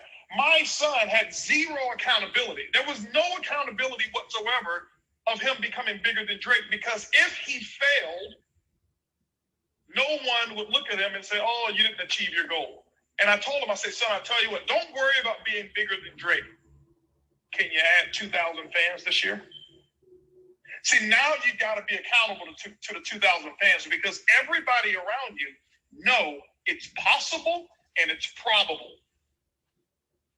But 6 figures a month in your first 90 days and you've never done it before, if you don't even come close to it, nobody's going to remember that you set that goal. You tell me that you're going to have 20 customers buying every month, a team of 50 and all have 10 customers. Now it's so close to what's realistic that you now have to work for it, and it becomes more meaningful than the big goal. Does that make sense, Joe? That makes absolutely a lot of sense, and I truly appreciate the answer. Anybody else want to chime in? And let's have one other person chime in on that, and we'll go to the next person. I just always want you to point out the impact. If you have 20 people whose lives are better because you introduced them to a product that made their life more convenient or help with their health, you've impacted 20 people. How many people do you know can go out and say, this month, because of what I did last month, 20 people's lives are better because I showed up? That's a win. And wins like that yield to income, because the universe rewards those that make the greatest impact with the greatest riches.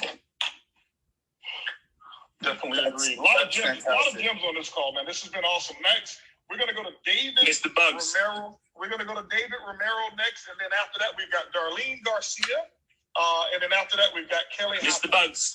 Yes, Luis. Mr. Buggs, is that can you hear me a second? Yes. Is that Avi? Yes. I think that's Avinas, correct? No. Oh, no. David Hunt, UK. David, you know what? You guys are always together. You sound alike. Mr. Buggs, I just want to say, we're meant to have a training call with our team right now. There's 147 of us on a Zoom. And Mr. Wimbrey was really coming on. Mr. Wimbrey's been sending messages saying, how does this play out? And we're like, dude, there's no way we're doing a training. So we're streaming you. There's 147 people now on a Zoom listening to you. And we got Mrs. Grossman as well. So I'll be kicking myself if I come off this call and I don't ask a question. So the team will put it in chat right now. We're filming this. So firstly, thank you for doing this. This is gold dust. Honestly, we are staying with Mr. Buggs. Johnny Wimbrey's on our Zoom. We're taking over. Firstly, I have to give credit to Mr. Buggs for somehow getting Mr. Bean on an iPhone. Congratulations. And then also that Alligator Alley, there's no way I'm going down there. I've seen that before. And if my tire goes, I'm going to figure out how to drive the car regardless. But my question to Mrs. Grossman, because the team on here, the messages coming in are insane. One of the things that the team I've seen, that it would be great to hear from you if that's possible, when they launch their business, and many people do it wrong at the beginning, and what do you teach people? And also with regards to invite, because you're talking, the guys are talking about texting now. What's your thoughts on text message invites compared to phone call too? So I appreciate your time, guys. Thanks for listening. First of all, I have to say I'm much like Holton. When long distance went one price on phones, I got the family plan, and I was so excited and handed them to my daughters and said, oh my gosh, you get unlimited time and 400 texts. And they looked at me and said, can we get unlimited texts and 400 minutes? And I said, what? And they said, Mom, when you see that, you see a talking device. We see a texting machine. So I am not as in love with texts for a meaningful conversation as the younger generation, but I do think that they can save you time in network marketing. I'm a big believer in hot market. Holton is as well. We sort of pioneered it independently at the same time in separate companies years ago. And that's going to your list and asking for their help to get people up to quick success. So I think when people get started, you want to get them plugged in to everything they need to be plugged into first. And then you want to get them to action to get them whatever wins they can. So if it's going to be inviting, they don't really know the business, but they can invite somebody to take a look at something, to hear from someone who does. So I like to start people with their hot market, getting a few customers, because family and friends will take people out of the game if they try to throw upon them with a new opportunity they don't understand. But they're always willing to help you, and nobody needs a script to talk to mom and dad. So I start them there with activity that they can handle while we educate them on the systematic approach to building their business, because action, action, action. And by the way, nobody starts wrong. Some people start better than others. And the last thing I want to say is, early on, I was listening to Edwin Hayes. I'm such a fan, and I got so many notes. And he's right. There are no shortcuts to success, only leverage. And people that are new in network marketing often fail because they feel alone, and they don't realize the awesome leverage they have with their support team, with the company system, with the scripts, with the advice, and with the proven path of success that's in front of them. So I think plugging people into the leverage that is available to them to take the pressure off of what they know, because the very best people to this day, I point, guide, and direct. Because it's not about what I know or can do, it's about what I can duplicate. Does that help at all? Point, guide, and direct. 100%. Thank you so much. And all of the guys here in the chat on the Zoom are saying thanks too. So thank you so much. If I was to give you my 2 cents on it, David, here's what I would say here. Lisa and I, like I said, we come from the same school, but it's not that one is right and the other is wrong, because the way that people think today is how they think. And so if they act that way, they're comfortable receiving in that same way. But here's my philosophy on it. Imagine that you got some people that you wanted to say I love you to. See, if I was sending out a group message to I got a group of buddies that I have on a message, and it may be 6 or 7 of them. I can tell hey guys, love you guys. I'll do that through a text. But if it was just, my mom or dad or whatever it is, and like my mother-in-law who texts every Sunday, and she sends a love message. But if I really wanted Erlene to feel how I felt, I'm not texting her I love you.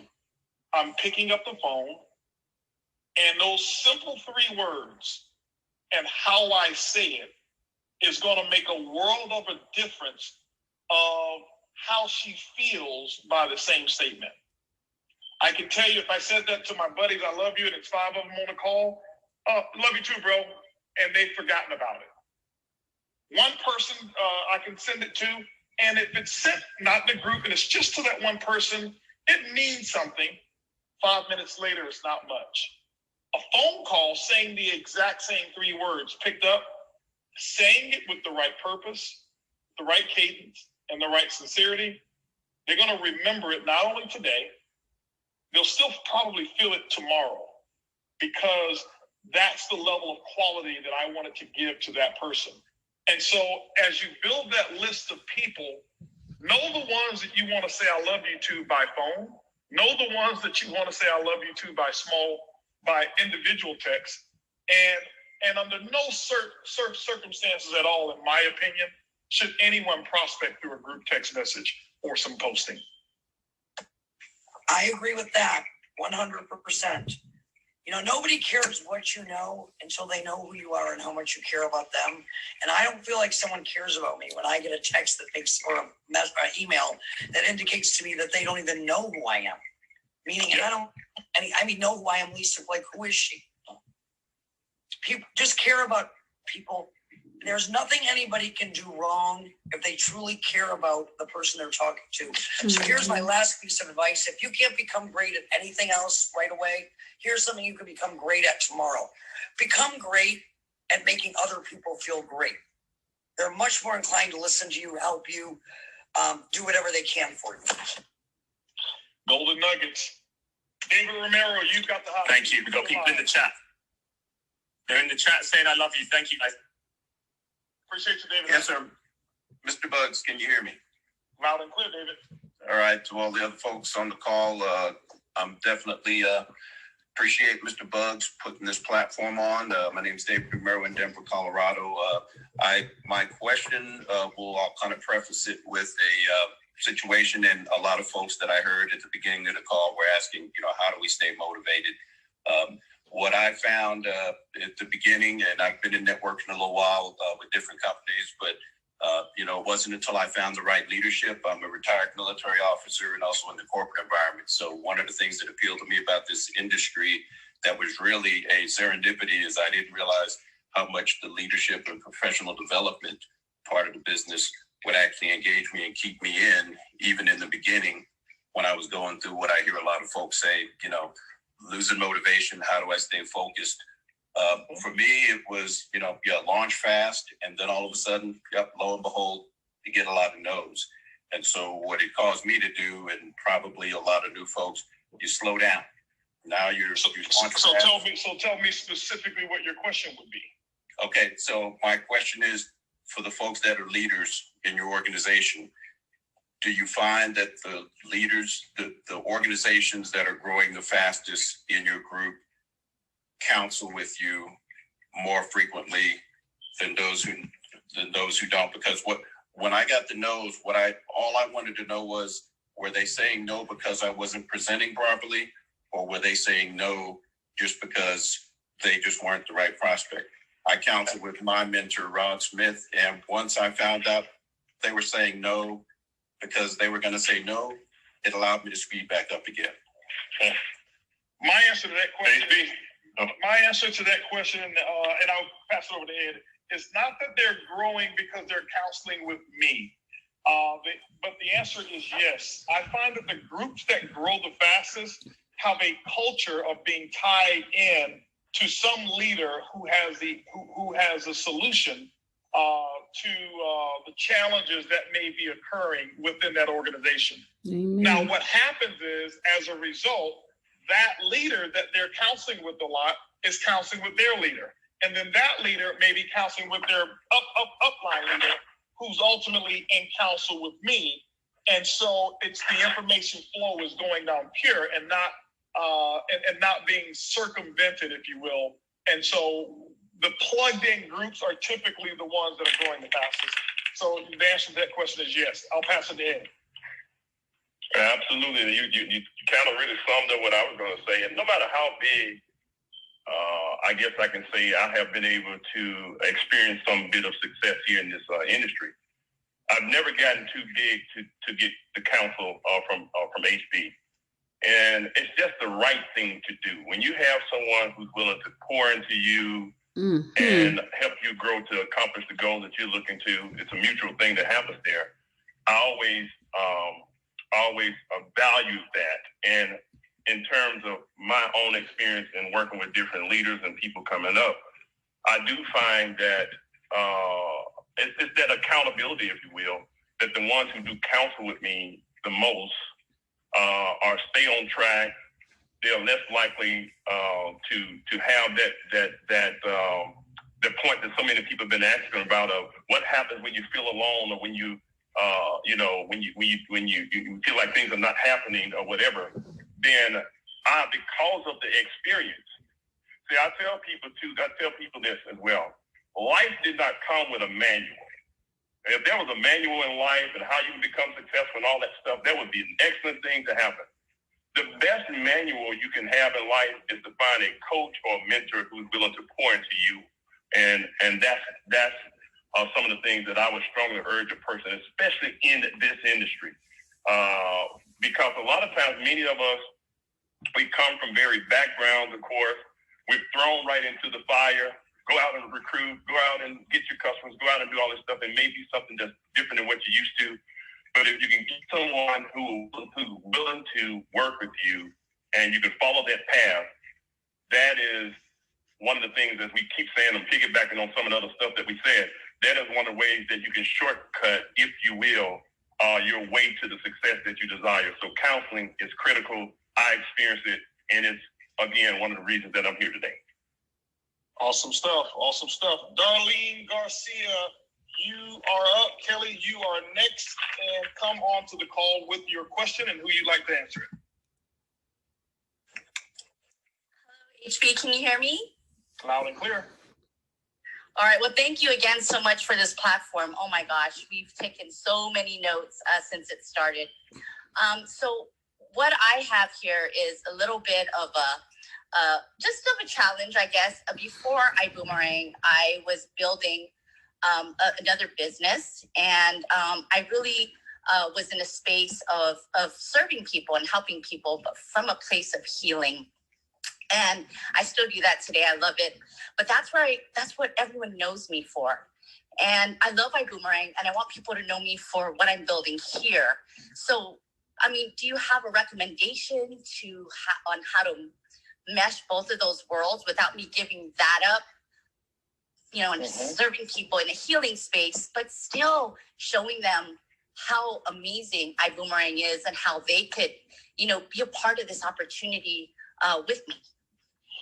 So I have a question for you, Darlene. So when you say in the healing space, be specific. Let me know what tools did you use to heal people? Was it mentoring? Was it herbs? Was it exercises? What was it that you actually? What were some of the tools that you would use?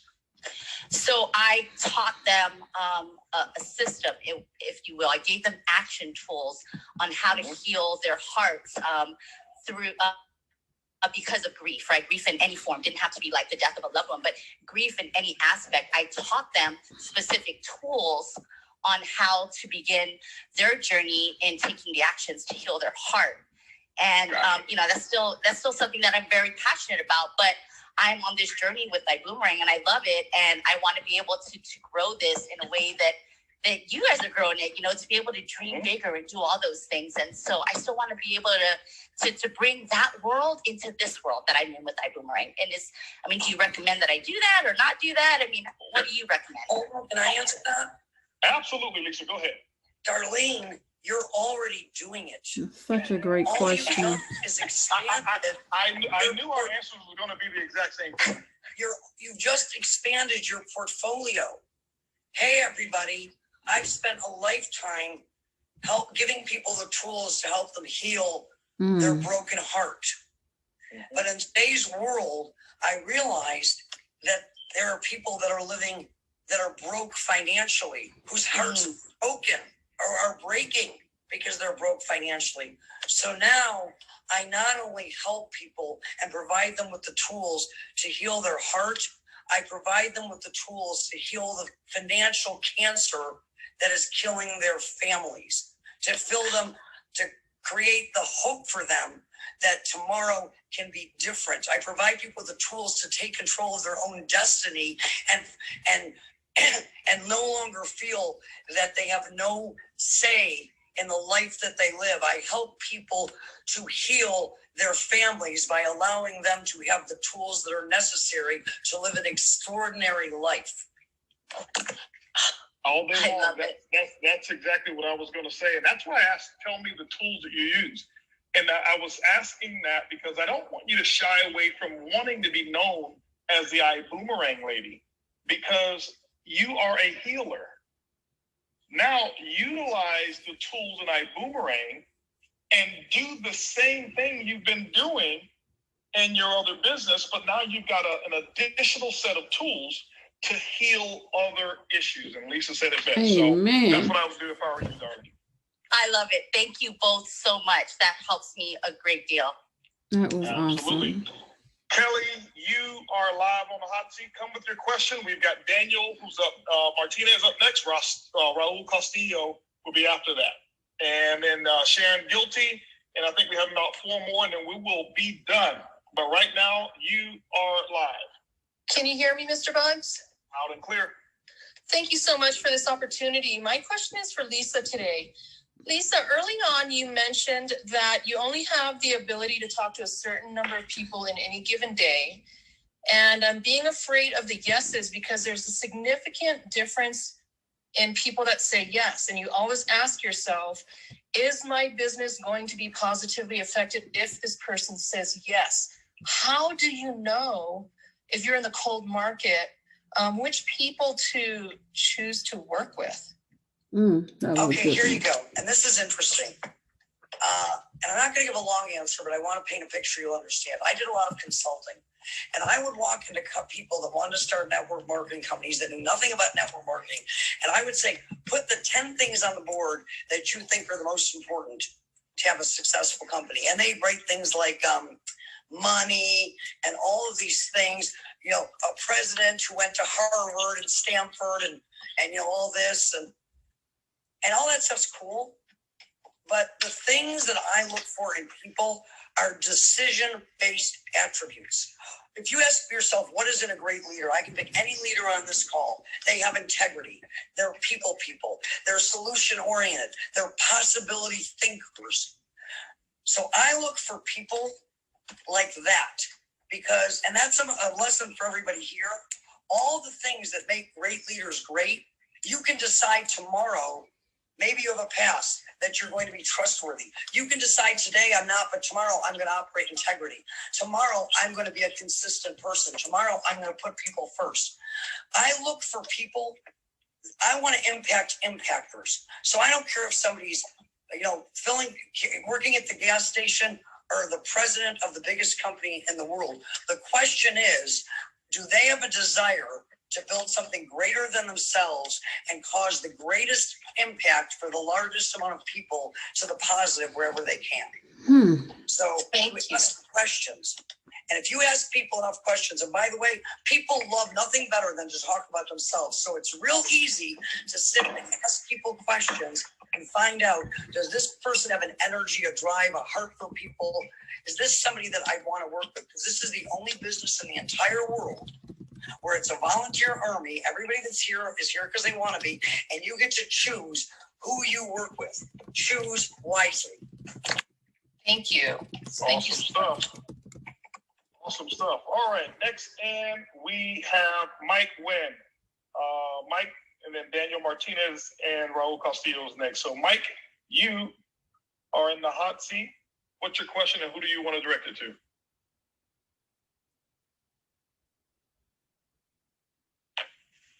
Mike Wynn, going once.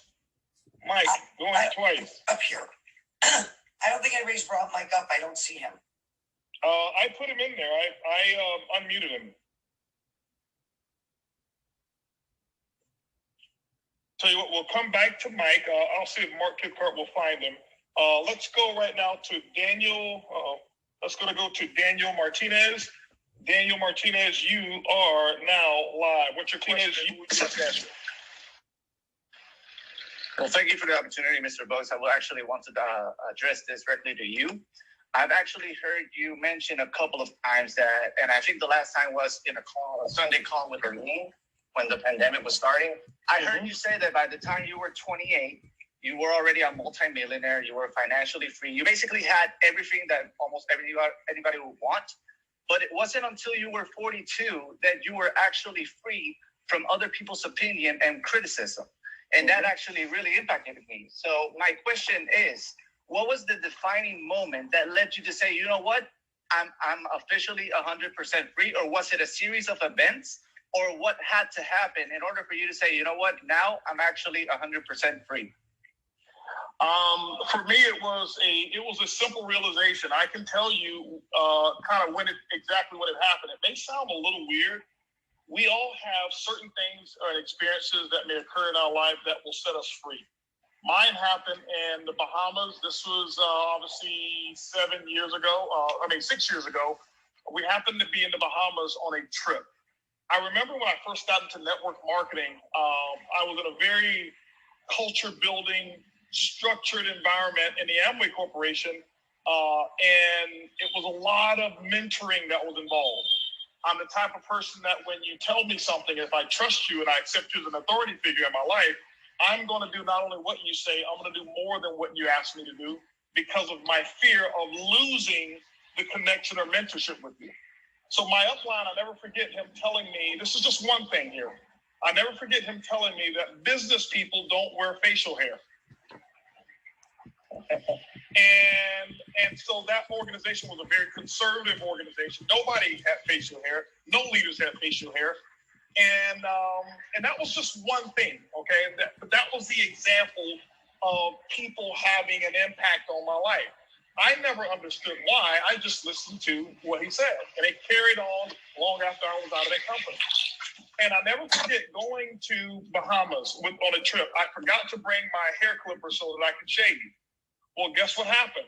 My facial hair grew on that trip. First time I'd ever forgotten to bring my stuff. And I kind of liked it. And I made a decision, okay, I'm going to keep my beard. And it was that mental stronghold of not only what he had said, it wasn't him, I don't blame him for anything. It was my personality. I allowed the opinions of others that I wanted to please to direct me in different paths that were not even justified for today. And so when he said that, that was probably the case. Back in the day, there was this such thing as being IBM trained and positioned. IBM salespeople wore blue suits, red ties, white shirts. IBM was the most successful company that was out there, $1 billion company at that time, and they were the staple. They were kind of the reference point for what a great salesman would look like, the prototypical postured, polished person. Well, today, you look at Mark Zuckerberg, when's the last time you ever seen him in a suit? You look at some of these other CEOs, and the CEO of Twitter, I forgot his name, but who looks like Santa Claus, his beard is so long sometimes. And somebody had to break those strongholds. It wasn't about the hair. It was about the mentality of me just being so susceptible to influences that are no longer relevant. And it's just like us telling some of the new age people certain things that they must do now that we did back in the day. It may not even be as relevant today. And so that was the thing that allowed me to say, I am choosing no longer to be in bondage of anyone else's opinions about HB. And I felt so free. It wasn't the beard, it wasn't the haircut.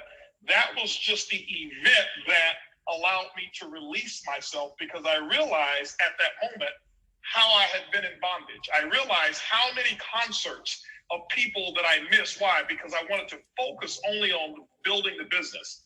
And I was this person that was always business and not doing any recreation. I wasn't having fun in ways that I really wanted to, because what I saw modeled were people just building the business, focus, building. And the only fun that I saw them have were on reward trips.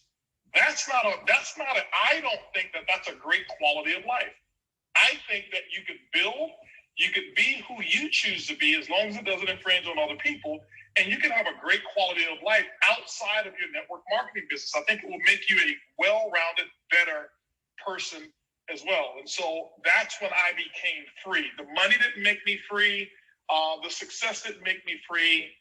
I chose that Holton Buggs is going to be freedom. And that's why my hashtag, whenever I do posts on Instagram, my hashtag is welcome to a Bug's life, and the next hashtag is freedom, because it means so much to me now that I don't give a rip what anybody outside of my wife has to say about HB.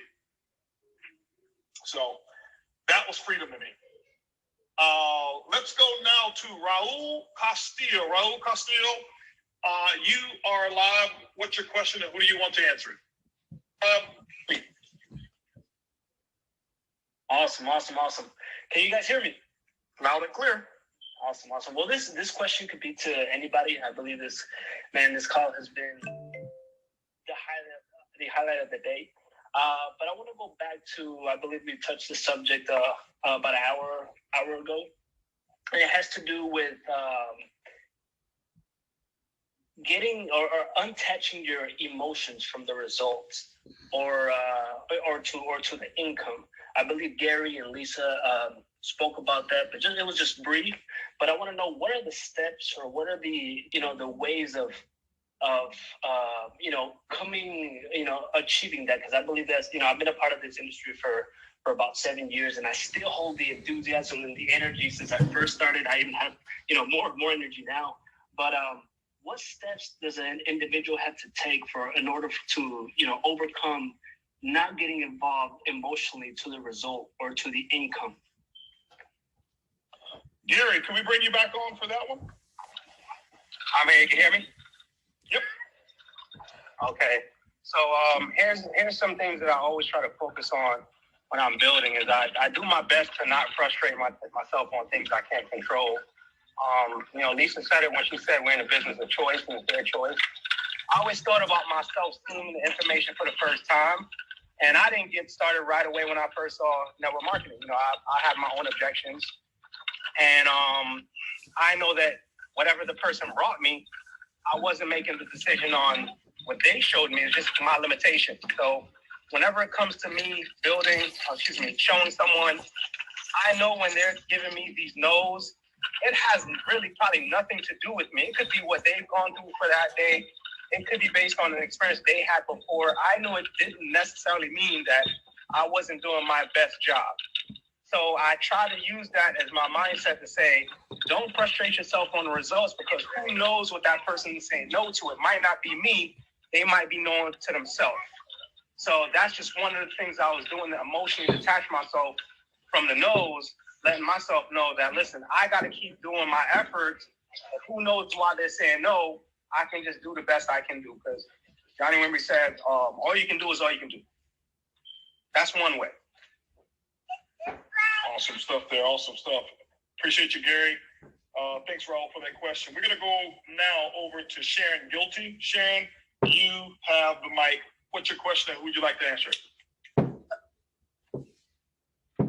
Okay, can you hear me? Loud and clear, Sharon. Okay, great. This is Sharon Guilty. I am the wife of David Guilty, our Emerald Ambassador in ibuumerang. And the question I have, and this has been an amazing call. I've been listening for hours now. And I just want to say congratulations to everybody on the call who's spoken, who hasn't spoken, who just has dreams and desires in life, period. Because I feel like I relate this a lot to ibuumerang, but I also relate this a lot to just life, period, and mindset.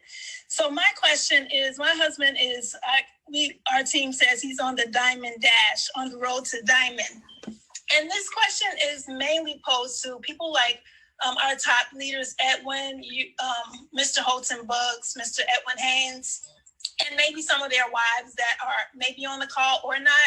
But what are some of the memorable moments that you can recall as to how your wife supported you the most in reaching your goals and your desires in business, even in the past and or now and or in the future? What are some of the things that she was able to support you in doing in the household or just period, as I support David on his road to diamond?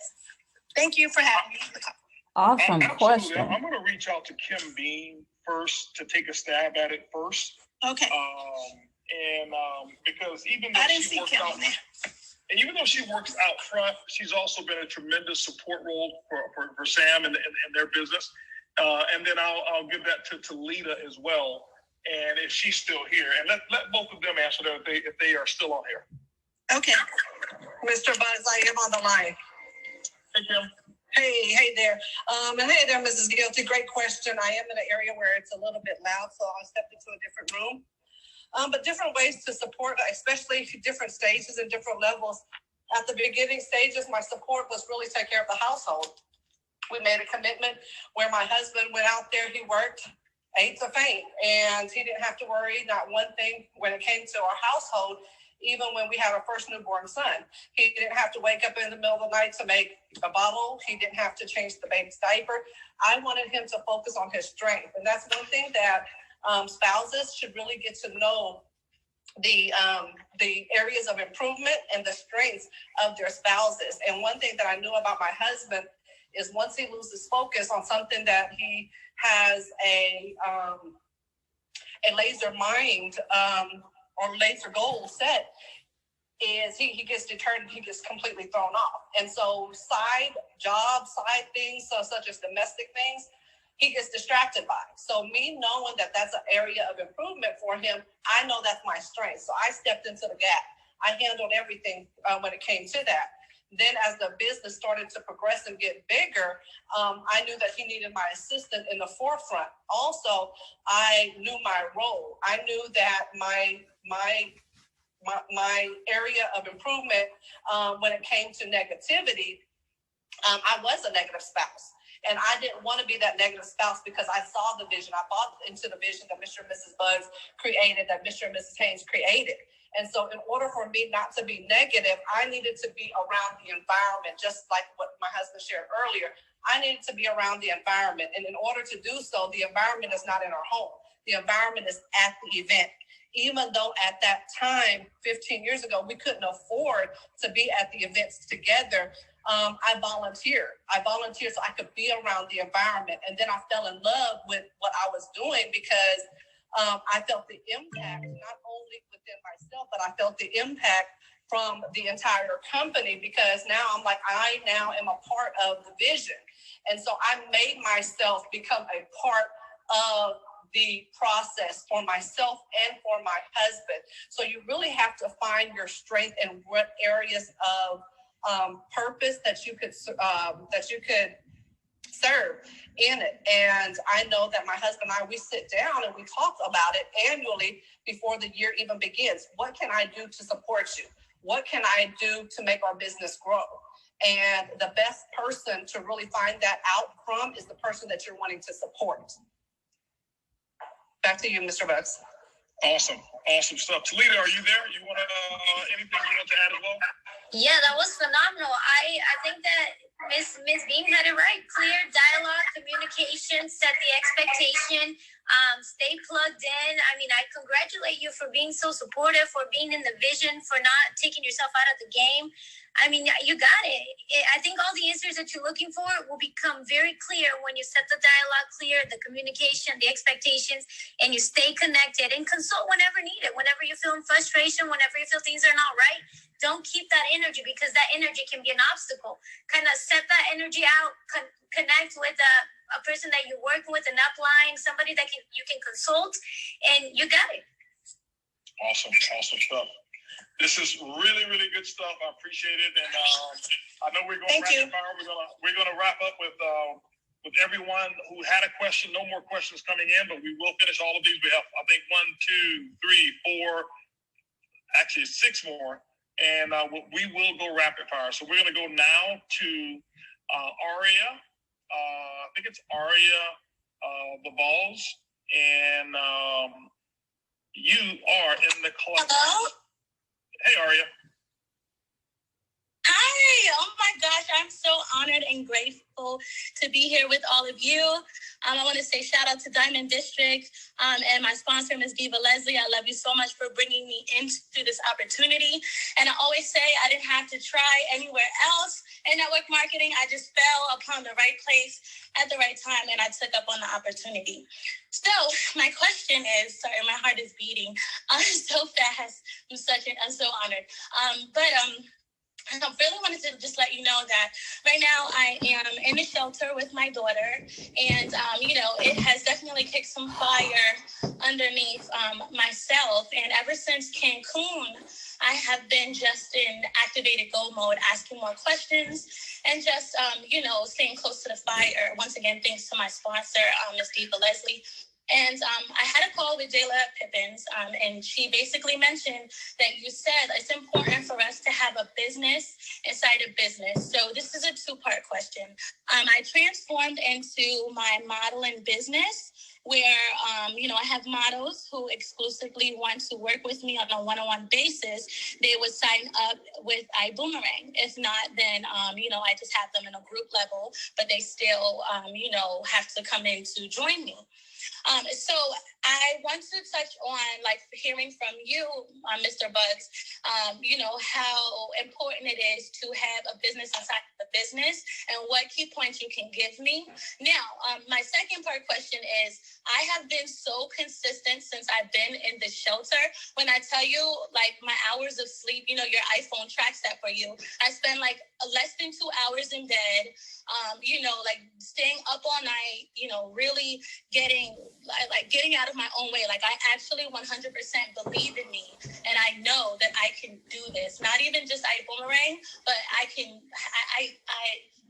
achieve a lot more than I have been achieving. So how do you still, like, in staying consistent in those sleepless nights and putting in all the effort, what things are you telling yourself to, keep going? Because I'm on day 20 something, whatever day this is of the month, and I'm getting a little tired, but I'm still very focused and determined. So I just want to add some fuel to my tank, not that I feel like burning out, but I just want to add some fuel in there from you. So what can I do? Tips for adding the business to the business and staying, in with the fire. Okay, so now when you say the business within the business, that could mean a lot of things. I want you to just, if you could take a few words, 20 seconds, and explain to me what your question is about the business in the business, because business in the business is very broad. Okay, gotcha. So I want to know what steps I can take to efficiently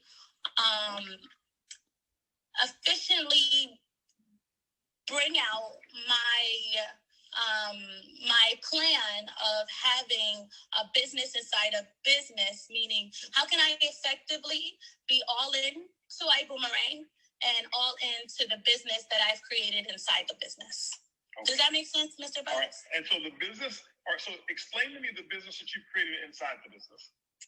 So I am a model. I'll be featured on Amazon shortly, and I've had a few billboards. And I have a lot of network and connections in that area of my expertise. So a lot of models reach out to me and they want to work with me.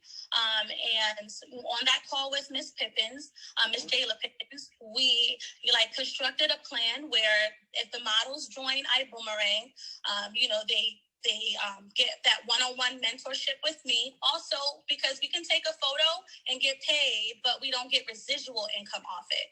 So what I'm saying is, we can still book shoots, we can still do that, but let's also be models in business and set up the future for our future generations to come, because it's bigger than us.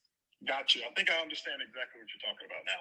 So let's answer your first question. The first question is, how do you be more efficient at running the business within the business? Understand the purpose of your modeling business. Understand the purpose of your ibuumerang business. What you've got to do to make them efficient is you've got to make sure that both of them are serving a very similar purpose. Okay. If you know that it's about empowering, uplifting, and motivating people to become their better selves, then obviously ibuumerang does that. And if that's what you're doing through modeling, which I would assume that you are, they work together synergistically. And so that's as long as you've identified what the similar purposes of each business is, and you align them together, then that's what's going to make it work efficiently. The thing I will tell you is this: as you're building a network marketing business, what you don't want to do is you don't want to focus all of your attention on only building with models. And the reason why is I want you to imagine you've got an organization of 5,000 models. And let's just say that there was a huge modeling convention that was taking place. And at the same time, we have a huge ibuumerang event taking place. Now, 100% of your group is going to be distracted, having to decide which one of these do I actually pay attention to. And so you're going to end up either having nobody at your modeling event or nobody at your ibuumerang business. And so sometimes it can be self-destructive. So as you do build that, make sure that you diversify no different than you would diversify people in your neighborhood. I always tell people, don't build your entire business with the same race, with the people who only speak that only speak the same language. Don't build it with people who are only of one particular religion or whatever. Don't build it with people in the same city or same state or same country. You never know what takes place in network marketing. The purpose of network marketing is diversification. And diversification, guys, doesn't mean you go out and try to do 15 different businesses. It means that you're able to diversify income streams geographically around the world with people who have common goals, but they may be positioned or have different purposes for why they're using network marketing. And so you can have 10,000 streams of income in the same business because you've got 10,000 or 20,000 different people who have different reasons why they're building it. But because they win, it becomes a stream of income for you. I think some people get it misconstrued when we talk about the multiple streams of income. So that's what I would do if I were you. That's my solution to it, and hopefully that helped you out. Yes, Mr. Buggs, real quick. I also want to say that actually gave me a lot more clarity because I actually am a creative. I do a lot of things and I have a lot of accolades. To go with them in that area. This is my first network marketing. So there was this guy, and he's an author, and I introduced him. He's going to be coming on to my 6 o'clock.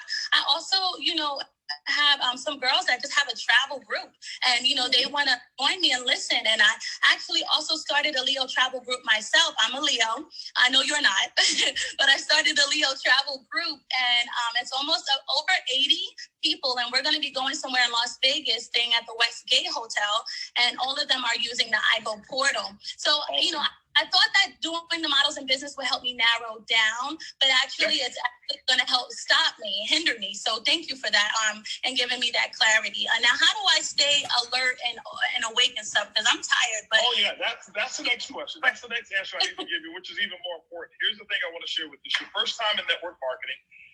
You've got big dreams and goals, and that is awesome. Here's the thing I want to let you know, okay, is you don't have to put 24 or 22 hours a day in the business. You don't.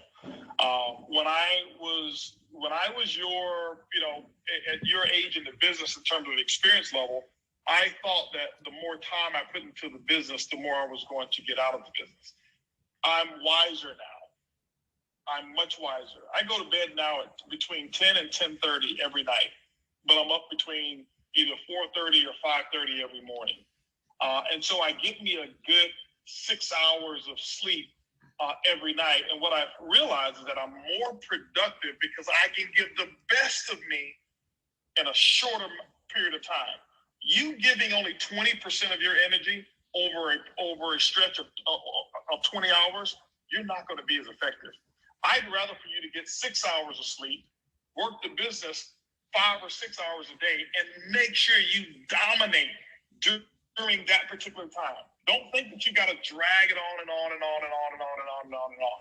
Remember, the more of the work that I did that was 24/7 was working on my belief, thinking about the business, thinking about success, dreaming and visualizing and things of that nature. But I never confused thinking about the business with working my business. If I really looked at it, the total work that I do in my business was normally about 3 to 4 hours per day if I wasn't showing the plan. If I was showing the plan and doing presentations, that may have gone to 4 to 5 hours a day. Very seldom did I have 8 hours of real actual work in the business, because many of us confuse activity with accomplishment, and it makes us feel like we're doing a whole lot more. And when you start to divide all those hours up with your paycheck, you start to realize, wow, if I go to McDonald's, I'll make more money per hour at McDonald's than I'm making in my network marketing business, because you're confusing all of the time that you're doing non-income producing things. And then you look at your paycheck and it just doesn't match up. Get your sleep. You got to take care of you. If you don't take care of you, you can't take care of your people. We're now going over to Abs. Abs so much. Tamara, you're welcome. You're welcome, Maria. Abs De Silva. Abs said he can't join right now.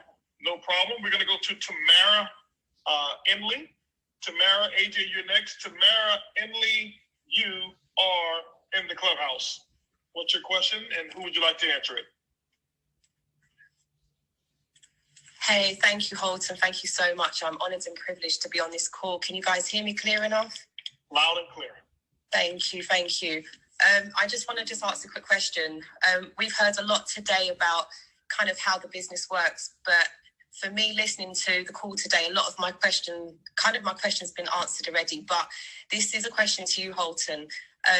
I'm interested in mindset, and I know that learning from everybody on the call, leaders, mentors, mindset and mentality is so important, and self-development and growth. So I just want to ask you, because obviously you've got such a weight on your shoulders and, you know, everybody looks up to you. How do you manage to maintain, I know you've obviously, sorry, I'm so nervous, apologies. I know you've already kind of, answered with the books that you've read, your experience, but how do you maintain that level and that strength of kind of commitment and keeping the vision for everybody else underneath you? Because obviously everybody else looks up to you. And especially with what's been going on in the current climate, sometimes an idea that you may have had, you know, has now got to be diverted. So you just want to keep that belief and keep the field going and the positivity. So what do you pour into to keep you going so that everyone else can so you can pour into everybody else, if that makes sense? Yeah, it does. My thing is what I have done is I have had to stretch myself. I'm in a different capacity. This is my first time owning or being a CEO of a network marketing company, and it's different for me. It's a challenge for me. What I've had to do is, number one, make sure that I don't ever micromanage, and I don't. I rely heavily on people who are qualified to do their jobs, and I give them the liberty to go out there and do it.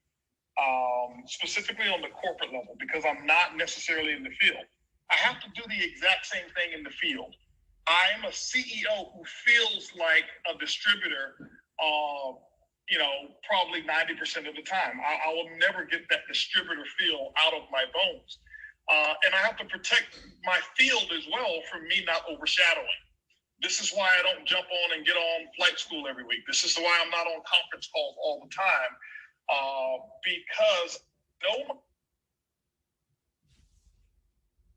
of effectiveness sometimes can overshadow the other leaders that I have, and they've got to have their opportunity to be the next Talita. They've got to be their opportunities to be the next Kim Bean, to be the next Jayla, to be the next Jackie, to be the next Luis Ventura and Gary and Martha and all of these guys that we have on this call, without being in the shadows of HB. I've got to give Edwin his space to be a global master ambassador. I've got to give Johnny Wembry his space to be a Black Diamond without me coming on and doing all of these things. So I've got to build a good team, trust the people that I have, and what I pour into, who charges my batteries, are primarily people that are not even in network marketing. So what I've had to do is build an alliance of people who are like-minded, people who are big thinkers, who are accomplishing a lot of things.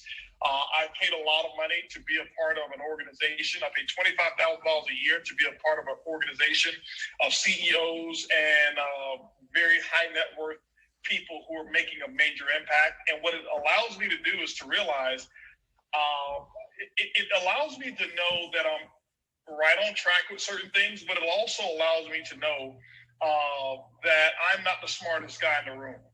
And sometimes in network marketing, the people, like you said, they look up to me thinking I'm the smartest guy in the industry sometimes. A few, maybe 3 or 4 of you think that.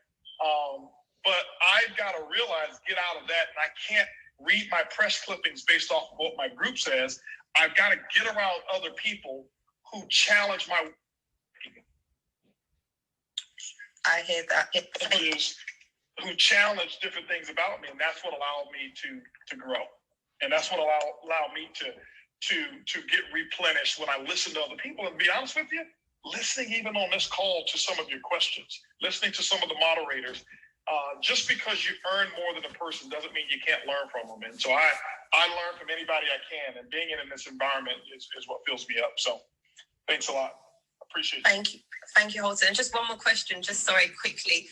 Going forward for what you've just said, how difficult it is, because a lot of people that you talk to, and you're a typical example. So if you've got someone that's got like a job mentality or have had experience in a certain area, and then you try to sway them into becoming, a network marketer where they're a business of their own, you've kind of done that because like you said, you've been in the field for many years, so you've now had to pivot to be able to now not micromanage, but step aside, even though you're probably itching to get into the field.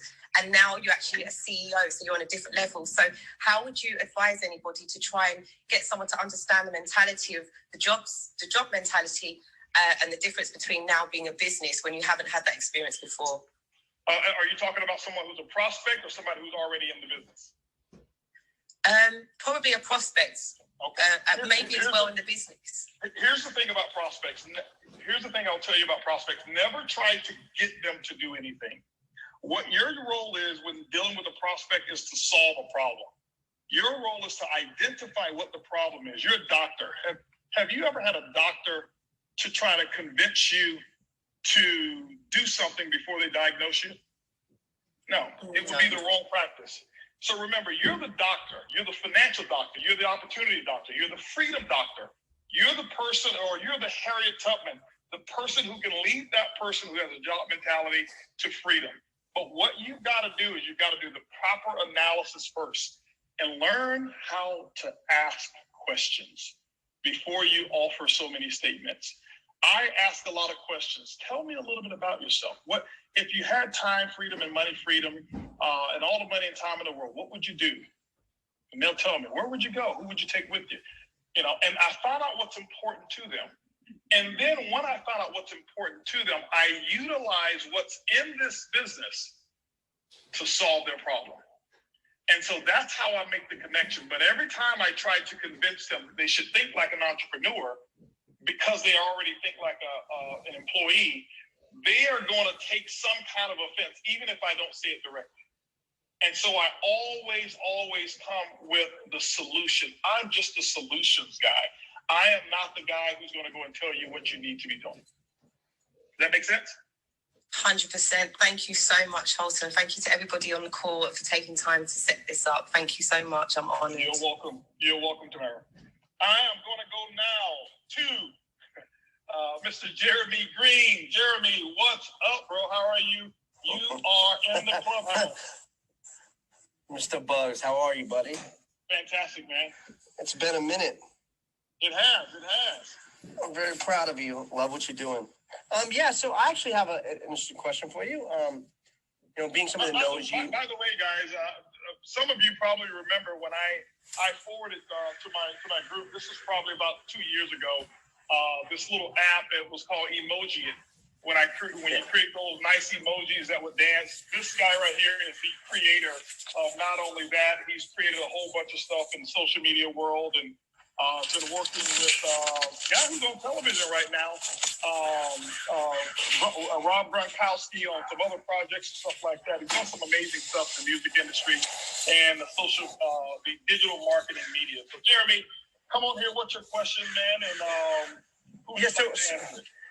So one of two things. One is it's Moji Chat, and we're actually the #1 monetization platform in the world for gamers. I'm currently now over here at Facebook as the head of North America for Facebook. But knowing you and knowing your story and having really interesting conversations with you, I actually never asked you this because I don't know why I didn't. But I always ask people who are really successful that I know this question. And what would you say your most impressive failure was? Great question. My most impressive failure, and I'll explain why I say it's the most impressive. My biggest failure was about 2.5 years ago, and I think you were even aware when I was even starting it. I was going out into the digital space, being a consultant for a cryptocurrency company. I had built network marketing. I was bored out of my eyebrows with where I was. I was working with a CEO that just didn't have a vision that matched what my capacity was, and so I could do what I was doing in my sleep, and so I didn't need to grow anymore to build because everything that I built was going to be stifled, and so I said, I'm going to do something different. I'm going to go out and do a challenge. And I started a consulting company. The consulting company still exists today. And I got into the space of cryptocurrency solutions. and trying to take a company where people, this kind of goes back to Tamara's question. I had some people who wanted to be in the cryptocurrency and do it in a way that wasn't compliant. And here I come to be the person to say, I'm going to show you how to do it compliant. We launch, I assist them in launching, rebrand. They bring a lot of people into the company. And what I realized is I was forcing upon these people something that they didn't want. And here's when I knew I had to run. I made a phone call to them and said, hey guys, listen, I gave them our travel platform. This is before I started a company with it. Our travel platform, Jeremy, was so successful with them. Everybody wanted it. I didn't make any money off of it. I just gave it to them as an add-on. Right. They called me up one day and said, you got to turn this off. And I'm like, why do you want to turn it off? They said, because too many people want to focus on this versus the crypto. I said, but yes, I'm trying to make it legal. Right. And I told them, I'm trying to make you legal. And here's their response. We don't want to be legal. We want to be profitable. Yeah, that's fucked up. And so that was one of my biggest failures of a project, which led me to own and start ibuumerang. So I've turned one of my biggest failures into one of the biggest successes. I love that. What do you think? What was the hardest lesson in that whole thing, you think, Bud? I think the biggest lesson for me is go pursue your dream and go pursue your passion. And, most people think everything has to work out right. I mean, how many apps have you developed that nobody knows about that led you to be plenty emoji chat? Right. Listen, when I first created, first of all, the first thing I ever did was facial filters, right? And I remember going and having meetings with people, and they were like, what is a facial filter? And I was like, yeah, I think we can advertise on people's face. And people thought I was crazy, right? The one person who didn't was John Lagerling and Sheryl Sandberg, and allowed me to build it into Facebook, which eventually now about 1.3 billion people a day use that technology, right? So nobody had a clue what I was thinking about. And I just, it was my vision. No one really got it. And when you tried to pitch it to somebody, they thought you were a lunatic, but one person took a shot on it. It became very successful, and then I've been kicked in the face 10 million times before I heard that one yes. You know what I mean? Mm-hmm. And I remember the specific story you told me that you do around the holidays, or sometimes you'll go in and you'll pay, and what's that story? You would go in there, you order a small cup of coffee. Yeah, I actually do that. I do that every single year now. Could you share that with the audience, what you do? I do it every year now, ever since you told me that. Yeah, what I did was, I tell people that 2014, 2015 were 2 years that were like incredibly profitable. My biggest 2 years ever. I mean, it was insane for me at that time. And but I was unhappy. I didn't have the fulfillment that I wanted in my life, in business, family-wise, health-wise. Personally, I was great, but I just told you about working under a cap. And Arlene told me, she says, you need to go out and make sure that whatever it is that you want most, go give it away. And I said, I want happiness. She says, go give it happiness away. And so what I did is I started making sure that every day I would do something for someone that they couldn't repay me. They wouldn't even see me do it, and I wouldn't stay around for them to say thank you, because it wasn't for me to get any accolades or recognition for it. It was just for me to go out and sow into the universe what I wanted more of. And it started real small. I go to a restaurant, and next thing you know, I leave a $100 tip by just ordering something that costs $10. To the point that it got really, it became kind of big, whereas I go into restaurants and expensive restaurants and go and talk to the manager and say, hey, listen, could you put everybody in here, everybody's bill, put it on my tab. Don't let anybody know it's me. And Erlene and I would just sit, or I'd sit down and enjoy breakfast, or if we were together, we do it. And so it became kind of infectious. I would tell people the story, and that was the most impactful part, Jeremy, is not only me doing it, but the number of people that I've shared what I do And for them to come back like you are now saying, I still do that at this moment. I got to share a story with you. Do it every year. And to see people do it, it's even more impactful. That lets us know that our stories have a lot of impact. I got to tell you this story, and this specific reason, that's why I brought this up, is about, I would say about 3 years ago, I went to 7-Eleven. I was going in there just to grab like a coffee. I don't even remember what I was grabbing. And there was a young girl who was sitting out on the ground. She was crying. Everybody had walked by her, and she was just asking for something to eat. So something compelled me to stop and talk to this girl. So I stopped and talked to her, and you know, she told me her story. She said her family hasn't heard from her in forever.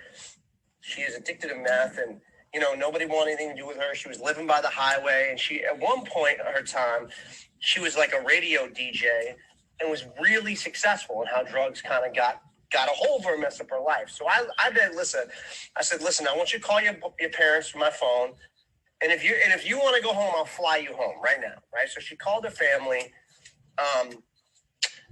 got on the phone. Her family had thought she was dead. They thought they hadn't heard from her in 3 years. They thought that someone had, you know, taken her life, whatnot. So I bought her that ticket. She actually never, I put her in an Uber to get on the flight. She never made it to the flight and never made it there. Broke my heart. I drove around all night trying to find her. Sooner or later, she called me. She had made her trip down there, and she was just ready to get sober, right? And she's like, look, like, I'm trying to get myself into rehab.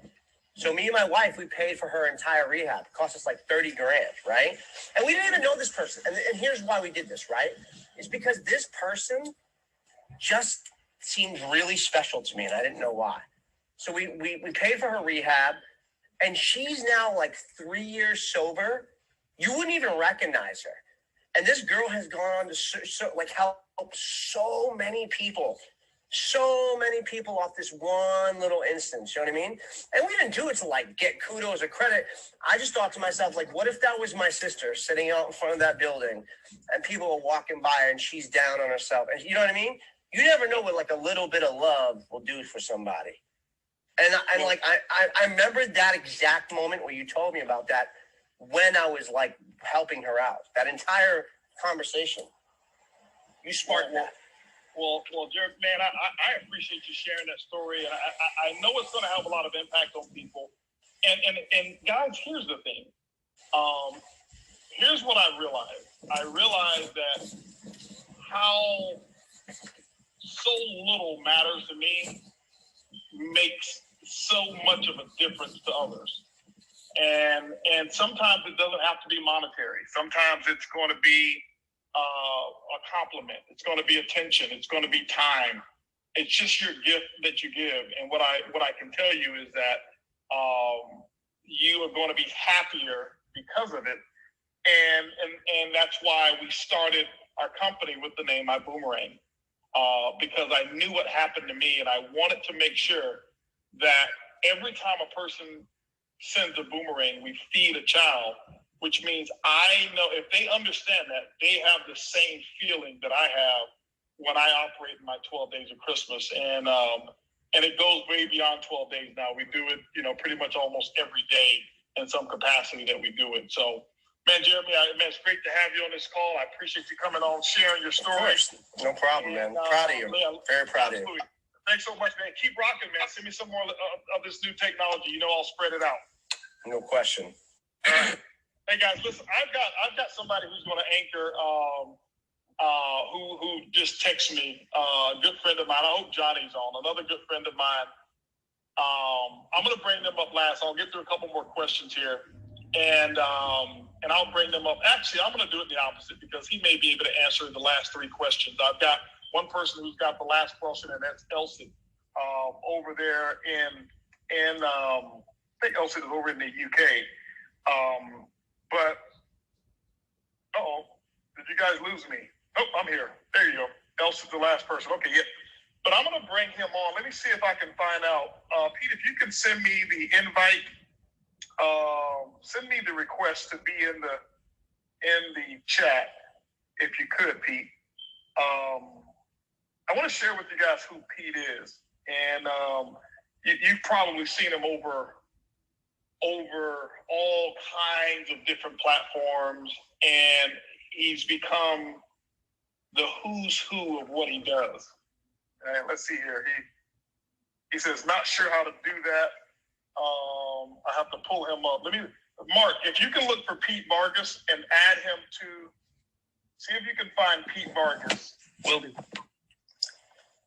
Johnny wants you to know that he is on Zoom listening with David Hunt, and his daughter took his phone. Okay, no problem. Her phone. No problem. Okay. All right. So he's listening on Zoom. Okay. So Johnny won't be able to mention anything. So Mark, look for Pete Vargas. Pete's on. Okay. Well, listen, guys. I want to share with you who Pete Vargas is. Pete Vargas is a very long time friend of mine, and it was Pete Vargas, Johnny Wembury, Edwin Haynes, and another guy named Joe Tam, who's not on this call. But we kind of grew up having our first bit of success together in network marketing. Pete was a youth pastor over there at Texas A&M, and I'll never forget going down doing the meeting for him. And the first time I ever saw a guy doing a meeting, I drove up in a suit in my Lexus, and Pete's sitting there in shorts and a button-down shirt with a packed room of people. But Pete has gone on from the network marketing business to being one of the largest influencers in the world. And I don't say that lightly, in the world, with what he does. Very humble, very successful. Pete has made some strong affiliations all over, including, I would say, one of the, if not the most impactful.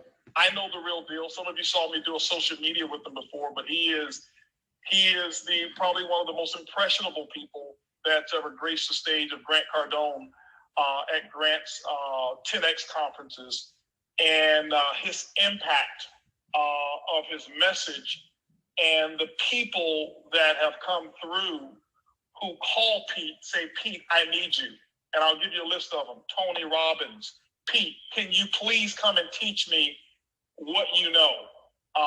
Damon John, who shared the same stage with Pete. And when Pete got off the stage, he's knocking down Pete's, door. Hey, Pete, I got to know what you know, because Pete came on so unassuming. He was the very last person to get an invitation to speak with Grant Cardone, and every speaker who was on that platform wanted Pete to teach them what Pete was doing.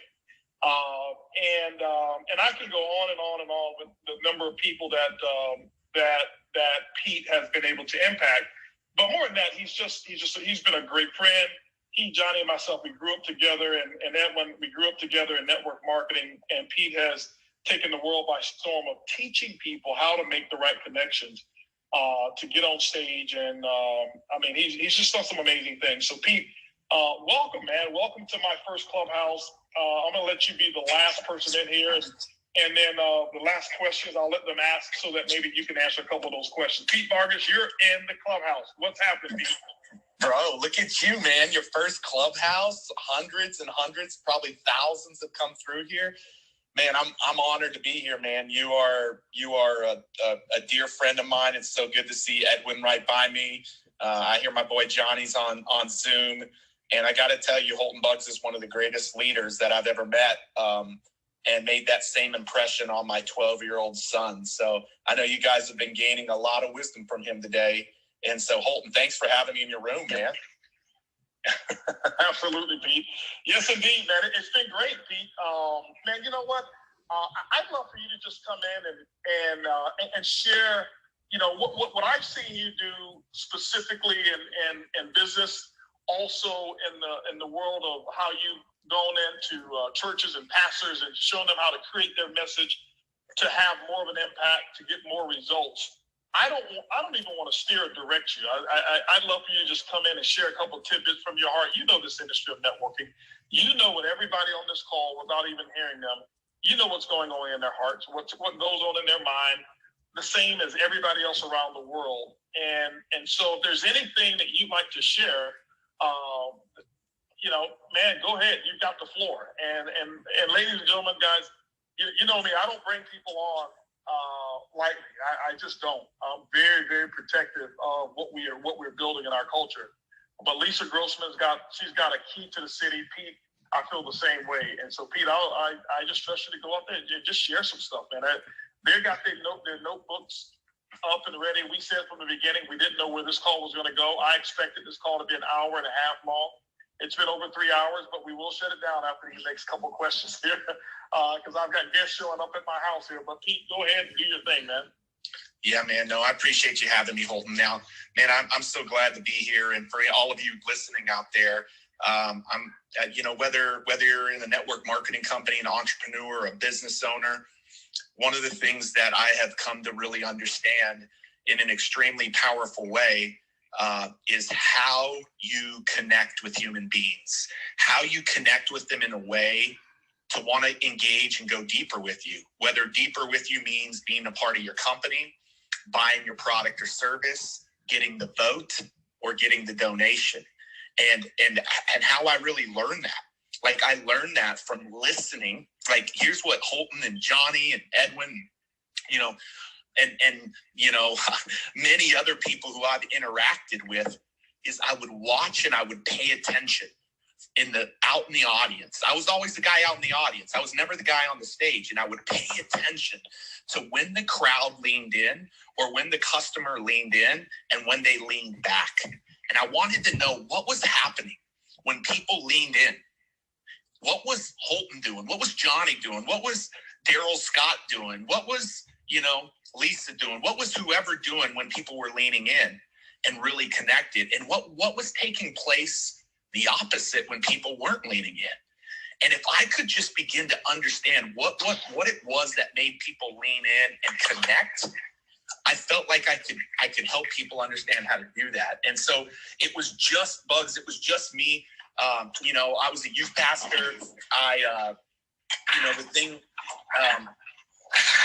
The thing that I was trying to figure out was, just how to impact the kids. That's where it started. Like, how do I impact these kids? And all of a sudden, there was a man that came in and not only impacted my kids, Johnny actually came to town as well. Johnny came and spoke in my youth group, and he brought out folks out there. But one of the men that came out, his daughter was the first girl killed at Columbine back in 1999. And he didn't just have an impact on my kids. He changed my relationship with my dad and I forever. It was literally the thing that had my dad ask for forgiveness for the abusive dad that he was growing up. And literally after 20 years of not saying anything to me, my dad all of a sudden asked for forgiveness, and literally was the thing that caused my dad and I to make amends and have an incredible relationship today, and be the greatest dad and the greatest granddad today. So what was it about that man on that stage that had him connect with me? It was this thing that he didn't realize he understood, because sometimes he did it and sometimes he didn't. And Holton, I believe communication is the absolute greatest way for us to connect with human beings. But if we can understand the psyche of the human being, and if we can understand what we've got to do to make that happen. And so I want to share with people how it is that what I've learned now with 20 years of working with some of the most powerful men and the most powerful women in the world as clients of ours, people like Dean and Tony and Grant and Lisa Nichols, and I could go on and on and on, like just incredible people across the world. What is it that I've learned that makes people lean into their seats? And so what I want to do is I want to illustrate it with a quick story, and then I'm going to teach maybe 3 minutes, 4 minutes, and I think we can take some questions. So Grant has me come do a workshop up at 10X headquarters, and I have an affinity for network marketing, because without network marketing, I don't get through college. Like, literally don't get through college. Like, what Holton and Johnny don't know about my story, maybe Johnny does, I don't know if Holton does, but literally I got onto my college campus and my car got repossessed in my freshman year of college because my dad couldn't make the payment. And it was like a 10-year-old Toyota Corolla. Like, I couldn't even, Johnny used to make fun of it. I'd pull up to the meetings in this beat up car, barely getting there, but it ended up getting repossessed. And I'm trying to figure out how to make it. And network marketing is literally the thing that allowed me to make it through college. And it wasn't the company, it was the leadership within the company. People like Holton Buggs, Johnny Wimbury, Edwin, these men leading me in a powerful way. But here's one thing, and if this is not a knock on the industry, it's a knock on how people communicate. Fast forward 20 years, and now Grant Cardone's partnering with me, and we're hosting a workshop together. And I want to hear people's stories. So I go around and I say, give me 2 minutes and tell me about what you do, who you are, and what you do. First person goes, and my breath is taken away. I'm like, man, that person's powerful. Second person goes, and here's the words out of her mouth. And I want you to hear this. She said, what if I could give you an opportunity to make money and lose weight? Would you be interested? And immediately, I could feel the energy sucked out of the room. 35 people who had paid, I don't know, $10,000, $15,000 to be in the room with us. Maybe, no, it was actually 50 people who had paid $10,000 to be in the room with us for 2 days. And I could feel it. And I asked her this question. I said, are you in the network marketing company? And she said, yeah, how did you know? And I said, how did I know? I'm thinking this, how did I not know? Like, it was very easy. And I said, listen, right away, when you made that opening statement out of your mouth, my wall and my guard went up. And it was already kind of up because it's just human nature for us to be on guard, but it went up. And literally, Holton, every single person, and this was not my intention, every person in the room kind of started raising their hands and saying, mine too. And I didn't tell her that from a standpoint of like, I want to hurt you, I want to break your heart. Like, that wasn't what I was trying to do. I said, you give me 3 hours today and I'll completely transform that where every single person in this room will lean in. I said, will you trust the process? She said, I'll trust the process for sure. For sure. So guys, I want to share with you what is that process in a few minutes. Grant Cardone said, Pete, if I'd have known you 30 years ago, I'd have made $100 million more. I know this room is, I love the title of this room, from 100 air to 100 million. Well, I'm just going to tell you what I share with Grant. I said, here's the reason why communication breaks down, and here's the solution to it. I said, you want to be a powerful communicator? I was the one watching all the greats like Holton and Johnny and Daryl and all of these people who impacted my life. I said, here's when I could see the audience lean in. You see, the mistake that most speakers make is they actually tape themselves. They watch themselves. They go back and watch the replay of themselves. The pros don't watch themselves. My camera's on the audience. I want to see how the audience has responded. I want to see what happens when they lean forward and when they disengage. Greats watch what's happening out in the audience. Like, I'm telling you that. A lot of amateurs watch what's going on with themselves. And so here's what I want to tell you what's going on with the audience. When you can connect with the audience, here's how it works. Simple 4-part framework I'm going to give you. It's called the Story Braid Framework.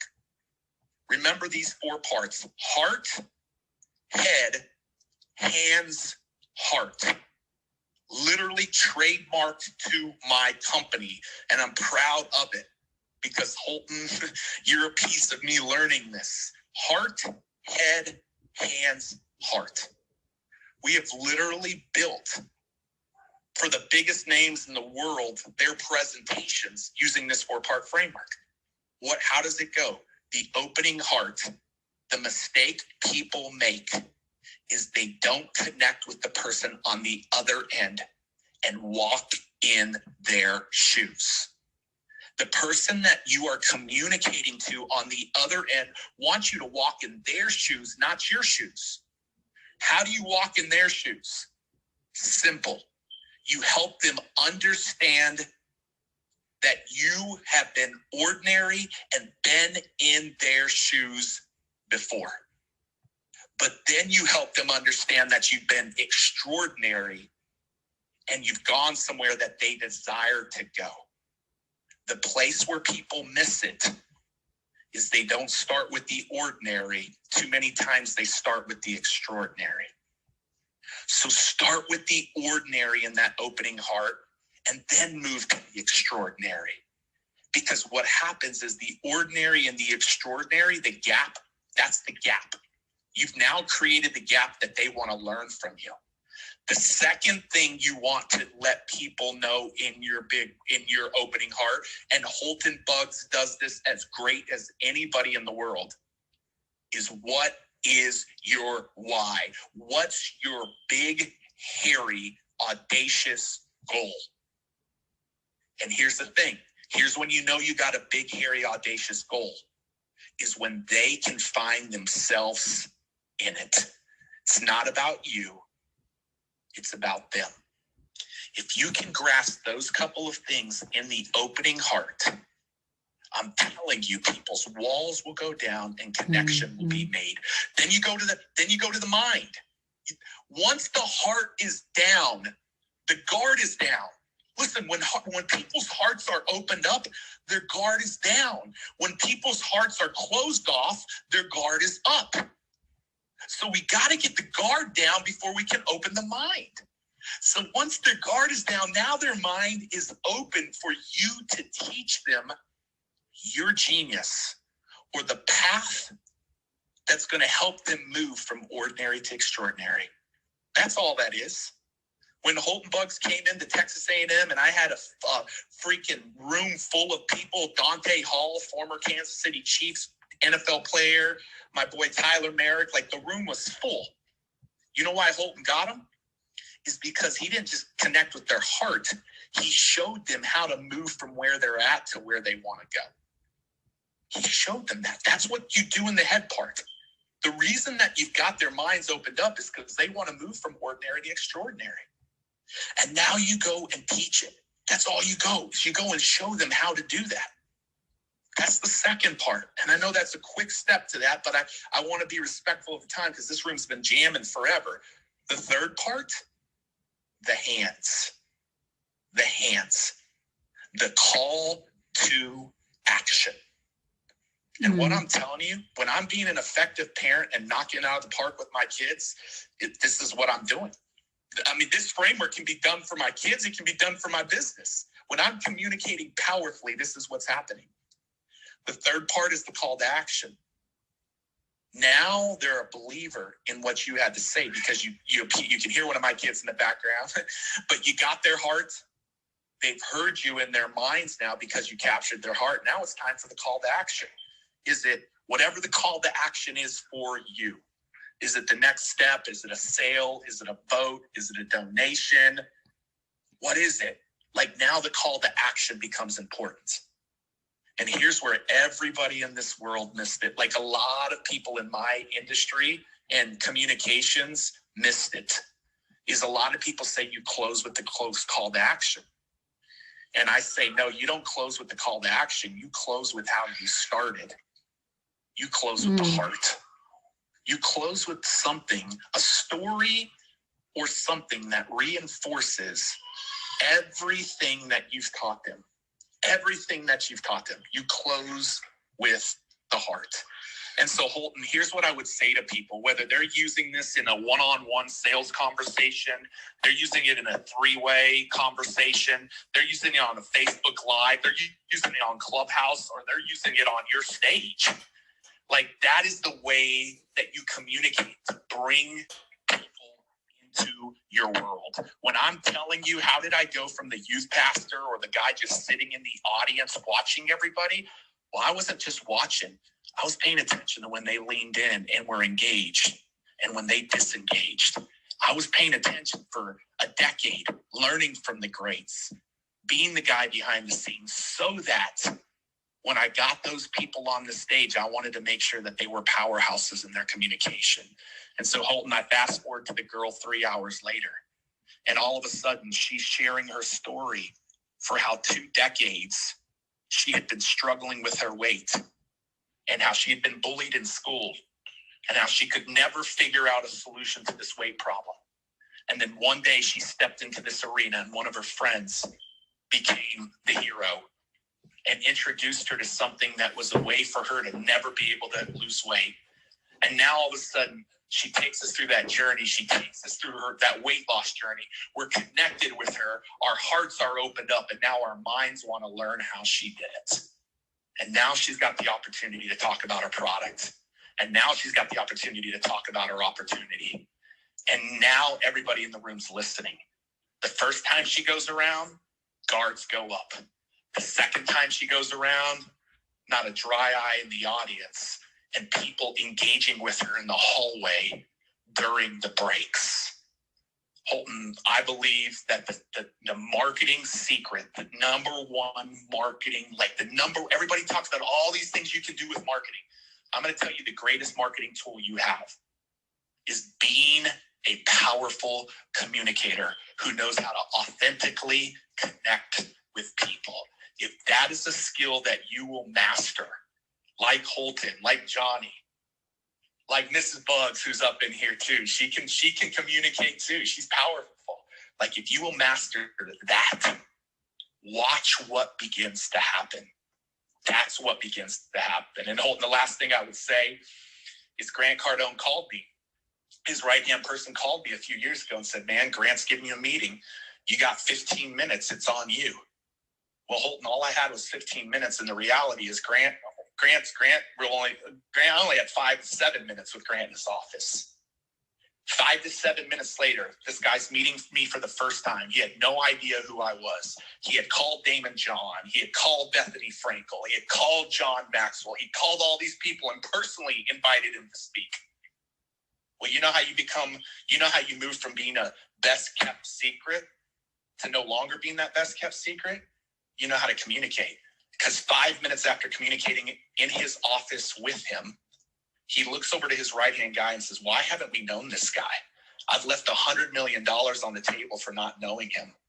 He needs to be speaking at our conference. And shortly after speaking at that conference, Holton, which I ended up getting 60 or 70 minutes because your house was one of the first places I walked in after that conference. 1,000 customers later and $2 million in revenues. That 5 minutes served me pretty powerfully but I had to make sure that when I got the shot, I was ready.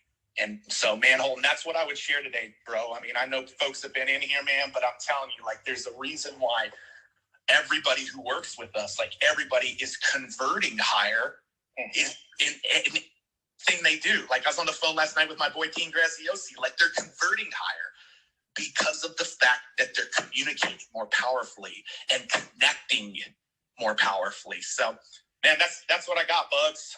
Man, listen, I can tell you this, guys. I'm sure many of you who are on this call right now in this clubhouse feel like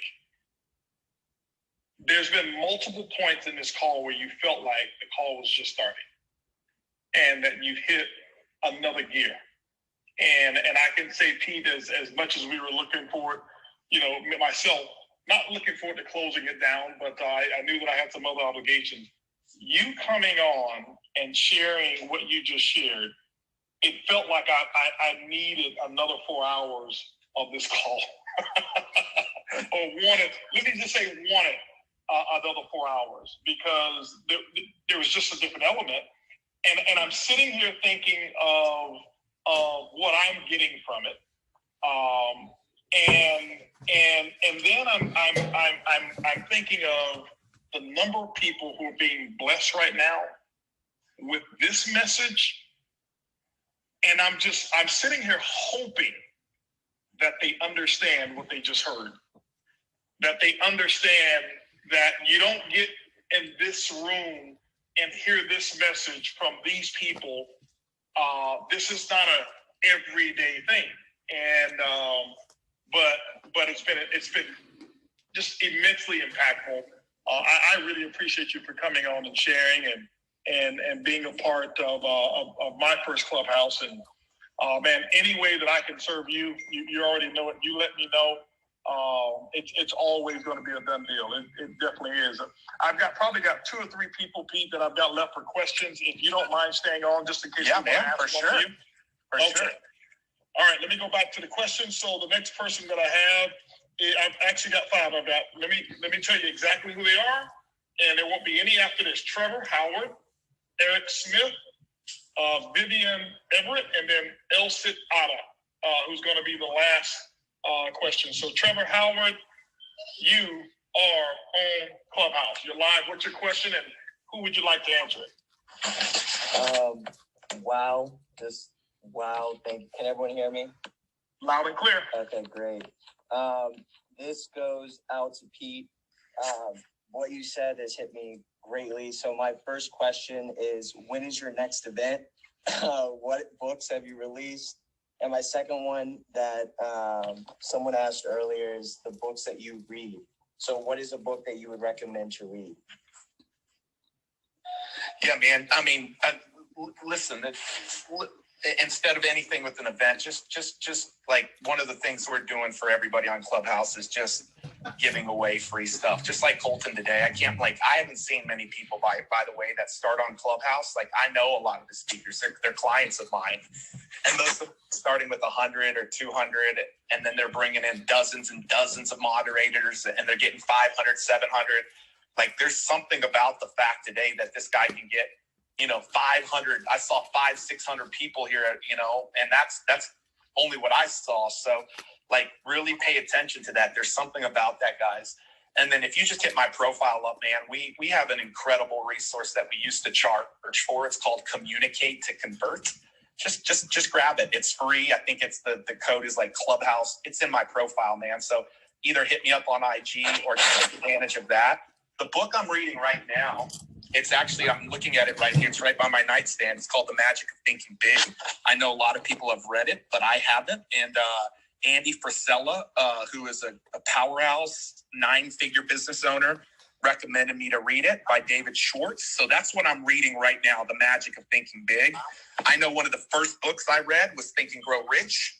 And that's when Holton Buggs and Johnny Wimbrey, like we were and Edwin, we were all tearing it up, and we're younger. And so that was one of the first books. I know a lot of people have read it. I'll tell you the book that I've destroyed the most, like with writings in it, is the Proverbs. So even if you don't have a, background or a belief in God, just trust me, just read the Proverbs. You don't have to, Amen. You don't have to have that background or belief in God to go read the Proverbs. The Proverbs is just wisdom. It's just wisdom. And so those are the books that I would say, what am I reading currently? What have I read in the past? And what's the thing that I've really read the most? So thank you. Awesome stuff. Pete, The Magic of Thinking Big was my very first book that I ever read on personal development. I read that book, got it in September of 1990. And it was my very first book that I ever read. So it's kind of ironic that that's the book that you're reading right now. Awesome stuff. Dude, I've never read it, Bugs. Like, I couldn't believe it. It said 6 million copies sold. I'm like, why have I not read this? It's incredible. Awesome.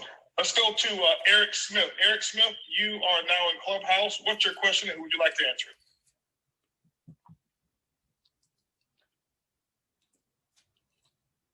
Eric, hopefully we have you. Are you on mute on your own phone? You should be in the Clubhouse, unmuted. Eric, going once. Eric, going twice. Eric, we now have to move on. Vivian Everett. Vivian Everett, you are now officially in the Clubhouse. Vivian, what's your question and who would you like to answer it? Hi, Mr. Buggs. So I just hearing Pete talk just now is really kind of almost answered the question that I was going to ask, but I wanted to direct this question to both you and Pete because, I've literally talked to hundreds of people, and I seem to have this mother hen kind of thing where when people say, I really want to do this, but I can't afford it or I just don't have time or something like that. Can you come back to me later? And then when I go back to them, I feel like maybe I've said too much or I've said too little, and I just don't know how to just really connect with them to get them to the point where they actually believe that they can or that they really can afford it. They just don't know that they can. Well, you know what? I'd love for Pete to take the first stab at this one here. And something of value that I can add, I'll do that as well. Yeah, so listen, thank you for that, Vivian. And first off, hopefully you know how to connect now, in the sense of like really thinking about them on their journey. But as you're teaching, here's a concept that I couldn't get into in great depth. So you're like, Dad, how did that help Grant bring that much money back? Well, he got to teach for 3 or 4 minutes, 5 minutes. So here's one of the things you want to do when you're teaching or when you're sharing with them in the kind of that you're teaching to their minds because you've moved past the heart and you're in the second year. What you want to do to support your teachings are embed stories of people who have had success around what you're telling them. So you want to embed different stories of people who have been successful. But when you're embedding those stories, embed stories of other people or yourself around the most common objections you face. So that when you get to the call to action, you've already tackled it and they found themselves in it. So if I were teaching around around money, you said, I don't have the money or I don't have the time, I would probably tell the story. I would tell a story that combats both of those of somebody, and it could be myself. I would embed a story in my presentation that overcame the money and the time objection. Like really powerful presenters and communicators understand the biggest objections that they're going to face, and they embed them with stories. When people say facts tell and stories sell, that is truthful. The thing that I hate that nobody will tell you is really how the types of stories authentically that will help you sell. And here is the nugget for you guys. Know the biggest objections and share stories that combat those objections before you ever get to the call to action. And watch what happens when you get to the call to action. So that's what I would say, Buggs, is just embedding stories that overcome those objections. That was so good. Oh my goodness. I would say is that success has such a small circle. It's very tight because you start to notice that all successful people have a very similar thought process. Sometimes we have a different way we go about it. But the answers that Pete gave are the exact same things that I was thinking in my head as well. And you know, if I were you, just to add just maybe something a little flavor outside of what Pete said is, while you're doing that, understand that there's 3 types of stories that you're going to tell. The first story that you're going to learn how to tell is going to be your upline story. The second story is going to be your story. And then your third story is going to be somebody who's a part of your success team. So as Pete said, use those stories in your presentation. Remember, there's 3 main objections that you get in networking, and it's going to be based off of resources. There's 3 resources that we want or that people have to use: time, money, and people. So what you hear is, I don't have time, I don't have money, I don't know anybody. And it's not because they don't, it's because we haven't created enough value at that moment. So when I hear the objection, if I didn't successfully handle it in the beginning, like Pete said throughout the presentation, then I'll go back to my upline story. So what do I mean by that? A person comes up with another objection. Man, I don't know if there's really a lot of money to be made. I've heard a lot of people been in network marketing, and I don't know if anybody who's successful. Now you're brand new. Use your upline story. Don't make it about you. Well, let me share with you about the person that I'm working with right now. And should we actually forge a relationship together, I'll make sure that should you qualify, I'll make sure to get a 5-minute phone call so that you can actually meet him or her, blah, blah, blah, and let them share with you how they were actually able to make 6 figures, 5 figures, whatever that number is. Yeah, it's your upline story. You're validating that it can be done. Second story is going to be your story. Well, hey, listen, have you made any money? You know what? Actually, I have. I got started in the business last month. And with what I started with, you know what? I've actually tripled my initial investment. The third story and the most powerful story is going to be somebody on your team. Well, I don't have any time. You know what? I've got a young lady in my organization. She's actually a physician. She also runs a church group. She also is in the PTA, the head of the PTA. She's so busy. And one of the biggest reasons she came to me was because she said, if I'm this busy and I'm 30, how much busier am I going to be at 40? She got started in this business, and we've been able to utilize this system and not as much of her time. And she's actually grown her business 400% over the last 6 weeks, or the last 2 weeks, or whatever that percentage is. And so now what you're doing is you're not trying to convince them that they have it. You're using stories to combat it. And so Pete giving you how to do it throughout. I'm sharing with you afterwards, if you still have them, the 3 stories that you use in network marketing, and both of them, both methods. Pete's method is the best method because you handle it during the middle or during your presentation.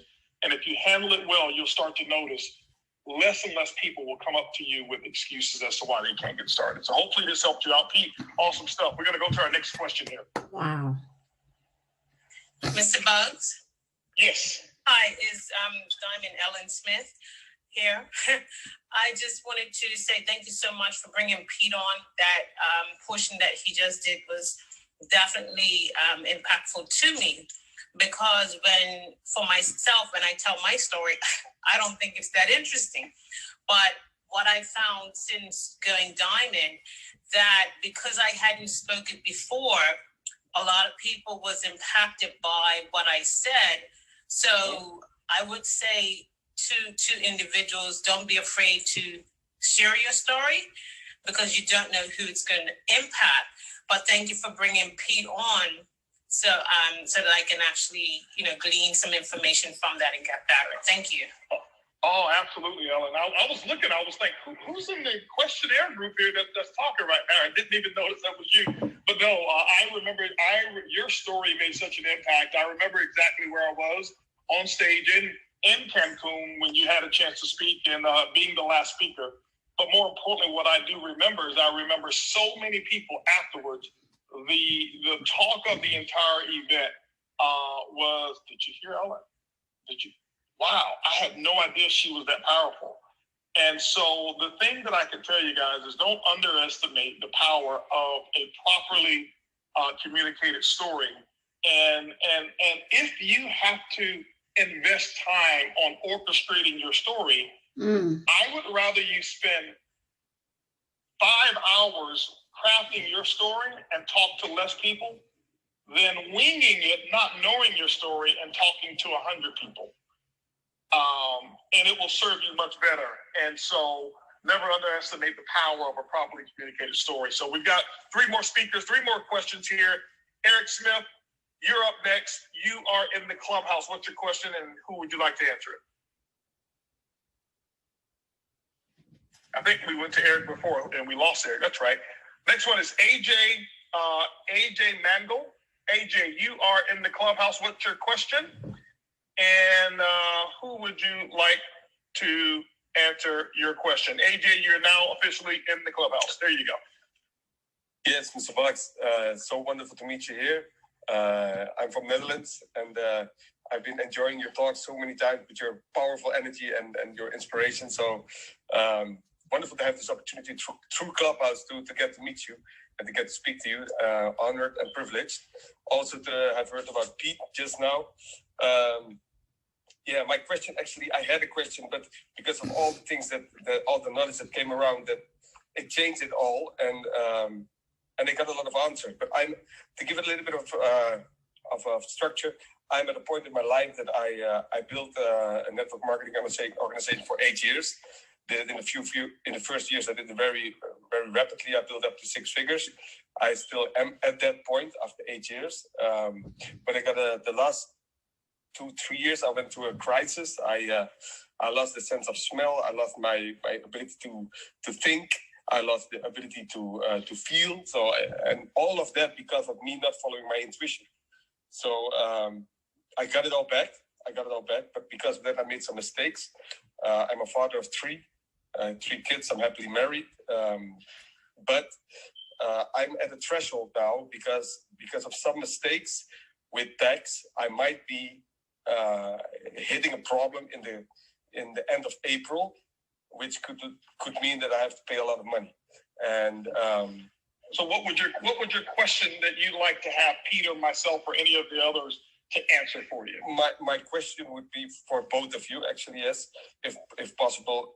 What would be the best and fastest strategy to get to like 50,000 euros a month from your experience? I know that you did that.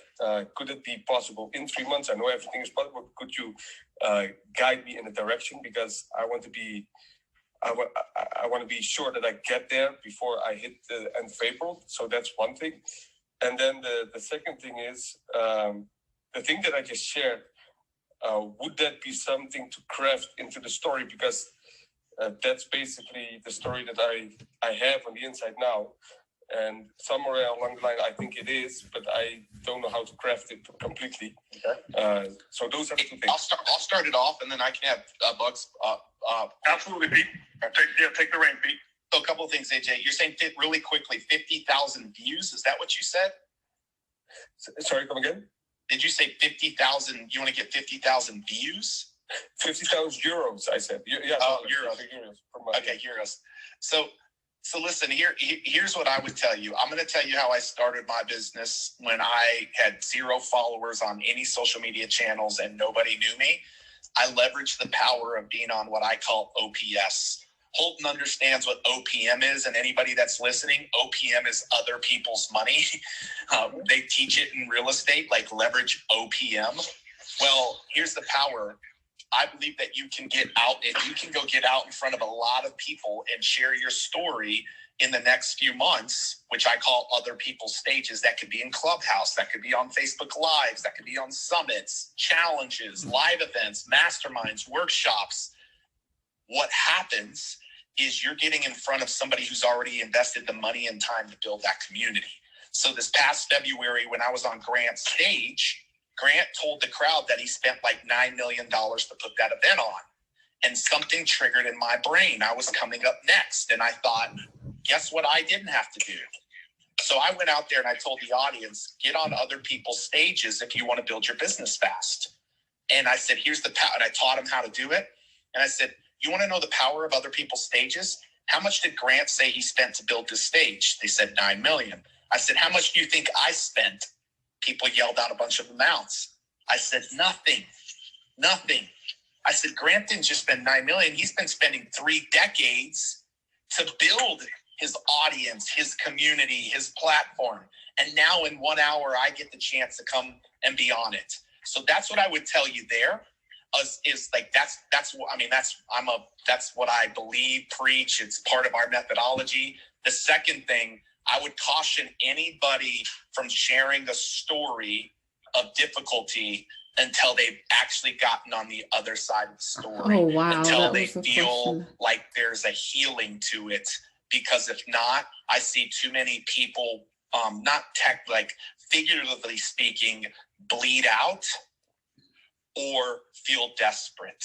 So guys, don't share the story until the testimony's already happened, until you've gotten the victory on the other side. So the fact that you're in the middle of it right now, AJ, I wouldn't necessarily be sharing about that. So Holton, those are my thoughts.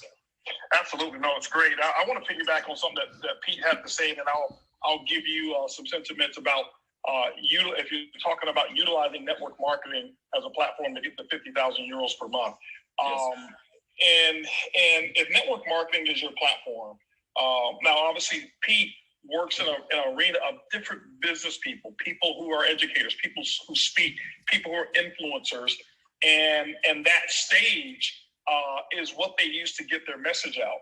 Well, you may not at this moment have the ability to get on the larger stages to give your message at this moment if you're still in the valley of your story, which is okay. You have to understand that there's different levels of stages. The stage that you use in network marketing is the same thing that Pete uses. It's just magnified differently when he's on Grant stage. So what I use as somebody else's stage is if I'm going, let's just say, for example, it's Pete, and Pete joins my business. Now, Pete has worked long and hard with his relationships over the last, let's say, 10 years. And I'm going to ask Pete, can you, when he joins the business, I'm going to make sure that Pete knows exactly what to say to put me in front of 10 people, whether that's going to be on a Zoom, at his house, at a restaurant, at a hotel, or whatever it may be. That now becomes my stage. You take the 10 people that Pete put me in front of, it's the same question. Grant spent $9 million in investment for that event. Pete spent 20 years building trust with those 10 people. How much did I have to spend? How many years of trust did I have to spend? None. And so now, because of my preparation, I'm now able to be in Pete's environment, his stage, and I'm able to share my story starting from scratch. Maybe it's only 5 people. Maybe it's 1. But I'm able to share my story right from scratch. And then when I get that person started, I'm asking them to do the exact same thing, to create that list of prospects. Why? Because my goal is to get on their stage or in their influence. My purpose, just like Pete's is, Pete's purpose wasn't to get on Grant's stage to make money necessarily. Pete's purpose was to get on stage to serve Grant's purpose. And if he serves Grant purpose for that event, he's going to make money as a result. But if Pete got onto that stage for Pete to make money, he would never have been invited back to Grant's stage. So when you get on a person's stage, whether it's 5 people, 2 people, 3, or 10 or 20, you make sure that you're getting on their stage to serve them, not because you're in a financial situation. The more problems you solve for more people, that's when the money comes in. The next question that I would say to you is this, is that if you've got a goal to make 50,000 euros in the next 90 days per month, what I would do is be very mindful of why 50,000 euros is so important. Because if you start working the business, starting a project out of desperation, people will feel it. Because you're desperate to get to an amount so quick. My question to you is this: have you made 50,000 euros per month before? No, I haven't. I did 25. Okay. And you've been doing this 8 years, correct? Yes, correct. Yes. So what you're asking the universe to do is to supply you with a solution in 90 days for something you haven't done in eight years. Now, is it possible? Yes, it is possible.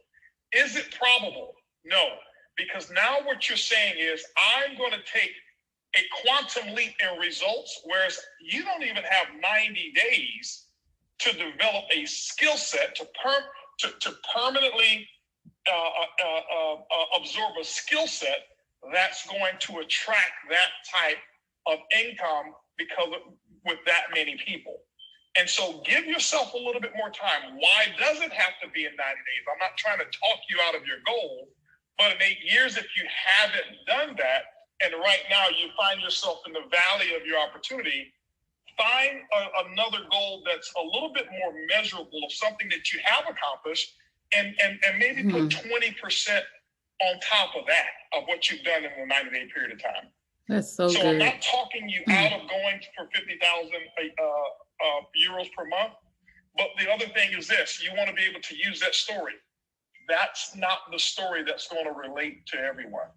Remember, Pete said, you want to make sure you reach them at their heart. Right now, during these times, I can tell you what the most impactful story is going to be. How you made enough money, or you helped someone make enough money that they didn't lose their house. How you helped a mother make enough money that she didn't have to pull her kid out of private school.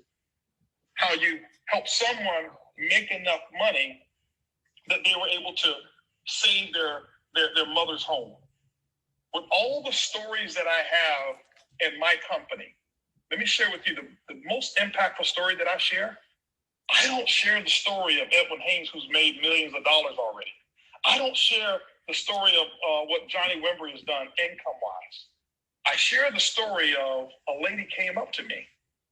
She's in sales, and it's her first time in sales. And she says she's not so good at it, and she travels when she works. And she said, Mr. Buggs, I want to share with you what difference this company has made for me. She said, not only when I travel, I have to make a decision which of the 3 meals I'm going to miss because I don't have it in my budget to eat 3 full meals a day. She said, but because of your travel platform, I've been able to save $35 a night on my hotel. And because of that, I no longer have to choose which meal I'm going to miss. See, I tell that story, and it impacts more people than the $1 million story, than the 50,000 a month story. Why? Very few people are going to believe the 50,000 euros in 90 days. Everyone can benefit and know someone who's making the choice in their life of what they have to leave out because $100 of extra income is not there. And so don't compete with all the big stories that you hear all the time. Understand your mission, where you're going, and craft a story in that. And I promise you, you'll get to the 50,000. And what I want your story to be is how many people you helped get to 50,000 a month. Don't put too much pressure on yourself. Hope that helped you out. Thank you, definitely. Thank you. Thank you so much. Thank you. Absolutely. Last question we have is going to Elsid Atta. Now, Elsid, I want to say that Elsid gave me my first invitation last week. And he invited me again this week. He says, Mr. Buggs, man, we're doing this clubhouse, and I'd love for you to come on. And I saw my message 2 hours later, and I texted back. I said, Elsid, I'm sorry, man. I didn't see your message. He said, no, it's still going on. So I jumped on and participated as a speaker on the clubhouse that he was moderating with some other people, some very powerful people. And I see that he's learned the art of getting on other stages as well. So Elsid, you are the last question that's coming on to the clubhouse here, and I am going to unmute you, and you are now in the clubhouse. Elsid, what's your question, and who would you like to answer it? Hey, Mr. Buggs. Well, congratulations on your first stream. It's been a great room. My first, there's 3 components to my question, but it's going to be to you, Ms. Lisa Grossman, and Mr. Edwin Haynes. So specifically with you 3, when you had your breakthrough in network marketing, I know I've had your answer, but the reason I'm asking you as well, Mr. Buggs, is because your answer can help the audience. When you had your breakthrough in network marketing, what led to that? I know specifically what my breakthrough was in network marketing. As a matter of fact, it was the time that I met Pete Vargas and Johnny Wimbrey during that time. I never forget, I had struggled so much in network marketing. I had picked up bad habits of belief from people that I was working with before, and I didn't know it. I just didn't know it. And here it was. I went to one of my favorite restaurants called Le Peep. I met a gentleman, I saw a gentleman there whose name was James McKnight Jr. He was in the same company at the time, different organization. And as I was leaving the restaurant, he said, are you going to be on the conference call tonight? I'm like, what call are you talking about? He says, the call. He says, the CEO does a call every Sunday night. I said, I've never even heard that the CEO does a call. My upline was not plugged into that. So I didn't know about it. He says, I said, well, tell me the number of the call and what time to get on. He said, the call is at 8:30. Here's the conference call number. 8:30, I'm so excited. I couldn't wait because I was a person who just loved information. I'm jumping on the call. I get on the call at 8:29. Why? I'm not going to miss it and miss out, because back then we had conference call bridges and they only had a certain number of lines. And if you don't get on time, you don't make the call. I jump on the call and I hear the CEO speaking as he was wrapping up. And he says, thank you guys for an incredible presentation. And now I want to introduce you to some people who are really making things happen. And I'm sitting there thinking I missed the entire presentation because the call actually started at 8, not 8:30. It was the best misinformation that I could have ever received. Because when I got on, I got exactly what I needed. And here's where the difference of HB that you know now and HB before happened. I jump on this call, and this is all that I hear. I never hear a presentation. I never hear anything about the company updates. I never heard about the compensation plan or anything that all of us think that we have to become experts at. What I heard was about 12 stories. I never forget how those stories went. I can hear them in my mind right now. Hello, and Pete can probably remember this as well. Hello, my name is Joe Reed, and by profession I'm a pastor. And my first 30 days I made in excess of $30,000. Hello, my name is Gwen Winters. I'm a stay-at-home mother of 5 out of Utah. I made over $50,000 my first month in the business. Hello, my name is Jay. I'm a professional baseball player. I made over $30,000 my first month. Hello, my name is Paul Gravitt. I'm a professional network. I made $75,000 my first 30 days in the business. And then the big one hit me. Hello, my name's Troy Mott. I've been in the business 5 weeks, and I made in excess of $112,000 my first 5 weeks. That's all I needed to hear. And why? For me, it gave me permission that I could unshackle myself from that $500 mentality that I had. And Elsa, here's what happened. This was a new company I was in. I had been in that company for 3 weeks. I had made it somewhere around about $1,500 the first 3 weeks because of fast starts and stuff like that, which was more money I'd ever made before. Elsa, guess how much money I made my first month in that company? 3 weeks, $1,500. I ended the month with $13,000 in income, which means I made over $10,000 within the next week. It had nothing to do with me getting a new skill set. It had nothing to do with me knowing the compensation plan better. It had nothing with me knowing the product better. It had everything to do with my belief going to the next level and knowing it's permissible to go out and make this type of money. My actions and activities became incredible. I got off the call. I told Erlene, I'll never forget. I said, honey, we're going to make 500 club, which means 500 on your left, 500 people on your right. We're going to do it in 30 days. And I never forget, I went to bed that night. I made so many prospecting phone calls. The next day, I was driving all around Houston, going to people's office, showing them the plan, like Cesar said, with a different purpose. I was on a mission. They believed me. They saw the sincerity in my mission because what I had heard opened the floodgates up for me. And my career started in terms of making money in network marketing at that time. That was in 2000, the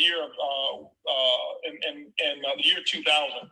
And I'll never forget those testimonials that were given, and when that impactful moment happened for me. And I don't want everybody to think that, oh, it's only one thing. I was prepared. I had done the work. I had done the personal development. I had done everything else. I just needed that key to unlock it. And I didn't know what it was, but I stayed active in the game. And it just happened to be that was my key. And I used it, and I haven't looked back since. So I'll pass it to somebody else. I think he wanted Edwin and Pete or someone else to answer as well. I'm on right now. This is it right here. First of all, I got to say, Pete, it's good to hear you on here, man. And what an exciting time, HB, for what you have put together. I don't know how you're going to top this. Lisa, Pete, all of this team, I don't know how you're going to top the next one. That's the first thing. But for me, I think my biggest breakthrough, and we always hear it for me as I tell the story of the separation that you and I had at one time in the company. I had been trucking along, making a little bit of money, doing a little bit, but I just couldn't have that breakthrough. And we always, this is the one that I call the pancake table story. I already had it in me. I didn't know it at the time, but I never forget you. I would always make sure that I was at the front as close to the leadership as possible. Kind of like what Pete is saying, just to, get the nuggets. I want to see how everybody's acting. How did they sit? How did they eat? How did they walk? What was the walk like? Everything I looked at and in terms of coming up in the industry at that time. And we always talk about how you threw the grapes at me and turned around. And I would look around, and because I had my notebook, I didn't have a table. I had my notebook on my lap. And so I'm writing in the whole thing, and never forget you turn around and having a big thing of pancakes stack of them on your fork eating it and saying when I'm going to get past the road. That was the day that changed me from being in network marketing to network marketing being in me. I vowed that I would never come back to another event without being at the pancake table. Now, that goes to some things that can push into the why and some of the things that make you go from one level to the next. But I can tell you, fast forwarding to the next event, not only did I get to the pancake table, and I call it pancake table because we had breakfast served for it, but not only did I get there, I had leadership with me. So I'm going to go back and say this. It's already within you to accomplish what it is that you need to do. I wasn't about pictures. I didn't care about, some people I look at nowadays, more people about being seen and the pictures of life and trying to again go, as we say, skip some of the steps. I made every call. I went and spoke to anyone that I had to speak to. It was just all out massive action with following the results. Also making sure that as we keep saying, some undercurrent or some consistent themes, or staying plugged in, making sure that I was accountable. All the things that we've said in this call is what got me through that year to perform. And it's like a rubber band. Once you stretch it out, it never goes back up to the same shape. As a person, as a man, as a business person, as a network marketer, I have never gone back to that same shape. And here's one other thing that I tell you is this. I guess some people at one time would call me Mr. Fundamental. I got used to doing the left turns in life. And what I mean by the left turns in life, the left turns are just like a racetrack. If you're racing, people make millions of dollars from making left turns all the time. They do the basic things and to win that race. I'm the left turn guy. So I don't look for what's new necessarily, what's hot, what's the most exciting thing. Successful people get good at things that are boring sometimes. And sometimes you're going through that same process of developing yourself and reading the books and going and putting into action and calling on the people and doing the prospecting and getting the customers and all that stuff. It seems like it could be mundane. It seems like it could be exhausting. But just like anything else, if you never, with your body, if you never exercise the muscle, you never strengthen yourself. And that's why I got good at going through the mundane, if you will, of success and taking those left turns.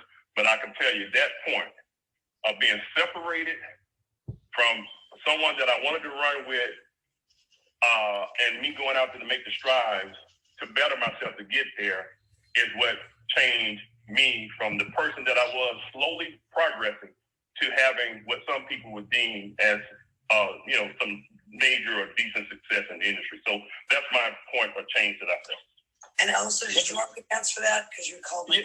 Yes, Lisa. I was about to call on you on that one. But what Edwin's really referring to as well is the power of friendship. You build relationships, and people will do whatever they've got to do to be with you because of the relationship. They won't do it for the money only. We tend to think that we put out these promotions about money. And I don't know who said it, maybe Lisa said it, that if a person was going to build this business to be debt free, nobody would have any debt. But we don't do it, but we'll do it for the relationship. And if you build a right culture, people will do whatever they got to do to be with you as a leader. And that's what will fuel your income. And Lisa, go ahead. I'd love to hear from you on this one. I can't go into my whole story, but a lot of you know it. But I was a little bit different because I had a number of breakthroughs, but my biggest breakthrough was in the year 2001. I made $1 million that year, but I've been making $200,000 a year for a decade. So I became an overnight success after 11 years. And that was with the first 2 years making no money. But network marketing was always here for me. And during that process, through a family business, I ended up spending a year in federal prison. And when I got out, I came back to network marketing. Who was I going to get a job with? You know, all the people in the who's in Dallas were judging me. I was not of myself, and I was humiliated and didn't know what to do with that. And I got some advice from a pastor when I was in, and she said, when you go home, you know, your job. Well, actually, she told me that I had made a mistake all my career, that I thought I was in a sole proprietorship and I didn't know how to ask for help.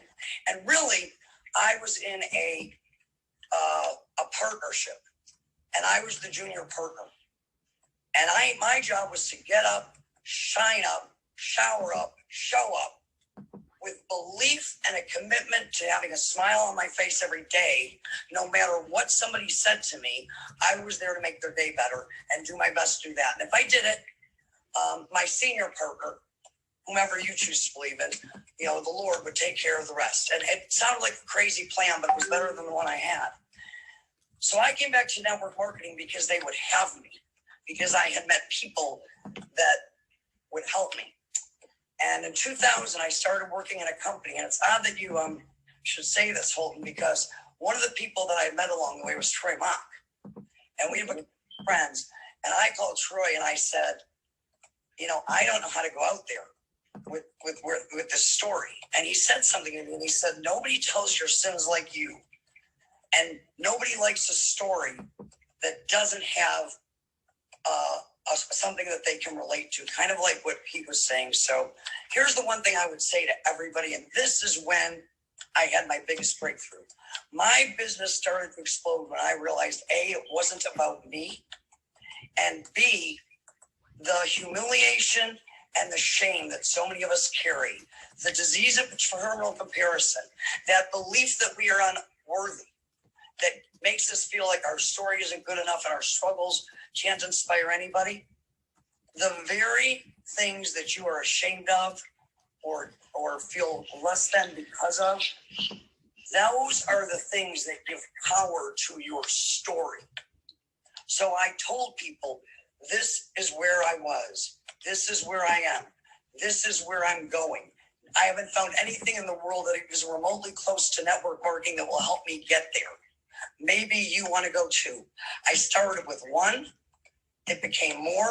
And I've told that story now all over the world on thousands and thousands and thousands of stages. So here's the next piece of advice that I will give you. Don't ever let anybody get you to turn down the volume of your desire to create impact simply because they're uncomfortable with it. Don't turn down the volume of what you can accomplish because it makes other people uncomfortable. They can leave the room. Show up for those that show up. Because if you can't help one person change their life, starting with yourself, and then the first person you encounter, you can't help 10. But if you can help 10, if you can help one, you can help 10. And if you can help 10, you can help 1,000. It's just a matter of how much willing you are and how often you tell the story, you get someone else's story, and how consistent you are, how many lives you want to impact. The rest is just the recipe, and y'all have the recipe already. It's the system, your upline, your support, and the infrastructure that allows us to go out and spend so much time telling the story. And that's what I've got. Wow. Awesome stuff there. Pete, any last words that you want to give on this as well? Not necessarily about network marketing, but maybe your breakthrough. Yeah, man. I mean, I think my breakthrough, I'll be really, man, this was so good. I'll be kind of short and sweet, but my breakthrough was, it has a lot to do with mindset, man. And just like Holton's story, like he saw himself in that. Like my thing is always just like, what's the next, like I listen to a T.D. Jakes, instrumental every day, like take the next step. And TD says, you don't have to figure out the solution, change your problems. You gotta change your mindset by midnight tonight. And something like that. I'm kind of beating it up there, but like I had that mentality. Like I'm like, if I can change my mind before I lay down to go to bed, if I will fix what's going on in my head, that is a huge thing for me, is to like fix that reoccurring theme that I keep kind of telling myself in my mind. Fix that by midnight, man, and the solution comes out. And I'll tell you the other big thing, the other big breakthrough for me was, dude, I was always scarce to invest in myself and invest in mentors. In Holton, I mean, this year alone, like in 2020, you know, one of the toughest years in our world, I think I invested $3 or maybe probably close to $400,000 in myself, in mentors, coaches, masterminds. And I think that's been a huge breakthrough for me, man, is that I am my greatest asset. Like, I am the greatest asset. I'm the one who can, you know, be the one. And so I, you know, for all these people listening, like, invest in the mentors, invest into yourself, like, invest in yourself through investing into mentors. So I think that's all I would say to that, Holton. I think Lisa, Edwin, and you nailed it on it, man. Well, first of all, I want to say thank you to Lisa for coming on here. And Lisa's just always been a huge support, and I can always count on it, even when I don't even know she's looking. She's always looking, and so I appreciate you, Pete. I appreciate you for coming on and sharing. I can tell you made an imprint. Both of you have made an imprint on all of the listeners and participants that are here. All of our moderators are diamonds who are here. Many of you who just because your name is up there, you actually made an imprint and showed people the power of listening. It wasn't about what you had to say, but your contribution was being a listener, teaching people that it's okay not to have the microphone. And for those of you who chimed in, obviously you made just as much of an impact as well.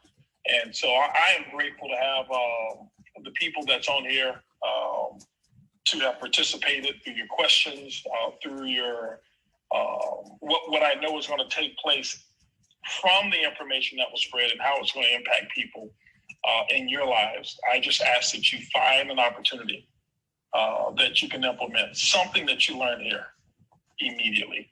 Don't wait so long. Don't wait until next week. Don't wait until you go to your next event. Find a way. There's enough nuggets here to do it. And as we said, we didn't know where this was going to go. We didn't know how long it was going to be. Well, I knew how long it was supposed to be, but we didn't know how long it was actually going to be. And I'm grateful for this one here. I think Anna recorded it on her iPad. I hope she did.